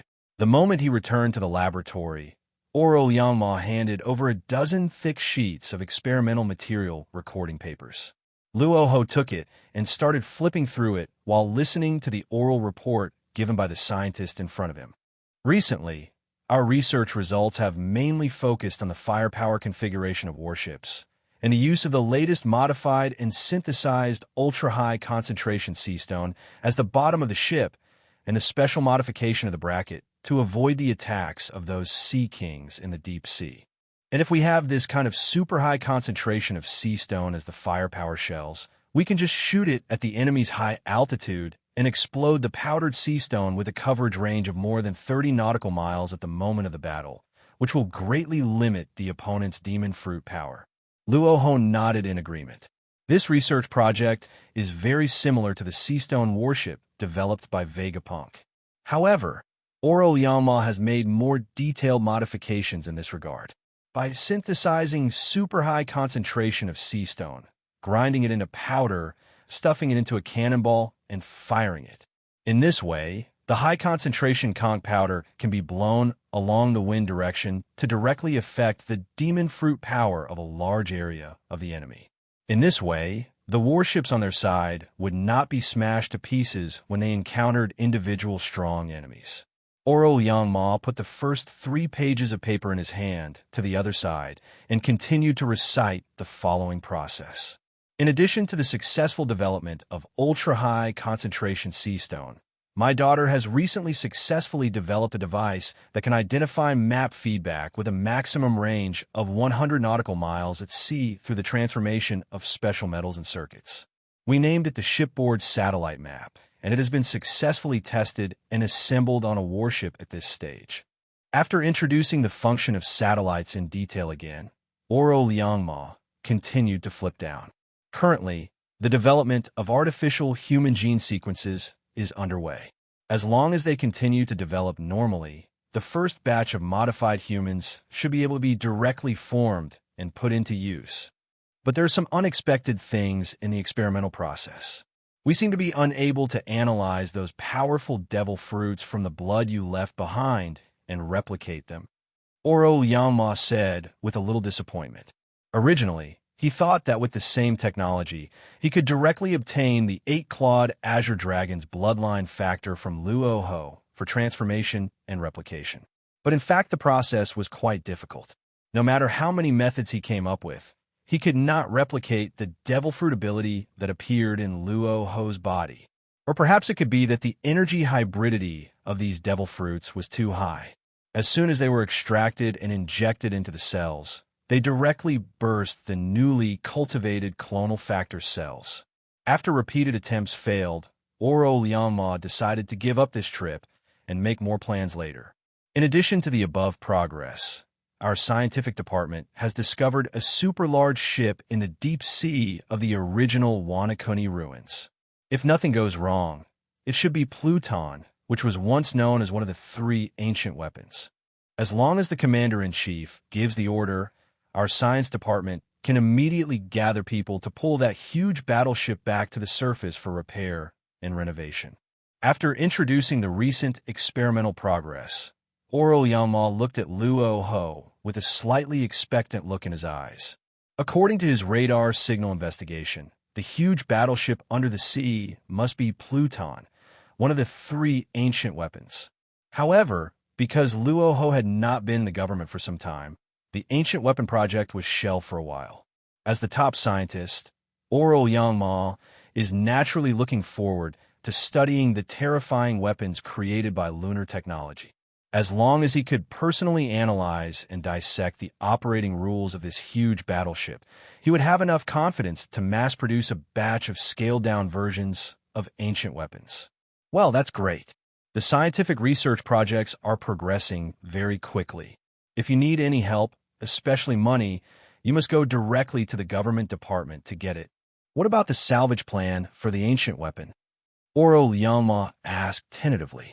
Luo Hu smiled and patted the head of the talented girl Oro Jia next to him and said calmly, "You guys will handle this matter yourself. If you encounter similar things in the future, you can act directly without waiting for my order." After Luo Hu finished speaking, he turned around slightly and left the laboratory. To be honest, Luo Hu was still very excited after hearing that Pluton's specific location had been scanned. After all, it is the legendary ancient weapon. In the official plot, after the Straw Hat Pirates arrived at Wanakuni, they clearly knew that Pluton was hiding under the sea. However, the Straw Hat Pirates did not choose to take the ancient weapon away, but left it on the seabed. Perhaps this is also because the Straw Hat Pirates themselves are unwilling to look for such a large-scale weapon that can destroy the entire island with one shot. And no one was able to detect the exact location of Pluton and salvage it directly. The preciousness of this huge warship that can easily destroy an island is self-evident. This is a weapon that must be mastered. Wasn't it that I was beaten to pieces by another kind of ancient weapon during the war in the Holy Land of Mariewa? If I can master an ancient weapon, I won't have to face the threat of Im's Uranus anymore. This thing is like an atomic bomb. How do you say it? You can do without it, but you can't live without it. Only by taking control of this powerful weapon into your own hands. Only then can the world government and the 18 celestial dragons' royal families of speak politely. At the same time, it can also provide better protection and development time for its new government. After successfully obtaining Pluton, Luo Hu was very willing to go to the bottom of the sea to find the location of Poseidon. Although Shirahoshi was not born during this period.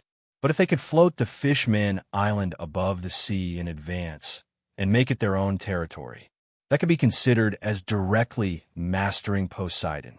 After all, once Shirahoshi is born, he can learn to play house from Whitebeard's pirates.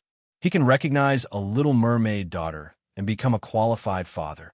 After leaving the laboratory, Luo Hu went straight to the intelligence department and found the location where the Whitebeard pirates were currently staying. As of now, Whitebeard should have more or less learned from the newspapers at sea that he is not dead. Faced with this situation where a world war could break out at any time, Luo Hu still very much hopes to invite Whitebeard to join. However, as for Whitebeard, who is obsessed with playing pirates, Luo Hu really had no idea how to invite him directly. I can only say that I try my best. If all else fails, absorbing the Paramecia shock fruit from Whitebeard as a means of attacking a large area at sea is also a very good choice. After all, under normal circumstances, Luo Hu himself discovered that there was no way to attack the enemy on a large scale. Although the 2 natural devil fruit abilities of Marimara fruit and Thunder fruit can also grant range attacks within a certain range. However, once such high-purity elemental energy is dispersed over a large area, the damage will be further reduced. So, on a comprehensive basis, the Earthquake fruit, which is known as Paramecia's strongest ability, is an ability that is very worth acquiring. After making up his mind, Luo Hu quickly set off in the direction indicated by the intelligence. He turned into a ray of exploding thunder and flew into the distant sky with a roar. At the same time, in the same time period, far away at the naval headquarters, a leading warship had just returned.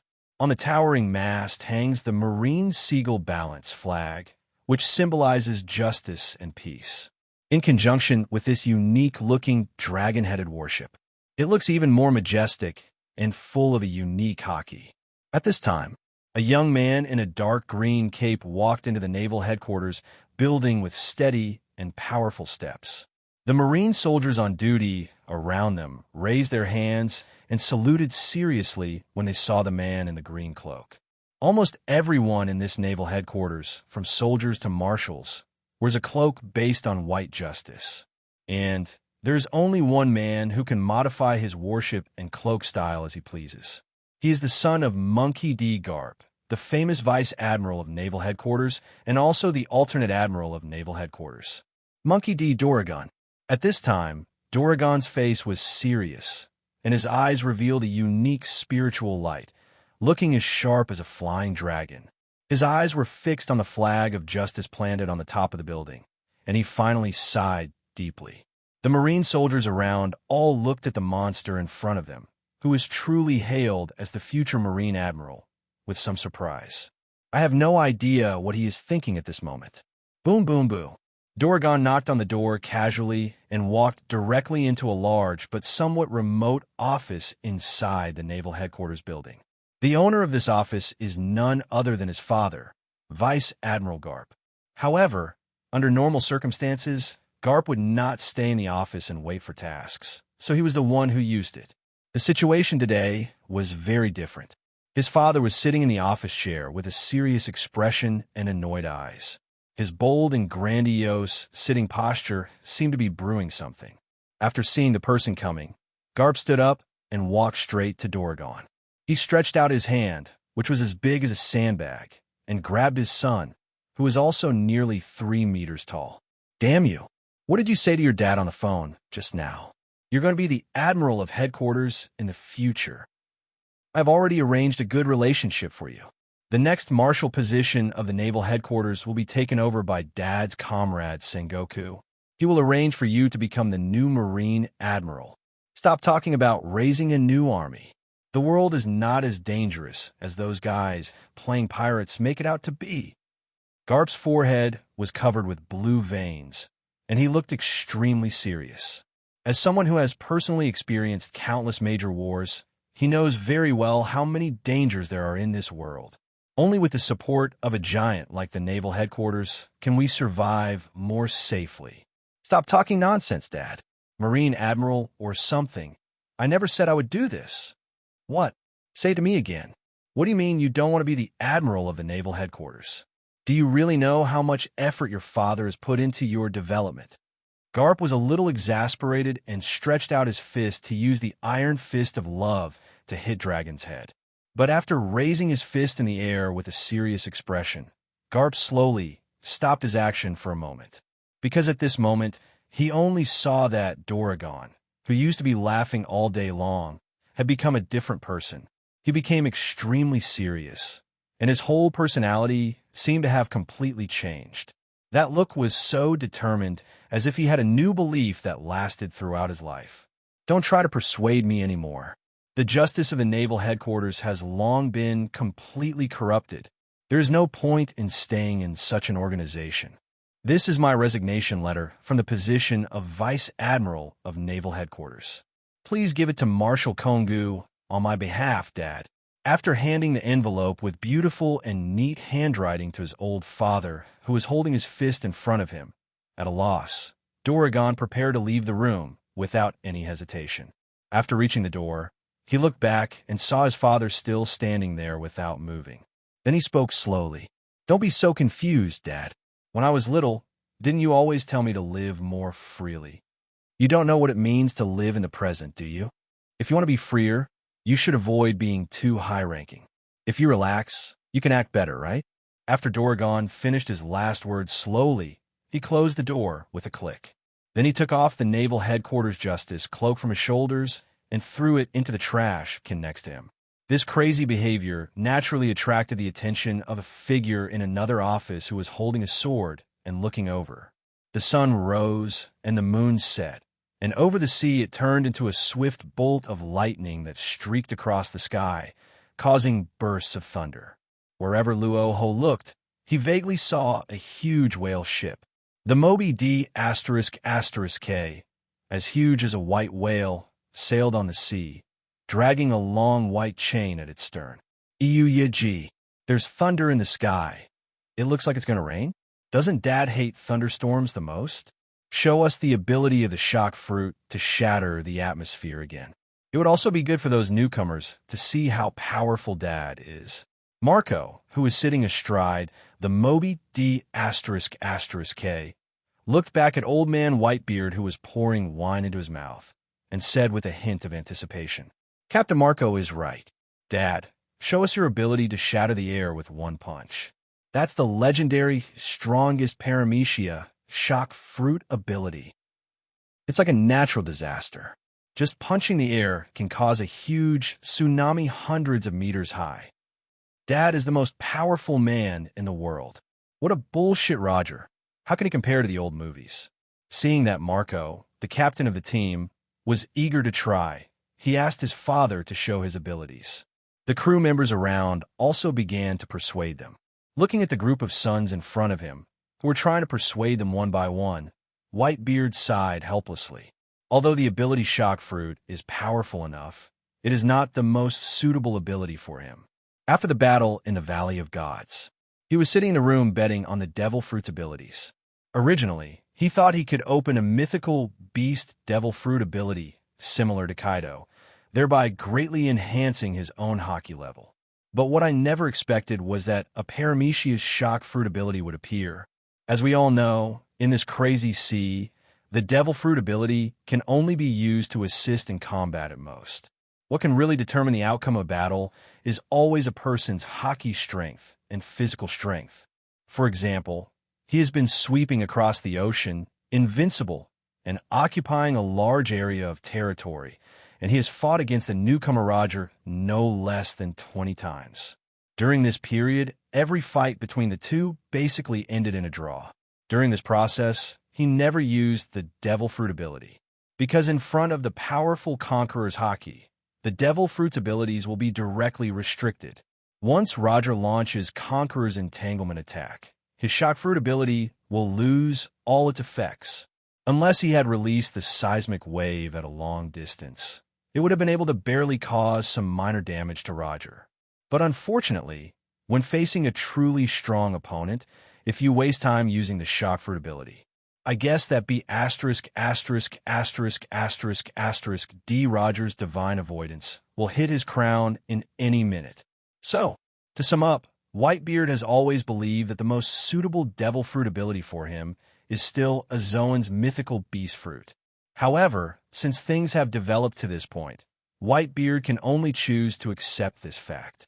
After all, the devil fruit ability of Paramecia shock fruit is very effective against some small pirates groups. For example, in recent years, a large number of flying pirate fleets have gathered to surround his Moby-D*K, trying to forcibly win over his Golden Lion. It was because of the power of shock fruit that most of the pirates' fleet was destroyed and they were able to escape. If it weren't for his ability to break the atmosphere and cause air shock, Whitebeard really wouldn't have the confidence to protect the large number of sons in the team. Guys like Golden Lion are true pirates. When he lived in Rock's Pirate, this guy was under pressure and wanted to force a branch house. If Rocks, as the captain, hadn't used his ultimate tyrant sword to beat him so badly that he was frightened for several months, he might have succeeded. However, just as Whitebeard was thinking, the rumbling sound of thunder exploding in the distance was rapidly approaching the Moby-D*K. Bursting bolts of thunder and lightning flew high in the sky, creating waves of temperature high enough to scorch the air and suddenly struck over. Whitebeard's expression remained unchanged. He just narrowed his eyes slightly and stared at the figure wrapped in thunder. It looks like a very important person has arrived. Is that guy really dead? Even his devil fruit ability has been reborn. After realizing that the person flying quickly in the sky was using Logia's thunder fruit ability, there was also a hint of inexplicable emotion in Whitebeard's usually calm eyes. He personally invited Luo Hu to join Rock's pirate. Now, times have changed. In the Great Battle 6 years ago, Luo Hu personally covered their retreat. I haven't heard from you since. Now, even the Thunder Fruit has been reborn, so doesn't that mean that Luo Hu and Captain Rocks are really dead? Who is Dad talking about? Why does he look like he's missing her so much? Who knows? People who are remembered by my father are usually very powerful opponents. So, it's not going to rain? No matter who comes, as long as they see Dad, they must give him some face. A group of pirates dragons surrounding Whitebeard were talking about the violent thunder that was getting closer and closer to the Moby D***K. They all ignited their fighting spirit and were ready to launch an attack at any time according to their father's orders. Even Marco transformed into a phoenix burning with light blue flames, floating in the air, ready for battle.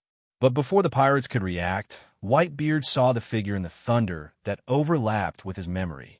Boom, boom, boom. At this moment, Whitebeard could even hear his own heartbeat. This be ********************************************************* is still alive. At first, Whitebeard's eyes widened in disbelief.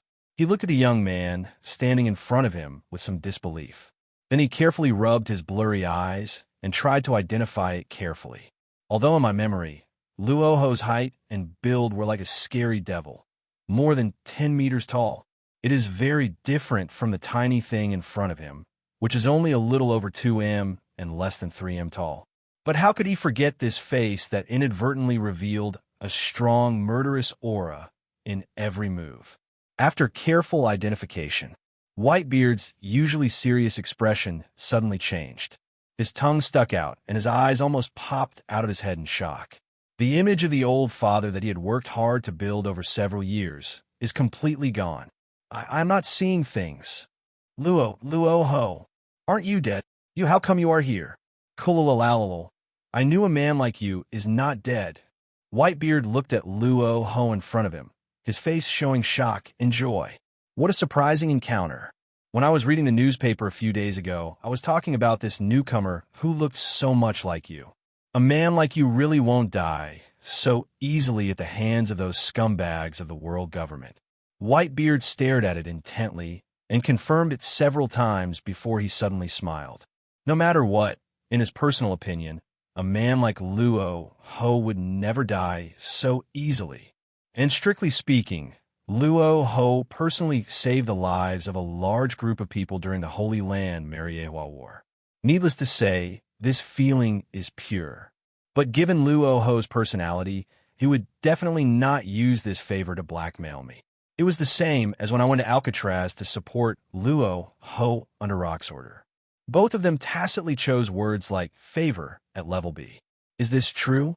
Is he the evil ghost Luo Hu who established the new government? Is he the same person that Dad mentioned 6 years ago? You can't be wrong. The nickname of the man who established the new government is the Devil, and the nickname of the old friend that Dad mentioned 6 years ago is exactly the same. How terrifying. How could such a man still live in this world? He attacked Mariewa, the holy land of the world's nobles. And even though he personally covered the retreat, he was able to return to the sea alive.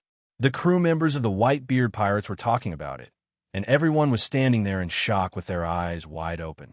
In their opinion, Whitebeard is already an unrivaled strong man in this world.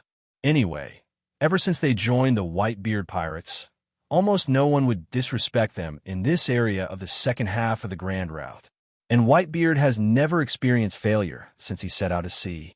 No matter how powerful the enemy is, it will almost always be destroyed by the powerful shock fruit ability. You don't even need to release Haki to sink all the enemies into the sea with overwhelming force. Even the Golden Lion, who is also known as a legendary pirate, could only flee in disgrace with his fleet when he met Whitebeard. And now, that was the one that got the spotlight 6 years ago.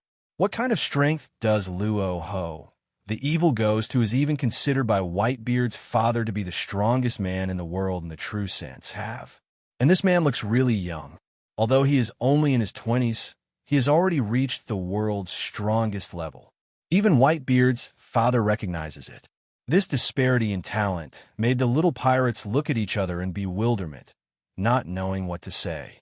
The gap between people is sometimes much greater than the gap between people and dogs. Hey, Newgate, it's been so long since we last met. I didn't expect you to recognize me. Did you really bring a boatload of sons to play house with pirates? How does it feel to be a father?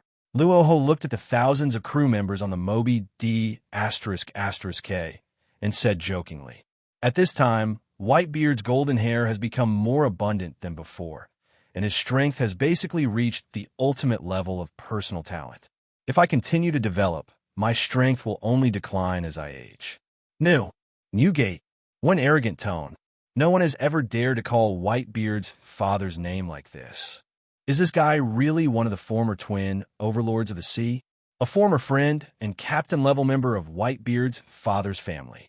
After standing nearby and hearing clearly what Luo Hu said when he called his father, Marco, Jaz, Vista, and the other young pirates were all stunned. Their father, Whitebeard, is an invincible existence in this ocean, the real pirates from the legend. But such a man is just like an ordinary middle-aged man in front of Luo Hu, and he can be joked about by name at will. Kulalalalalal, what are you talking about? These little guys are all sons of the sea. If you're willing. Whitebeard smiled, and then looked at Luo Hu with amusement. Stop. You should go find Roger for matters like adopting a son. Seeing that this guy was about to say that classic quote, Luo Hu suddenly got goosebumps all over his body and quickly waved his hand to stop Whitebeard from speaking. How unkind. Lousy hasn't even finished his words yet, and you just rejected him. You don't even give him the slightest bit of face. Whitebeard's outstretched hand froze in midair. Then he happily retracted it. Of course he knew that a man like Luo Hu would never agree to his request. He only said that because of the atmosphere between old friends who wanted him to tell a joke. Just like when Roger and his team first met, Whitebeard himself invited him to be his son. Kulala, let's leave it at that. A guy like you must have something to say to me. Could it be that your hatred for the celestial dragons has not yet ended? Do you not want to start a real world war? Whitebeard looked at Luo Hu in a serious tone. As old friends who had known each other for many years, Whitebeard naturally knew what kind of pain Luo Hu had suffered and understood why he hated celestial dragons so much. But after all, Luo Hu had already slaughtered more than 50,000 celestial dragons in the real super battle at the airport. Under such conditions, the hatred in one's heart should be dissipated to some extent. At least Whitebeard has long since forgotten about the high taxes he imposed on his hometown, Sphinx Island, which subsequently caused a huge chaos. This is also somewhat related to his personal unwillingness to fight. Hatred will only grow bigger. Lousy won't stop killing until all the celestial dragons are killed. How about you bring your Whitebeard pirates into my new government system? Luo Hu asked with a little expectation.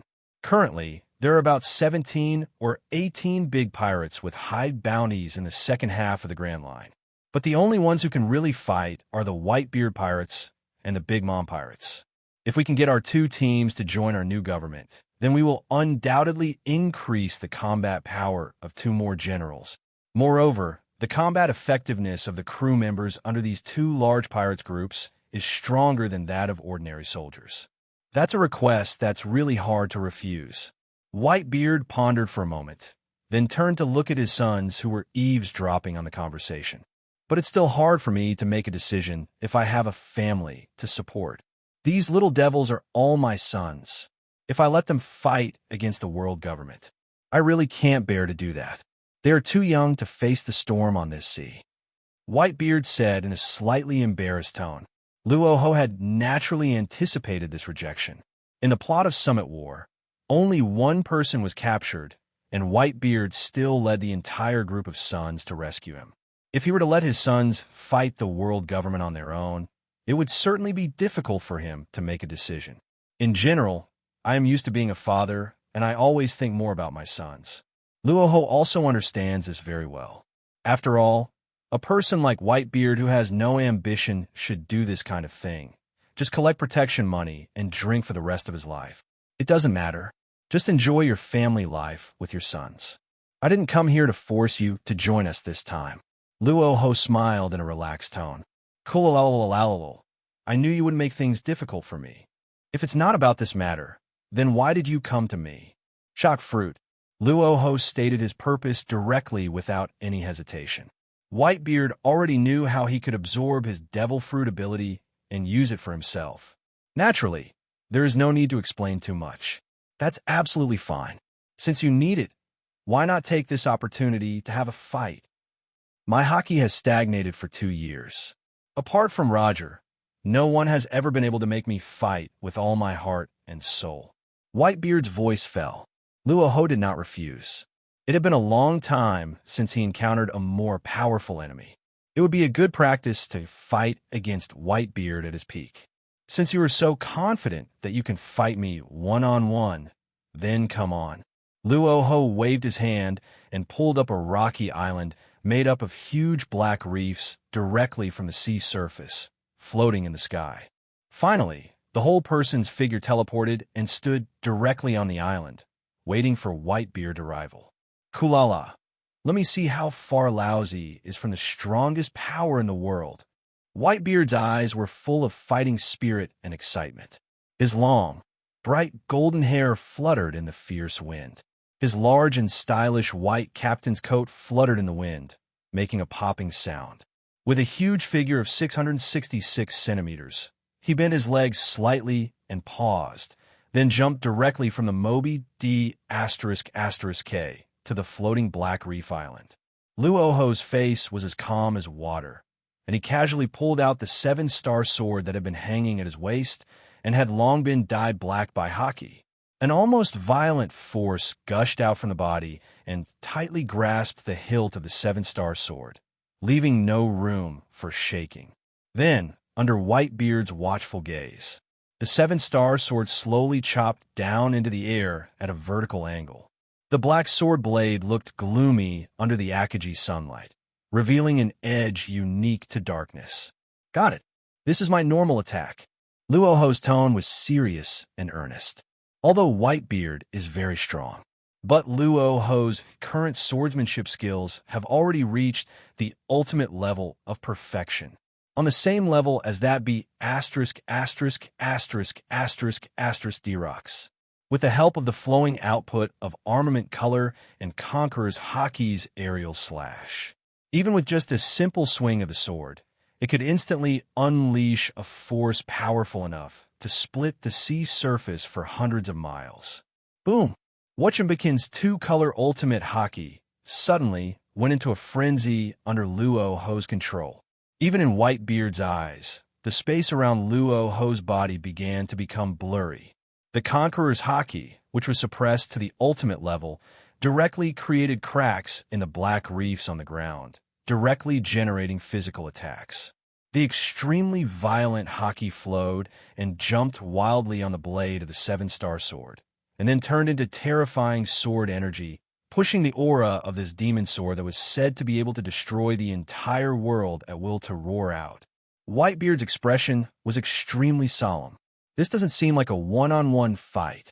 If it was really just a normal attack, how come both Armament Haki and Conqueror's Haki were used at the same time?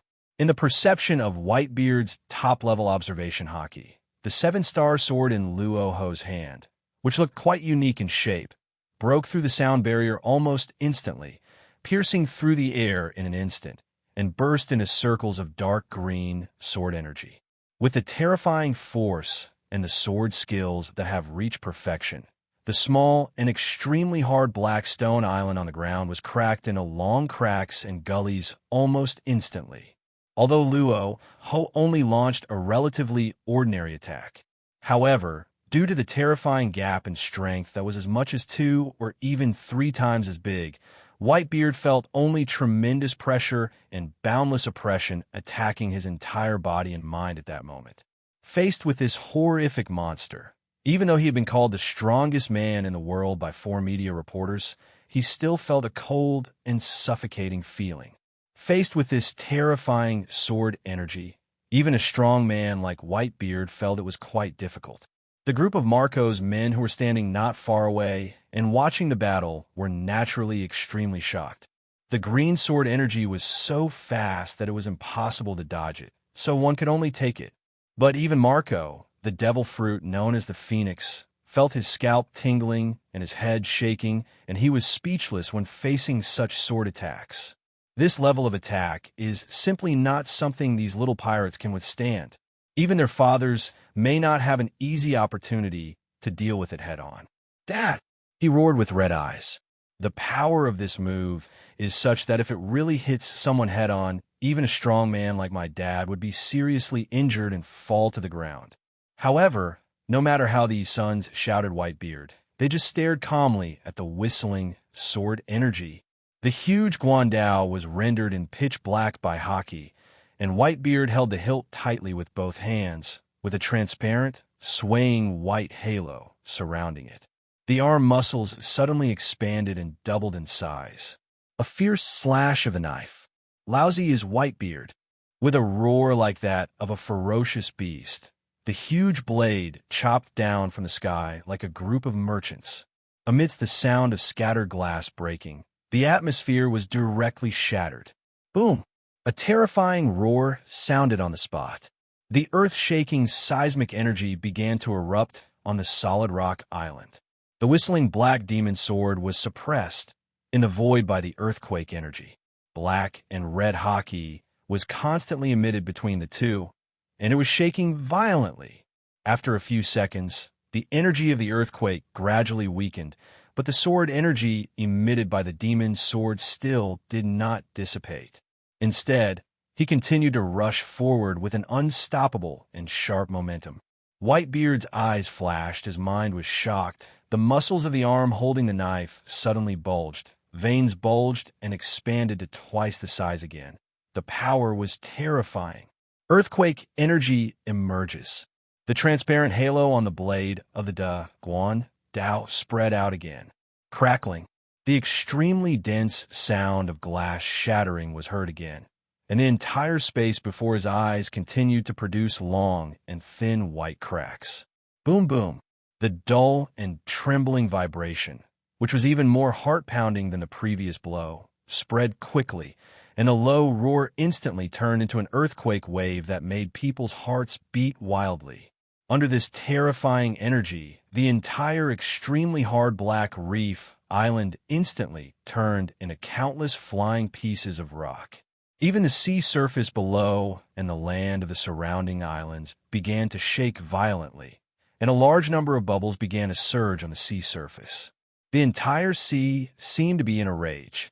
A supergiant tsunami thousands of meters high surged up. The scene was like a horrific natural disaster that could devour everything in the world, and countless people's eyes turned white. This is the strength of the strongest man in the world. Dad is so strong. Flying high in the sky, Marco, who was watching the battle at the closest distance, had his heart pounding wildly, and his eyes were full of envy as he looked at his father, who was still standing on the reef island. Layer after layer of huge tsunamis thousands of meters high continued to surge with terrifying power. The surging waves, one after another, were like roaring sea monsters, constantly sweeping away everything around them. This massive attack was so terrifying that it seemed as if it could destroy the entire world in an instant. However, this attack was merely the aftermath of the earthquake unleashed by Whitebeard's father. What's really powerful is the combination of armament Haki and Conqueror's two-color Haki that creates an earthquake/wave that slashes straight ahead. Their father is also one of the best swordsmen in the world, although he doesn't have very advanced swordsmanship. But with this wild and powerful attack and terrifying strength, Haki's blessing, those so-called great swordsmen are no match for me at all. As for the words that one cannot be considered a true swordsman if he does not use pure swordsmanship, that's pure bullshit. If you can't even use Haki and abilities during a fight, what kind of competition is it? Isn't that just like the turn-based system that kids play house with, where you chop once and I follow up with your chop? Boom! A violent roar occurred. Under the watchful eyes of Marco and the other pirates on the Moby D***K,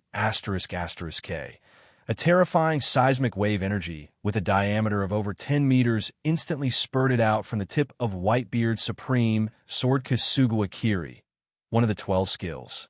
What's even worse is that in the center of this pure white earthquake wave, there is a dark red conqueror's Haki that is madly exuding violent power. Boom! In the face of this powerful earthquake energy, the atmosphere that had washed past along the way shattered one after another, as if a huge crack had been directly cut across the entire sky. At this moment, the black reef island where the two were standing was completely shattered into dust. Under the impact of the disaster-level earthquake and the terrifying sword energy, it was completely destroyed. Buzz! At the moment the reef island shattered, a dull buzzing sound was heard in the sky. The shattered atmosphere in the sky and the terrifying sword energy erupted from Luo Hu completely combined together, breaking the sky into pieces and showing signs of flowing. Boom, boom, boom.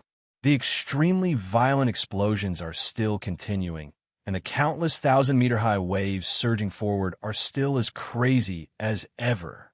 Aboard the Moby D*K, the members of the Whitebeard pirates looked at the space that was constantly collapsing and shattering, and even like flowing water, with expressions on their faces all becoming stunned. Their stout father took the blow head-on, and it seemed like the sword energy could sweep across the world.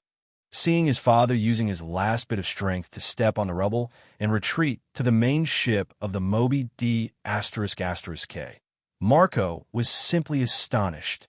They don't know how powerful this friend of their dad is. However, if even a strong man like my father needs to be red in the face, try his best, and even swing two swords mixed with armed color, conquerors and earthquake fruit energy to resist the opponent. Such strength is too terrifying. A few minutes later, the huge tsunami that was surging wildly gradually subsided. Whitebeard stood quietly on the bow of the Moby D*K,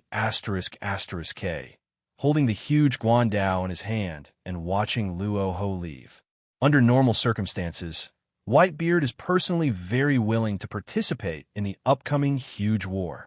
But, perhaps because he was middle-aged, he actually had many concerns. He couldn't bear to take his sons to the battlefield to fight and bleed. Even if he went to the battlefield alone, leaving these young sons on the sea where powerful men were everywhere. It would be difficult for Whitebeard to be so cruel, because his sons are really too young. They're all just little kids who are still wet behind the ears. Letting them struggle alone in this crazy era will undoubtedly push them into a bottomless abyss. Before his sons grow up completely, he, as a father, still needs to fulfill his final responsibility of protecting them. Ku. I really look forward to seeing you completely change the world. Whitebeard stood at the bow, staring intently at the coastline, where a black dot gradually appeared until it disappeared into the distance.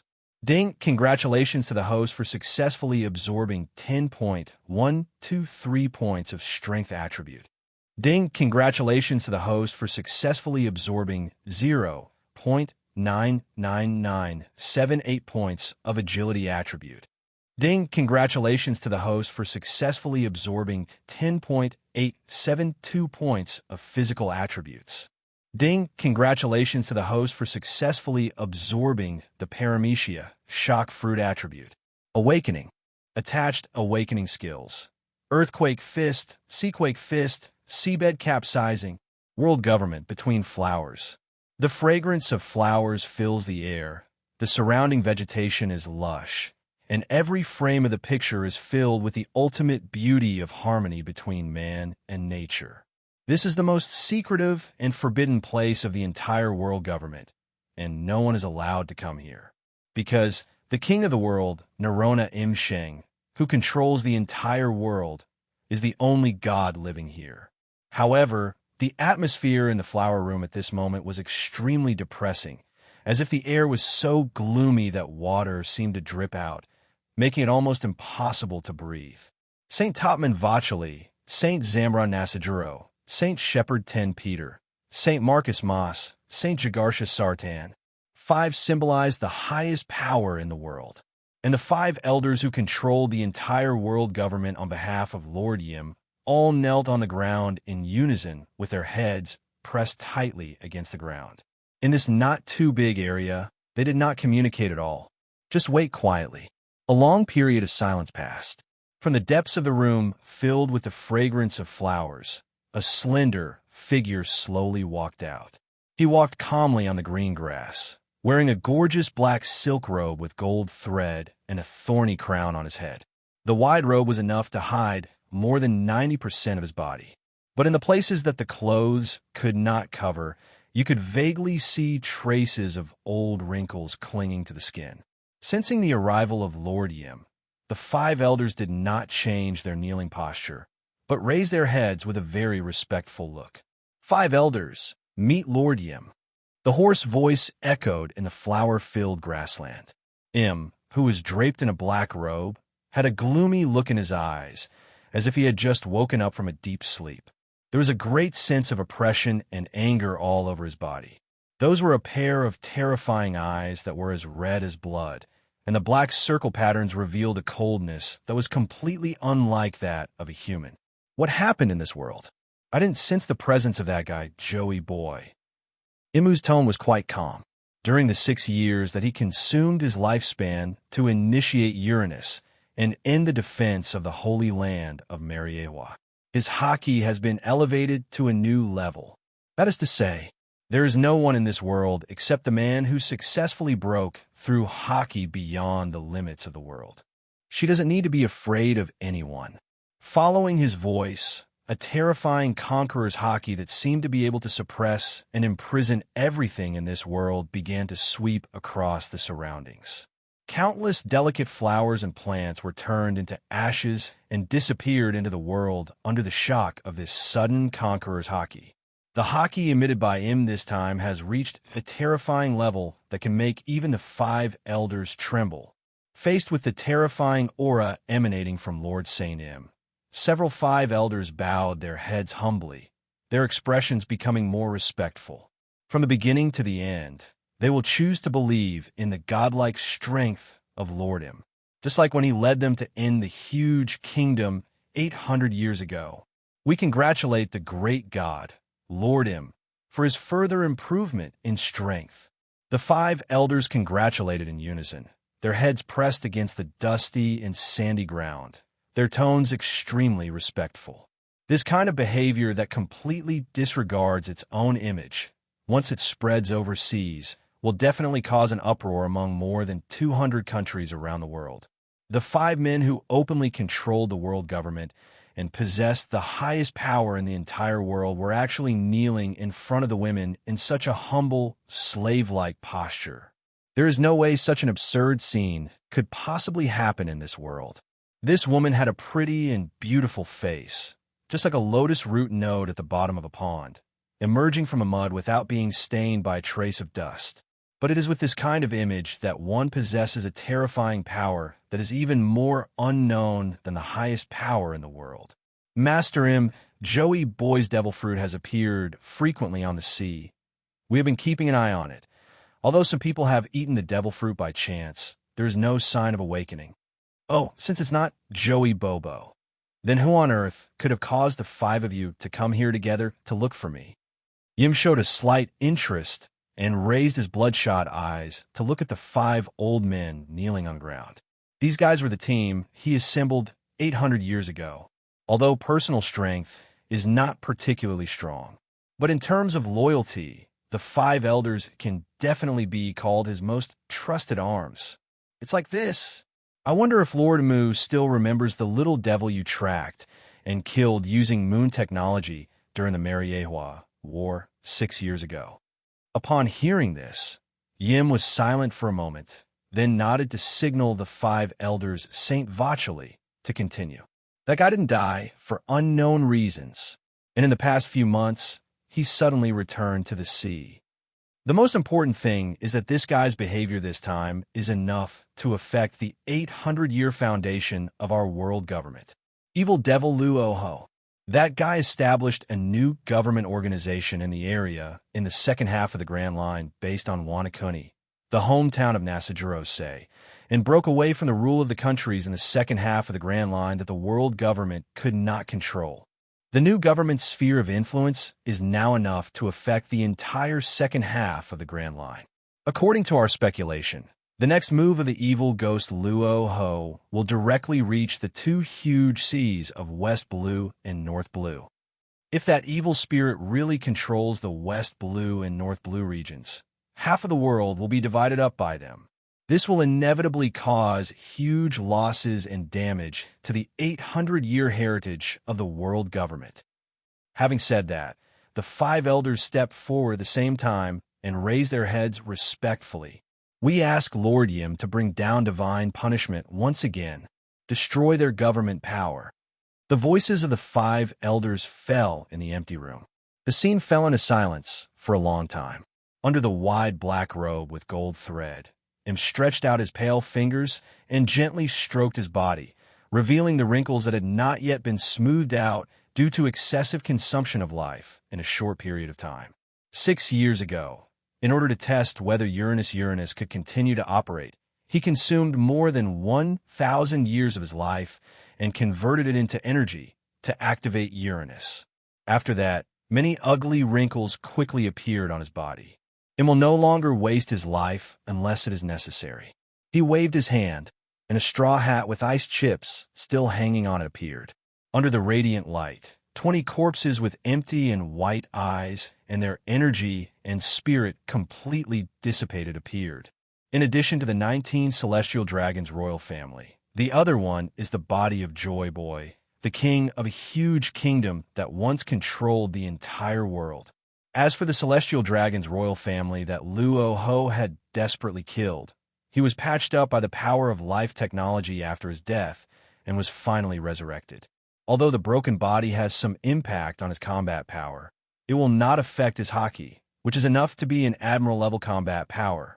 From today on, these corpse puppets will be controlled by you five elders. They have lost their last bit of wisdom under the wear and tear of technological power, and have now completely turned into robots without emotions or thoughts. I still need to comprehend the more powerful stage of God's Haki. Please don't look for my traces for a while.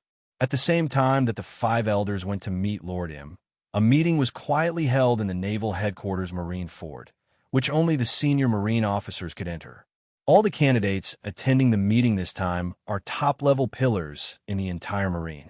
Not to mention ordinary generals. Even a Marine with the rank of Vice Admiral is not qualified to sit in. The Vice Admiral here must be further distinguished from Garp, Tianzheng, and Crane's staff, 3 Vice Admirals who are not in high positions but have great power. After all, these 3 are definitely the pillars of the old-era Marine. One is known as a Marine hero by the world, and the other is the Chief of Staff who is now in charge of the entire Marine staff. As for Tianzheng, he is a powerful figure in the Marine codename Dark Horse. He holds the rank of Vice Admiral and is also the director of the Marine Criminal Investigation Bureau. He is a very calm and serious person. No matter how shocking the event is, it seems like a trivial matter to him. The seriousness of the meeting, which brought together only a few senior executives from the Naval Headquarters, can be seen from Adara. There was no Marine soldier on duty outside the entire conference room. Even the entire headquarters work area was cleared out. Outside the door, as the current marshal of the Naval Headquarters, Kong took firm steps, and each step seemed to carry a tremendous force, making a dull sound as it stepped on the ground. At this moment, his figure was tall and majestic, giving people a feeling of inviolability. Compared to his more compromising state in the past, Kong's eyes today were as sharp as an eagle. His gaze swept across the surging sea outside the window with a fiery light in his eyes. He emanated a powerful aura, which was the pressure accumulated through countless battles and tests, and it was awe-inspiring. After standing there for a few minutes to calm down, Konggu turned around with great determination and began to walk towards the meeting room. His steps were steady and powerful, and it seemed that nothing could stop him from moving forward. As he moved forward, the air around him seemed to become tense, and the blue word justice behind the wide cloak, which symbolized the marshal, rose and fell slightly. Looking up at the tightly closed rosewood door of the conference room in front of him, a flame of ambition began to burn in Kong Gu's calm eyes. After enduring for decades, he rose all the way from an ordinary Marine soldier to admiral, and now to the position of Marshal of the Naval Headquarters. He knew that Marine's justice would completely lose all its stability and restraints today. Crunch! The dull sound of a wooden door turning appeared, when Kong Gu, with a confident look on his face, walked into the highest conference room of the Marshal's mansion with great momentum. The originally extremely quiet conference room was suddenly met with several sharp gazes. Except for the two Vice Admirals Garp and Chief of Staff Crane who were specifically mentioned, any other general officers with the rank of Vice Admiral and below will not have the chance to appear here. To the right of the Marshal position is the Marine hero Monkey D. Garp, and the current and only Admiral of Headquarters Sengoku. On the left-hand side are three Marine monsters who have recently become famous, have made rapid progress in strength, and have been promoted to the position of alternate admiral. Akainu Sakazuki, Kizura Borsellino, and Akiji Kazan. Although these three guys are still young and not yet strong enough, a closer look reveals that they already have the aura of true admirals. Maybe it is also limited by the changes of the times. This is why newcomers will progress faster on this turbulent sea. So the three of them also seem to have matured a lot in terms of character. He is no longer as naive as he was when he tried to stop Luo Hu without knowing why during the battle in God Valley. Chief of Staff, he sat with Tianzheng with a relatively calm expression, and it was impossible to tell whether his emotions changed. A group of senior executives sat around a huge oval conference table made of sandalwood, standing quietly and solemnly. Everyone was wearing the same style of well-fitting black suit, with large marine capes draped over their shoulders, and their expressions were extremely serious. Click, click, click. Except for Garp, who was sitting there eating senbei and not taking it seriously, everyone was quite nervous.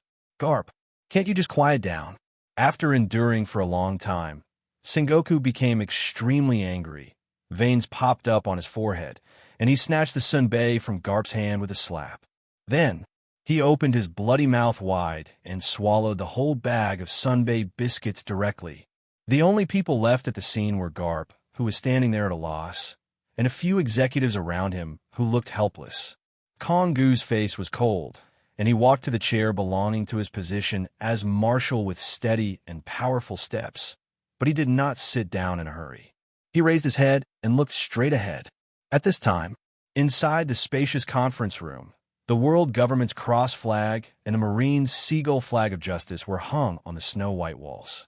At first glance, it looked majestic and solemn, with an invisible sense of seriousness and oppression. But the next moment, a scene appeared that made all the senior executives dumbfounded. Kong, the marshal who represented the highest authority of the naval headquarters, actually reached out and tore off the cross flag of the world government in public and rubbed it in his palm. A dark and deep black light flashed. The flag, which was woven stitch by stitch with expensive fabric and symbolized the world government, was crumpled into pieces by Kong on the spot. Ahem. Colleagues, I believe you have seen that the situation in this world is now precarious. Our naval headquarters has always stood for justice and righteousness in the world. Right now, in this world, there are two regimes with unprecedented power. No matter which direction our naval headquarters justice goes, it will eventually be deeply suppressed by it. The pace of achieving fairness and justice in the world must be achieved by all of us Marines working together. Kong Gu's face was serious and earnest, and his pair of huge arms as thick as black stars made dull sounds as they rested on the thick conference table. He looked at the few core senior executives present, as if he wanted to find the answer he wanted from their eyes. Marshal Kong, you should know what terrible consequences this will bring. The background of the world government is too terrifying. If we make a mistake, our naval headquarters will be completely destroyed in history. The eyes of Dark Horse Tianzheng, the Vice Admiral of Naval Headquarters and Director of Marine Crime Investigation Bureau, were slightly frozen. He was officially promoted only recently and became a core senior executive within the naval headquarters. But this does not mean that he did not participate in the defense of the Holy Land of Mariewa 6 years ago. As someone who had witnessed the glory of the old times, he deeply understood that Marine must rely on the banner of the world government in order to achieve a small amount of justice more completely and safely. Now the sea is surging with waves, and the forces are turbulent. A new government is trying to challenge the prestige of the old government, and a war that will affect the world will inevitably break out between the two.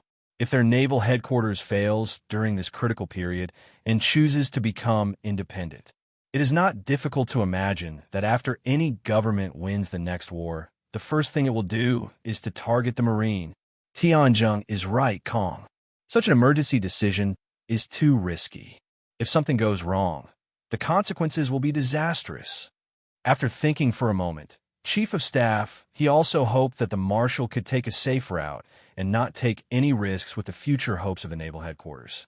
Well, Marshal Sensei, if you take back what you just said, I can pretend that I didn't hear anything. A.R. Lala, this is such an exciting decision. I can already feel the burning justice in my heart bombarding me like crazy. In order to achieve absolute justice, necessary sacrifices can be made. The hot magma will swallow up all injustice. Compared with the steady pace of the old Marine executives, the three monsters of the new era seem much more radical. Of course, this still excludes Borsellino, who likes to wear yellow striped suits.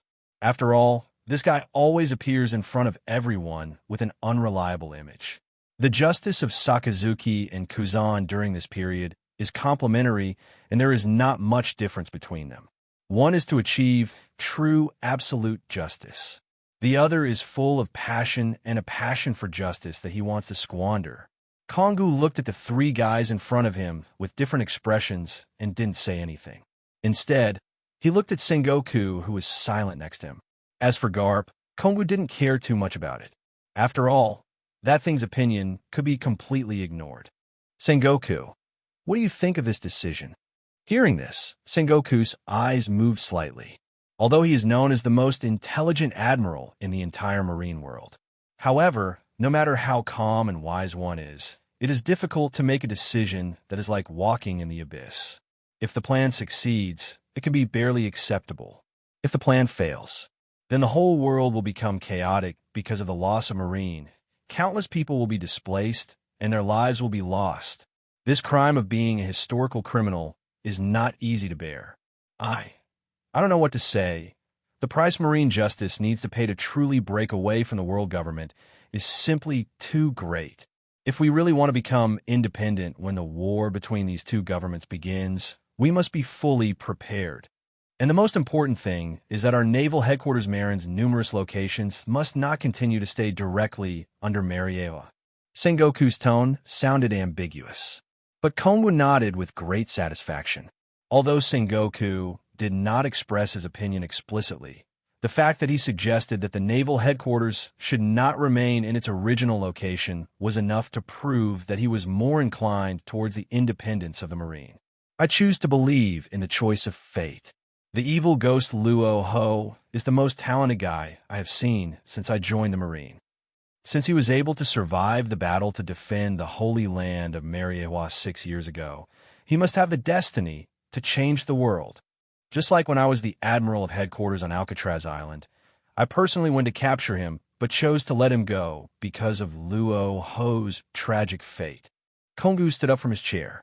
The tone also changed from serious to calm. During the Devil's Island incident, he had the ability and means to use his dominance to completely put an end to Luo Hu, who had not yet grown up. But I know the tragic fate behind this young boy. After realizing his dream of destroying the Celestial Dragon's regime, Kongu chose to let Luo Hu go, because from that moment on, Kongu seemed to have seen the future. Then, this matter has been happily decided. If you are willing to follow me and fight to the death for justice, then raise your right hands and make the decision. Justice will prevail. Kongu was the first to stretch out his right fist with bulging muscles and veins, and then looked at the few high-level fighters at the scene. Naval Headquarters Alternate Admiral Sakazuki is willing to follow the Marshal's footsteps in this dark world in the name of absolute justice. It really makes my blood boil. I'll join in too. After all, this world cannot be without true justice. How terrifying. Has it really come to this? However, since the Sakazuki family has chosen to join, then I will give it a try. The first to express their opinions were the three people who were designated as alternate admirals in advance: Sakazuki, Kazan, and Borsellino. After several people finished speaking, Sengoku and Chief of Staff Tsuru both pressed their temples with headaches at the same time, and finally chose to stand up straight, stretched out their right hands, and solemnly swore the slogan of justice. Tianzheng, who was left, saw that the situation had reached this point and had no choice but to follow the crowd. Garp still had no objection. Sengoku was his old comrade who was responsible for thinking.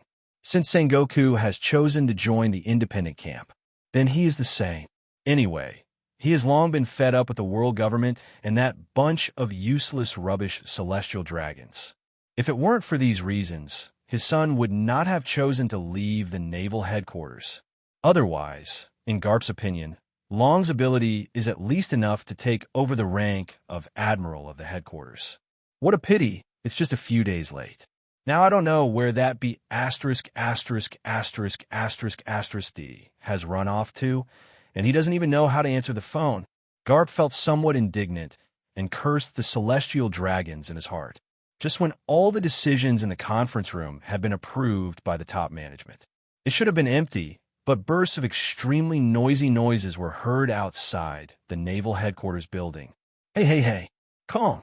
What kind of secret meeting are you holding? You be ************ D Marshal. You don't even take the high-ranking officials at the Vice Admiral level seriously? Listen now.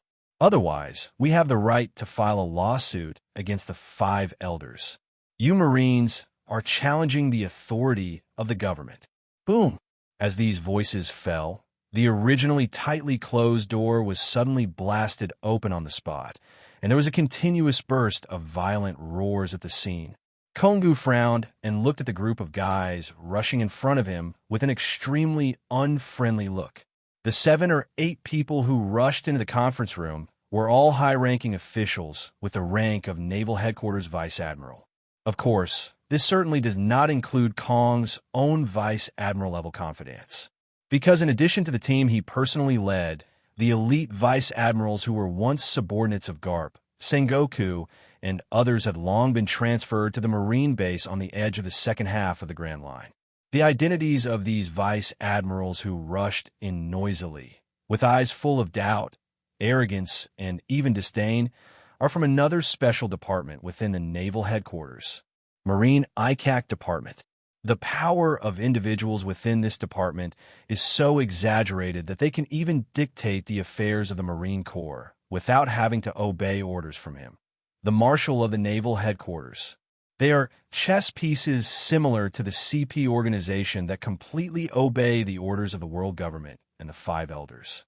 As we all know, Naval Headquarters is the most powerful and cohesive organization in this ocean. Since the establishment of the Naval Headquarters, the world government has spared no effort to monitor, secretly investigate, and even directly intervene in control. It was obvious that Kong did not directly inform these guys about this secret meeting among the top leaders. The Vice Admirals at other levels were not present either. These highly suspicious expressions directly stimulated the Vice Admirals of the ICAC.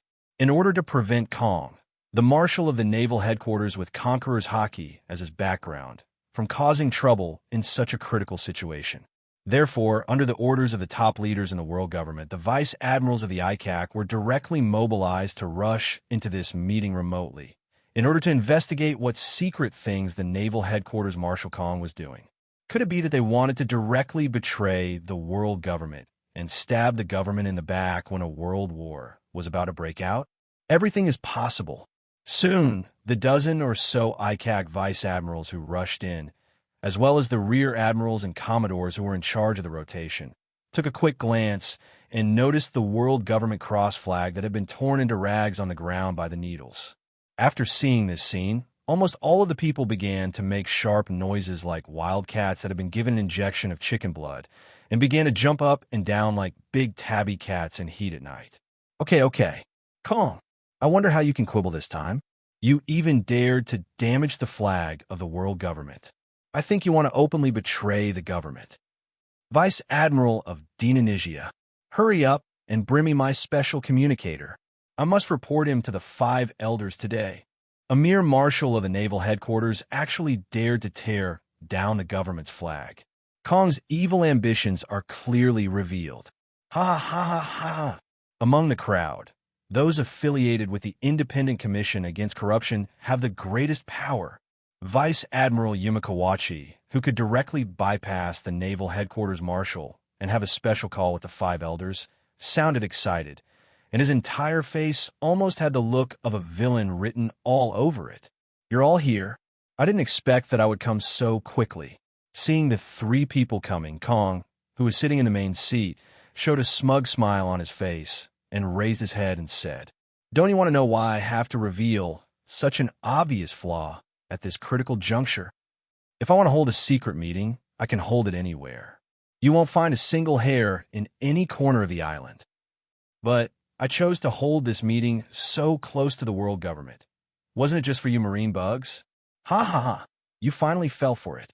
Facing this group of ICAC vice admirals who were about to call 5 elders to complain, Kong looked relieved and a smug smile appeared on his face. "Nanny? What do you mean? Are you really planning to betray the world government? Stop kidding. How dare you? Stop joking."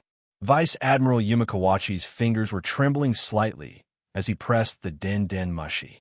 His face was filled with shock and disbelief as he looked at Kong, who was much older than him but had a cunning expression on his face. Looking at the smug look on the other person's face, it was obvious that he was not kidding him. Kong, the marshal of the naval headquarters, actually wants to betray the world government and take the naval headquarters away. Bang, bang, bang. Crisp applause broke out in the conference room. Vice Admiral Yumikawachi looked back.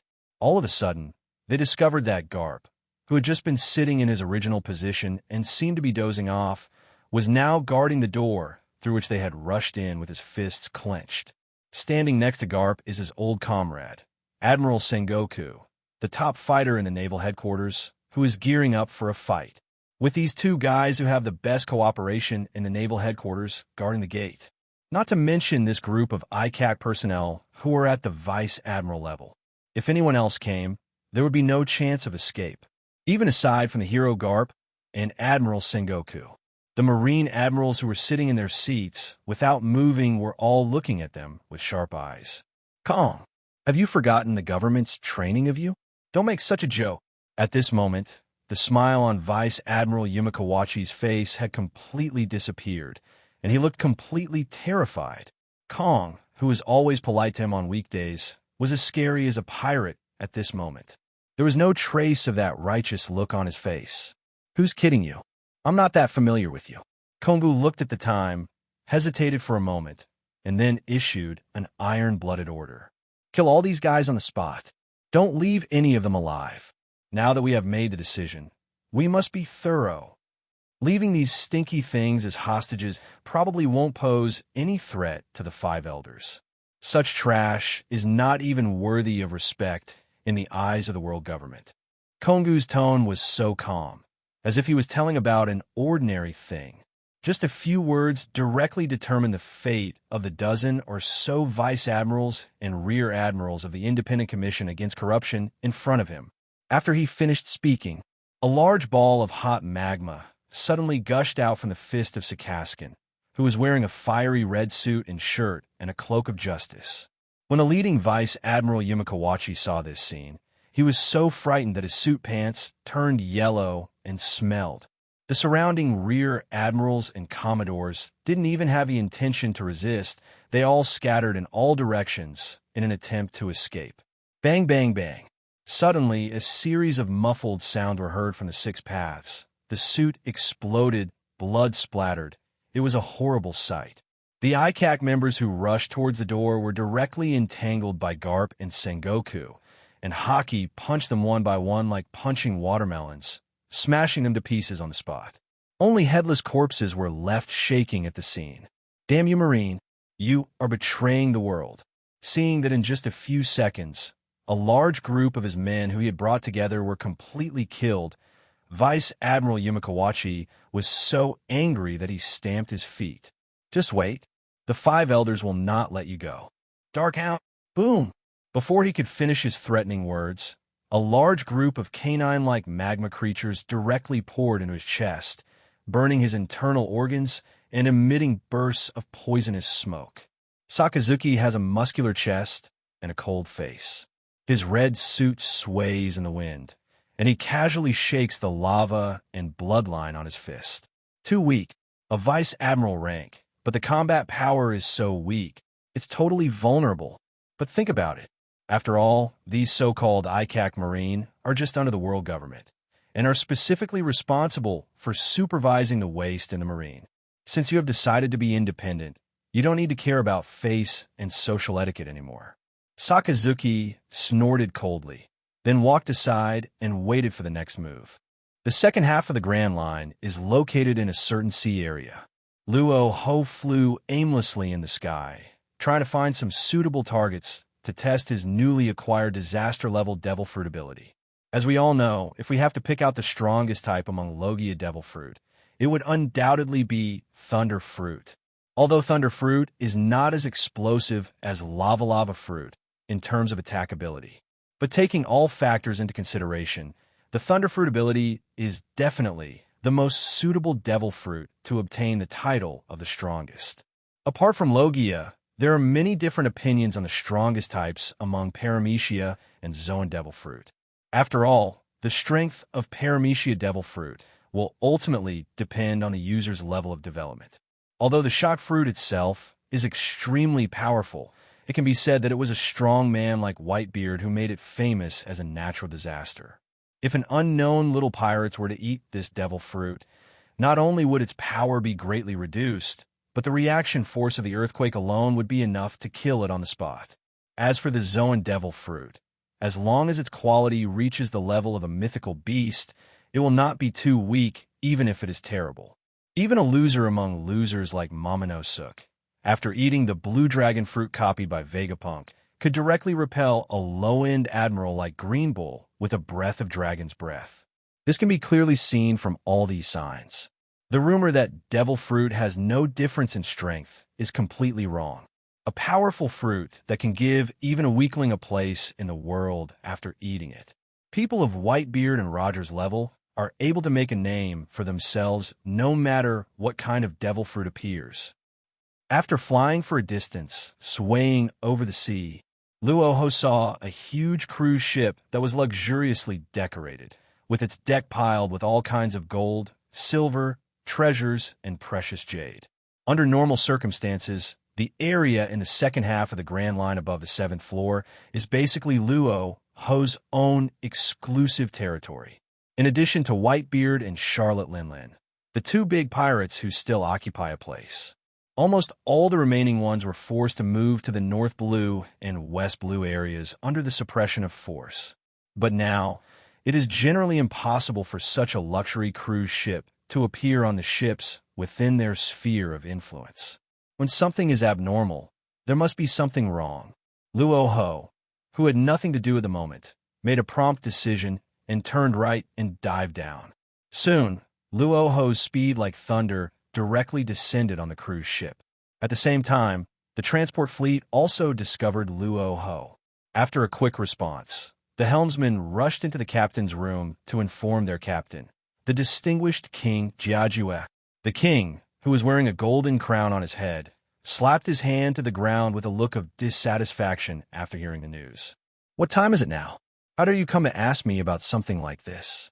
The second half of the Grand Line is basically ruled by that rubbish new government. If you want to live a stable life, you must leave this damn place. On the voyage here, no matter who you meet, just shoot and kill them. I have already found a good relationship with the world government. When the time comes, as long as we hand over some of the gold and slaves to the great celestial dragons, we can get the government's protection and rebuild our country." The king walked out of the captain's room with an unhappy look on his face. He put his hands on his waist, and with a wave of his hand, he brought out dozens of guards armed with guns. Judging from the way these guards are dressed, they should all be trusted subordinates of the king of this unknown country. Celestial dragons? Are you saying this gold is for celestial dragons? Luo Hu looked at the king, wearing the crown, with some dissatisfaction. Damn it! Didn't he also establish a government? This be ******************* D doesn't want to join his new government, but instead wants to give money to celestial dragons to get asylum. Even Lord Horse can't tell how many eyes he has. It looks like there's no chance of sparing his life today. The murderous aura began to emanate from Luo Hu. The whole person's originally calm demeanor changed instantly. As long as it has something to do with the words world government and celestial dragons, in Luo Hu's opinion, all of them must be strangled to death. However, the reason why these so-called kings and dignitaries chose to bypass the Qin government and join the world government is actually very obvious. After all, under Luo Hu's regulations, the Qin government's oppression of the former aristocratic class was the most severe and harsh. Once you join the Qin government, not only will these powerful people lose their rights as superiors to others, but even their lives will become miserable. Therefore, after comprehensive consideration, it is most appropriate to directly choose to flee to the world government. After all, how could the wealthy and powerful people who have been accustomed to a life of wealth and luxury all their lives choose to work in the muddy soil in exchange for wages?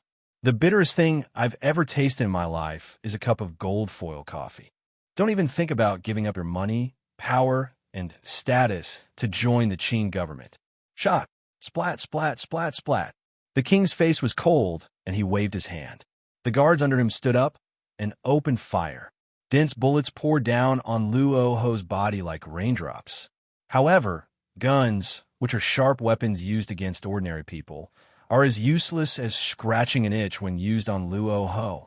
The powerful bullet hit Luo Hu's skin, creating bursts of dazzling sparks, but had no effect at all. Our muskets have no effect on him at all. What kind of monster is this? Watching the bullets pouring down in front of him, the man felt as if they were hitting hard granite. The guards at the scene were stunned and stood there with their heads buzzing. In their impression, the musket in their hands is the ultimate weapon of justice against ordinary people. Whoever controls the gun will be the most powerful person. Even if ordinary people obtain this kind of weapon, they can directly obtain the fairness and justice they want. And there is no need to worry about any unfair thoughts or actions from others. Interesting little things. Luo Hu sneered. Then he waved calmly, with his movement, for black blades that were completely black and emitted gusts of cold wind floated around his body. Leading the line is none other than the demon sword of AKA's island, the 7-star sword. The other 3 swords distributed around are the 21st level large sword Taizan, the black sword Yinma, and the black sword Xiaoshui that was recently dug out from a grave. These are the 4 powerful weapons that Luo Hu currently possesses. Its function is to harvest the heads of little Karami. Whoosh, whoosh, whoosh. For weapons that revealed their humble origins quickly cut through the air, and blood then flowed all over the ground. Dozens or even hundreds of good-looking heads flew up in the air and finally fell heavily to the ground. Who are you? Why do you insist on holding on to me? As long as you are willing to release this king, all these gold and slaves will be yours. Looking at the river of blood around him, the king, who was left alone, knelt on the ground and knocked his noble head repeatedly. The so-called power and status are no longer worth mentioning when strength begins to speak. I am the commander-in-chief of that rubbish new government you mentioned. As for your gold, you don't have to give it to me. Even if I kill you, it will all be mine. Luo Hu said calmly. Nanny, you are the commander-in-chief of the great Qin government. Please listen to my explanation. I am actually very willing to join the Qin government. I was deceived by the celestial dragons because I was blinded by greed. Please give me one last chance. I am willing to join the Qin government and pay the special tax for the rich and powerful. Luo Hu looked at the king in front of him, who was dressed in luxurious clothes but was crying and begging for mercy, and sighed helplessly. Of course, this sigh did not mean that Luo Hu would really be merciful and let the king go. What's the saying of the hawkish professor? If a person at the bottom of the pyramid defends those at the top of the pyramid, then he is the most despicable person. The powerful and wealthy already treat you as something worse than cattle and horses. Yet there are still people who try their best to excuse them. Isn't this just being mean in the bones? Sir, thank you for sparing my life. From now on, my country will use all its political power to protect the reputation of the Qin government. The king was kneeling on the ground and kowtowing while secretly observing the situation. Seeing that Luo Hu actually sighed and had no intention of attacking him, his whole heart relaxed instantly. That sounds nice, but I didn't seem to say I would let you go. Luo Hu snorted coldly, clasped his middle finger tightly with his thumb, and then bent it 90 degrees. A small transparent earthquake light wave, about the size of an egg, wrapped around the middle finger. Next moment, Duong, Shock Fruit's unique sound effects appear. The king in front of Luo Hu only saw a spider web-like crack appearing in the air in front of him. In the end, the whole body felt a violent, pulling sensation like being torn apart by 5 horses. The force of a natural disaster, like an earthquake, directly acted on his defenseless body. In an instant, blood flew everywhere and the body collapsed. In less than a second, a healthy person was directly crushed into a pulp by the energy of the earthquake. After getting rid of the garbage on the boat, Luo Hu was also ready to leave directly. As for the gold and treasures on the luxury cruise ship, he could order his soldiers to salvage them after returning. However, just as Luo Hu was about to get up, a rustling sound was heard. Another slave. Luo Hu sighed again. These be asterisk, asterisk, asterisk, asterisk, asterisk. D. Nobles just love to play with human lives. They always keep all kinds of slaves to play with and satisfy their evil little hobbies. The darkest evil in this world is the celestial dragons. However, the nobles below the celestial dragons are just as willing to let go as the celestial dragons. Sometimes it can even be more sinful. For example, they support the slave trade. Then they secretly use various means to collect various things to harm the slaves' bodies. Openly experimenting with technology of young age and giant genes. After exploring for a few minutes, he used the sensory tool to scan the location of the slaves inside the cruise ship. A medium-sized room hidden in the deepest part of the luxury cruise ship appeared in front of Luo Hu. A faint, nauseating stench could be heard coming from the tightly closed room. Apparently, the ventilation in this room had been shut off for a long time. Inside was the prison where slaves were held. After lightly crumpling the locked iron door into pieces, the overall layout inside was revealed directly in front of Luo Hu. It was basically the same as the slave rooms I had seen before. They were all small rooms with thick iron chains and tightly locked iron windows. The unpleasant smell was caused by the slaves being imprisoned for a long time without any hygiene. Just take a quick look.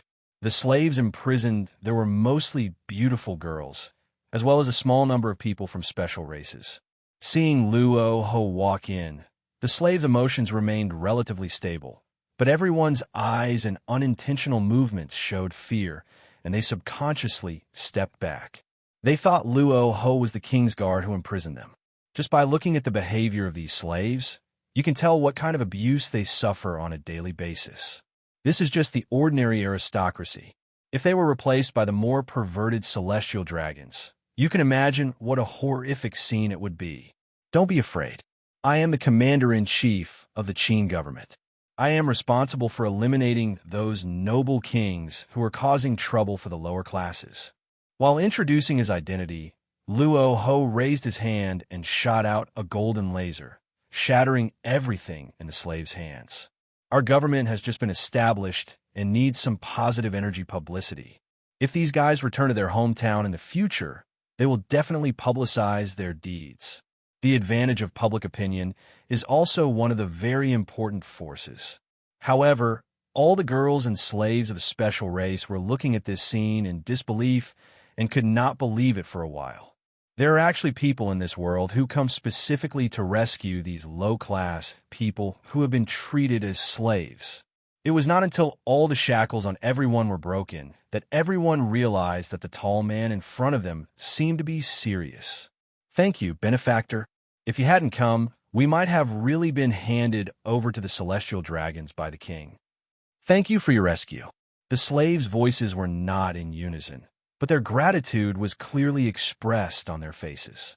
Well, you just need to stay on this cruise ship for a few days. I will send soldiers to take you back. Luo Hu originally wanted to leave after rescuing people, but suddenly realized that these girls were independent and some of the fur tribe, fish people, and the like might not be able to leave here and return to their hometown directly.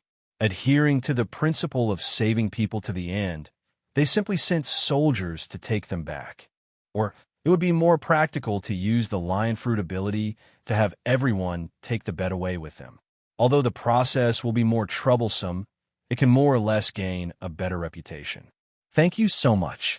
If only our fur tribe would sing your praises for generations. A braver fur-bearing girl with animal ears who looked like a fox bowed cautiously to express her gratitude. After the fur-bearing woman whispered her thanks, the surrounding slaves were also opened up by this sudden freedom and started to listen to me and thank me. In chaos, suddenly, a young man from the Fishman tribe with completely red skin walked directly in front of Luo Hu, and then he knelt down in front of Luo Hu with his body covered with scars and scales turned outward. Thank you for saving my life. I am the snapper Murloc Fisher Tiger. If you are willing, I will build a powerful Murloc army for you. Fisher Tiger knelt down heavily on his knees and just raised his sincere eyes to look at Luo Hu in front of him. He is the boss of all the streets and districts in the Fishman Island Kingdom, and he commands thousands or even tens of thousands of fishmen. Since the man who saved him was a powerful commander of the government army, perhaps his younger brothers, Yu Zhun, could be of some help. And this behavior of cooperation with humans can also better promote their beautiful vision of the Fishman Island floating on the surface and enjoying the same sunshine with all races. This plan really kills two birds with one stone. Fisher Tiger himself has been traveling all his life, and he has witnessed too many of his fellow Murlocs being treated like commodities and sold in shop windows. If the benefactor in front of him is an extremely powerful government commander, then perhaps the solution to the fate of the fishmen who are born to be knights and sold is just around the corner. Hearing this, Luo Hu quickly reached out and helped up the young fishman in front of him whose body was covered with red skin and fish scales. He didn't expect that the red-skinned fishman youth with a sausage-like mouth in front of him would actually be the famous Fisher Tiger in later generations.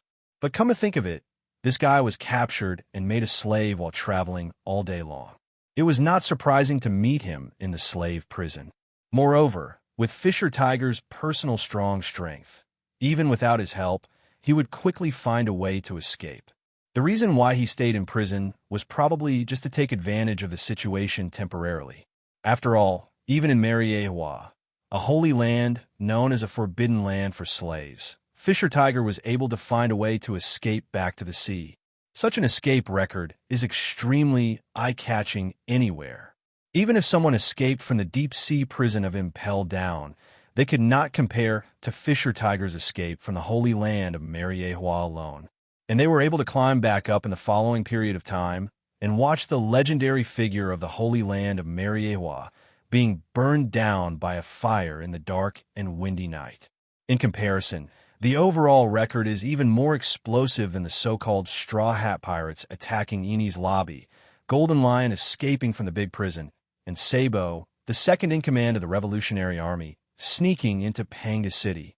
After all, the Holy Land of Hua is the hometown of the world government. Even if the Straw Hat Pirates risked their lives, They couldn't break into a mere naval headquarters. Please join my team. And the monthly allowance of 200,000 berries for you fishmen is the same as that of ordinary soldiers. Not a bit less. Luo Hu enthusiastically took Fisher Tiger's hand and said sincerely, his new government is currently facing a serious shortage of military forces. If these fishmen join, the military strength of the Qin government will increase several times again.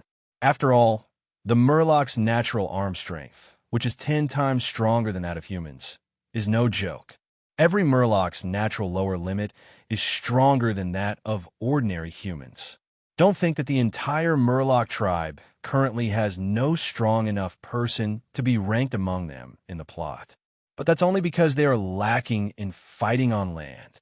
If you throw the Jinbei of the Fishman tribe into the sea to fight against the demon fruit power, it will be useless even if the 4 emperors come. What's more, Fisher Tiger is a more powerful fishman than Jinbei. As a member of the Qiang shark tribe, Jinbei's combat skills and physical training all come from the teachings of Fisher Tiger. If the battle area is on the sea, Fisher Tiger in his prime can easily fight one-on-one with any race of ability users. Even if the Admiral came, he would have no chance of fighting the Murlocs head-on in the sea. Great pioneer. You are definitely the man who will lead this world towards true peace. Since I was born, you are definitely the first human being who does not discriminate against us fishmen. I'm so G touched. After hearing that, Luo Hu agreed to his idea without any hesitation and was willing to pay the same salary as the fool soldiers. Fisher Tiger was almost moved to tears. My benefactor, please take us in as well. We are all slaves sold from other seas. We have long lost our way home. Seeing that Fisher Tiger had joined the benefactor in front of him so easily, the surrounding slave girls and guys of various races also instantly realized the opportunity. This is 200,000 Bailey's salary per month. Such a good thing may not be found even with the northwest wind. If I don't take this opportunity to cling to my benefactor, wouldn't that be a sign of mental disability? Luo Hu had no choice but to agree to all these guys who were frantically begging to join the government, just like the crazy crowd at a job fair in a major province. After all, my government has nothing but money. Because Luo Hu would never raise those lazy celestial dragons who only know how to eat and wait for death all day long. There is no more room for Golden Bailey. By the way, I don't even know the name of my benefactor. Just after Luo Hu calmed everyone down, Fisher Tiger, who had been sitting quietly, immediately opened his mouth to ask, "My name is Luo Hu. According to your age, you can call me Brother Luo." Luo Hu spoke in a relaxed tone. Luo Hu Luo Gu. Why does this name sound so creepy?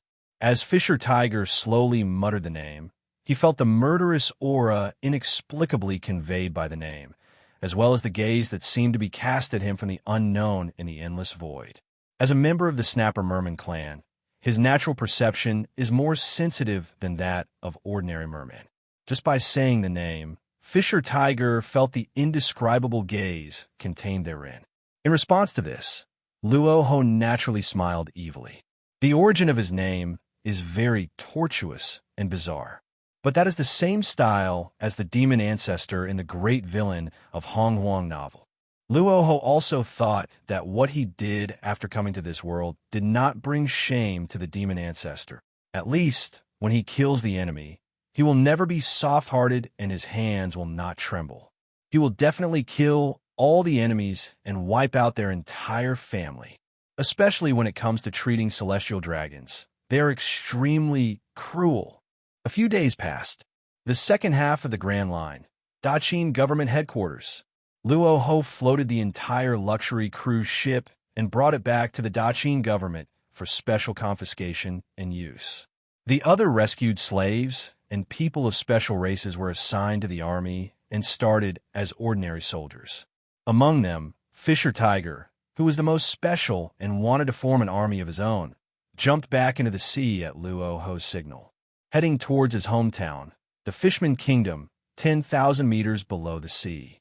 According to Fisher Tiger's account, he would only need less than a month to bring back nearly 10,000 Fatui soldiers.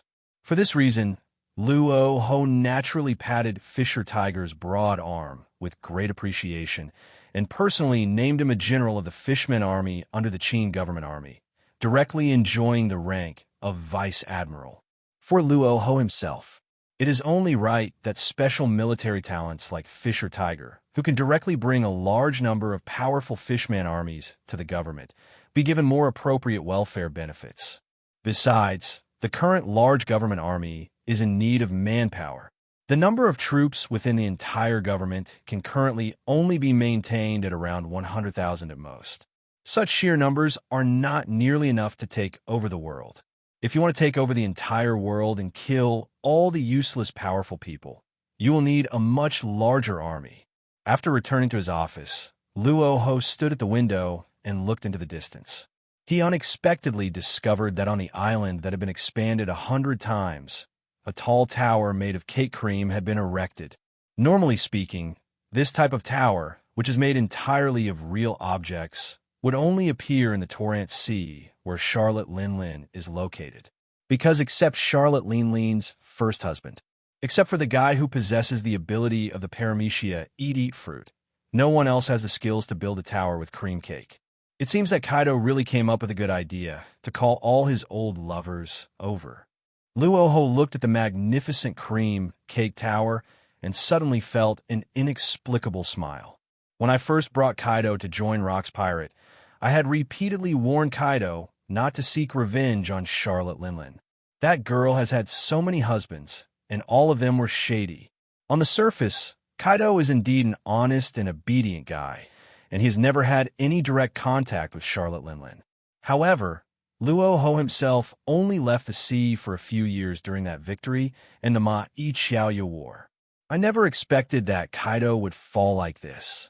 And the reason is so outrageous that it can't be more outrageous. According to the reasons Kaido himself explained to Luo Hu in the office. This guy Kaido actually chose to sell his body just for his Zoan dragon fruit, mythical beast, pteranodon form. In the first 2 years after withdrawing from the Holy Land of Mariewa, he established his own beast pirates. Kaido was penniless at that time. I can't even produce a devil fruit that is grown normally in Zoan, not to mention building a strong team of pirates composed entirely of demon fruit power. At this moment, Kaido was worried in his own territory. I happened to meet Charlotte Linlin, who was strolling over. According to Kaido's description, Charlotte Linlin at that time, she was wearing an ultra-short skirt that just reached her thighs, revealing a pair of long, straight, beautiful legs. Charlotte Linlin, who had not given birth to many children yet, had skin as white as porcelain, delicate and smooth without a single blemish. The sunlight at that time shone on her, as if covering her skin with a layer of golden light, emitting a charming luster. She was tall and slender, and every movement seemed seductive and fascinating, especially since Charlotte Linlin was holding a Zoan ancient devil fruit in her hand. Although the devil fruit ability among the mythical beasts is the treasure that Kaido wants most. However, he was so poor at the time that he didn't have so many choices, let alone the ancient species. He would not refuse any Zoan devil fruit, even if it was an ancient or common one. At that time, Charlotte Luo Hu successfully seduced the young Kaido with this Zoan dragon fruit, ancient species, devil fruit in the form of pteranodon. The two of them spent several shameless hours staring at the sunset. Since that time, Charlotte Linlin soon became pregnant again. In the following year, Charlotte 00 successfully gave birth to 2 children, a boy and a girl. Kaido was naturally very excited when he heard the news. However, when he went to Cake Island to find Charlotte Linlin in person, he learned that this D actually planned to take in all the children. As Kaido was the first child in his life with noble blood, he naturally didn't want all the blood to be lost in the world. So the two of them started fighting immediately. After several days and nights of fighting, Kaido successfully got the girl back. That is the Yamato who has now successfully risen to the rank of colonel in the government army. If Charlotte Linlin joins the government army, she can be given the rank of admiral. Luo Hu thought carefully for a moment, and then made up his mind. After all, no matter what, Charlotte Linlin's ability is not weaker than that idiot Kaido. If Kaido can directly serve as everyone's leader, then Charlotte Linlin naturally must also have an equal status in order to reassure people. Moreover, when Charlotte Linlin came to her own government army, in addition to her own strong fighting power, she would definitely bring her big MOM Pirates members with her. This is also a considerable force. Now is the early stage of the new government, so naturally we cannot let go of any manpower that can help the government army. If it weren't for the fact that in this era, all the great pirates wandering on the sea are young men who possess conqueror's haki and are unwilling to be inferior to others. Luo Hu really wants to win them all over. Luo Hu himself really lacks subordinates with high-end combat capabilities. Just thinking about the densely packed high-end combat forces within the world government makes one's scalp tingle. If you don't have enough men to share the enemy's burden with you. Once a war breaks out between the Qin government and the world government, then he would have to face dozens of powerful generals alone. Luo Hu didn't want to have his body broken down by the combined attacks of those unsportsmanlike celestial dragons' royal family who were shouting about friendship and bonds. In the next war, we must severely control the celestial dragons and take revenge. Just as Luo Hu stamped the order form in front of him with a red seal, a familiar strange laugh came directly from outside the office door. Ma. Shashi ignored me. Captain Luo Hu, you didn't expect that, did you? I brought my team here today to support you, Captain. So for this reason, can we do something we love together? I won't charge you. Luo Hu looked at it with a headache. There's no need to speculate too much. The laughter must be from Kaido's old lover, Charlotte Linlin, whose bounty has now exceeded 4.358 billion Baileys in the second half of the Grand Line. To be precise, Charlotte Linlin's life story is quite tragic. When he was only 4 or 5 years old, he was ruthlessly abandoned on a deserted island by his parents because of his huge appetite. If Charlotte Linlin had not met a nun named Carmelite at that time, and then went to the giant Kingdom Elbaf to rest, it is very likely that the young and innocent little girl will really die in that ferocious sea. However, even though the Carmelite nun appears to be very gentle, considerate, and loving on the surface, she is actually a complete human trafficker behind the scenes. Carmelite nuns improve their appearance to collect large numbers of infants for adoption, and then sell these babies to powerful families or the world government. At that time, Sister Carmela was attracted by Charlotte Linlin at first sight. She was only 5 years old, but she was able to defeat an adult giant bear in a single fight, and even had a terrifying talent that enabled her to defeat the giants. When a nun was talking to the CP organization at the time, she directly positioned Charlotte Linlin as a strong person who could rival the highest combat power admiral of the naval headquarters, or even the marshal of the naval headquarters in the future. After much coordination and price protests, Charlotte Linlin was successfully spotted by the CP organization under the world government and was promised to be purchased by the nuns at a high price. However, things always go against plan. Those staying in the Lamb's house in the giant Kingdom Elbaf naturally need to abide by the rules left by the giants. That is, everyone living in Elbaf will fast for a week in a special month. For Charlotte Linlin, who eats more than 10 tons of food every day, this is tantamount to taking her life. After forcing herself to endure for 3 or 4 days, she could no longer bear the pain of hunger. So Charlotte Linlin, who was less than 10 years old at the time, relied on her natural talent for super strength to destroy an entire giant village in Elbaf. Because of this incident, the children in Gaoyang home can no longer live in Elbaf. However, in order to continue her human trafficking business, the Carmelite nuns, who were human traffickers, had to continue looking for a new habitat to survive. After all, at that time, Charlotte Linlin, a child born with freak talent, had not yet negotiated the highest price. One day after relocating and developing the new Lamb's house, Charlotte Linlin had another bout of bulimia due to hunger.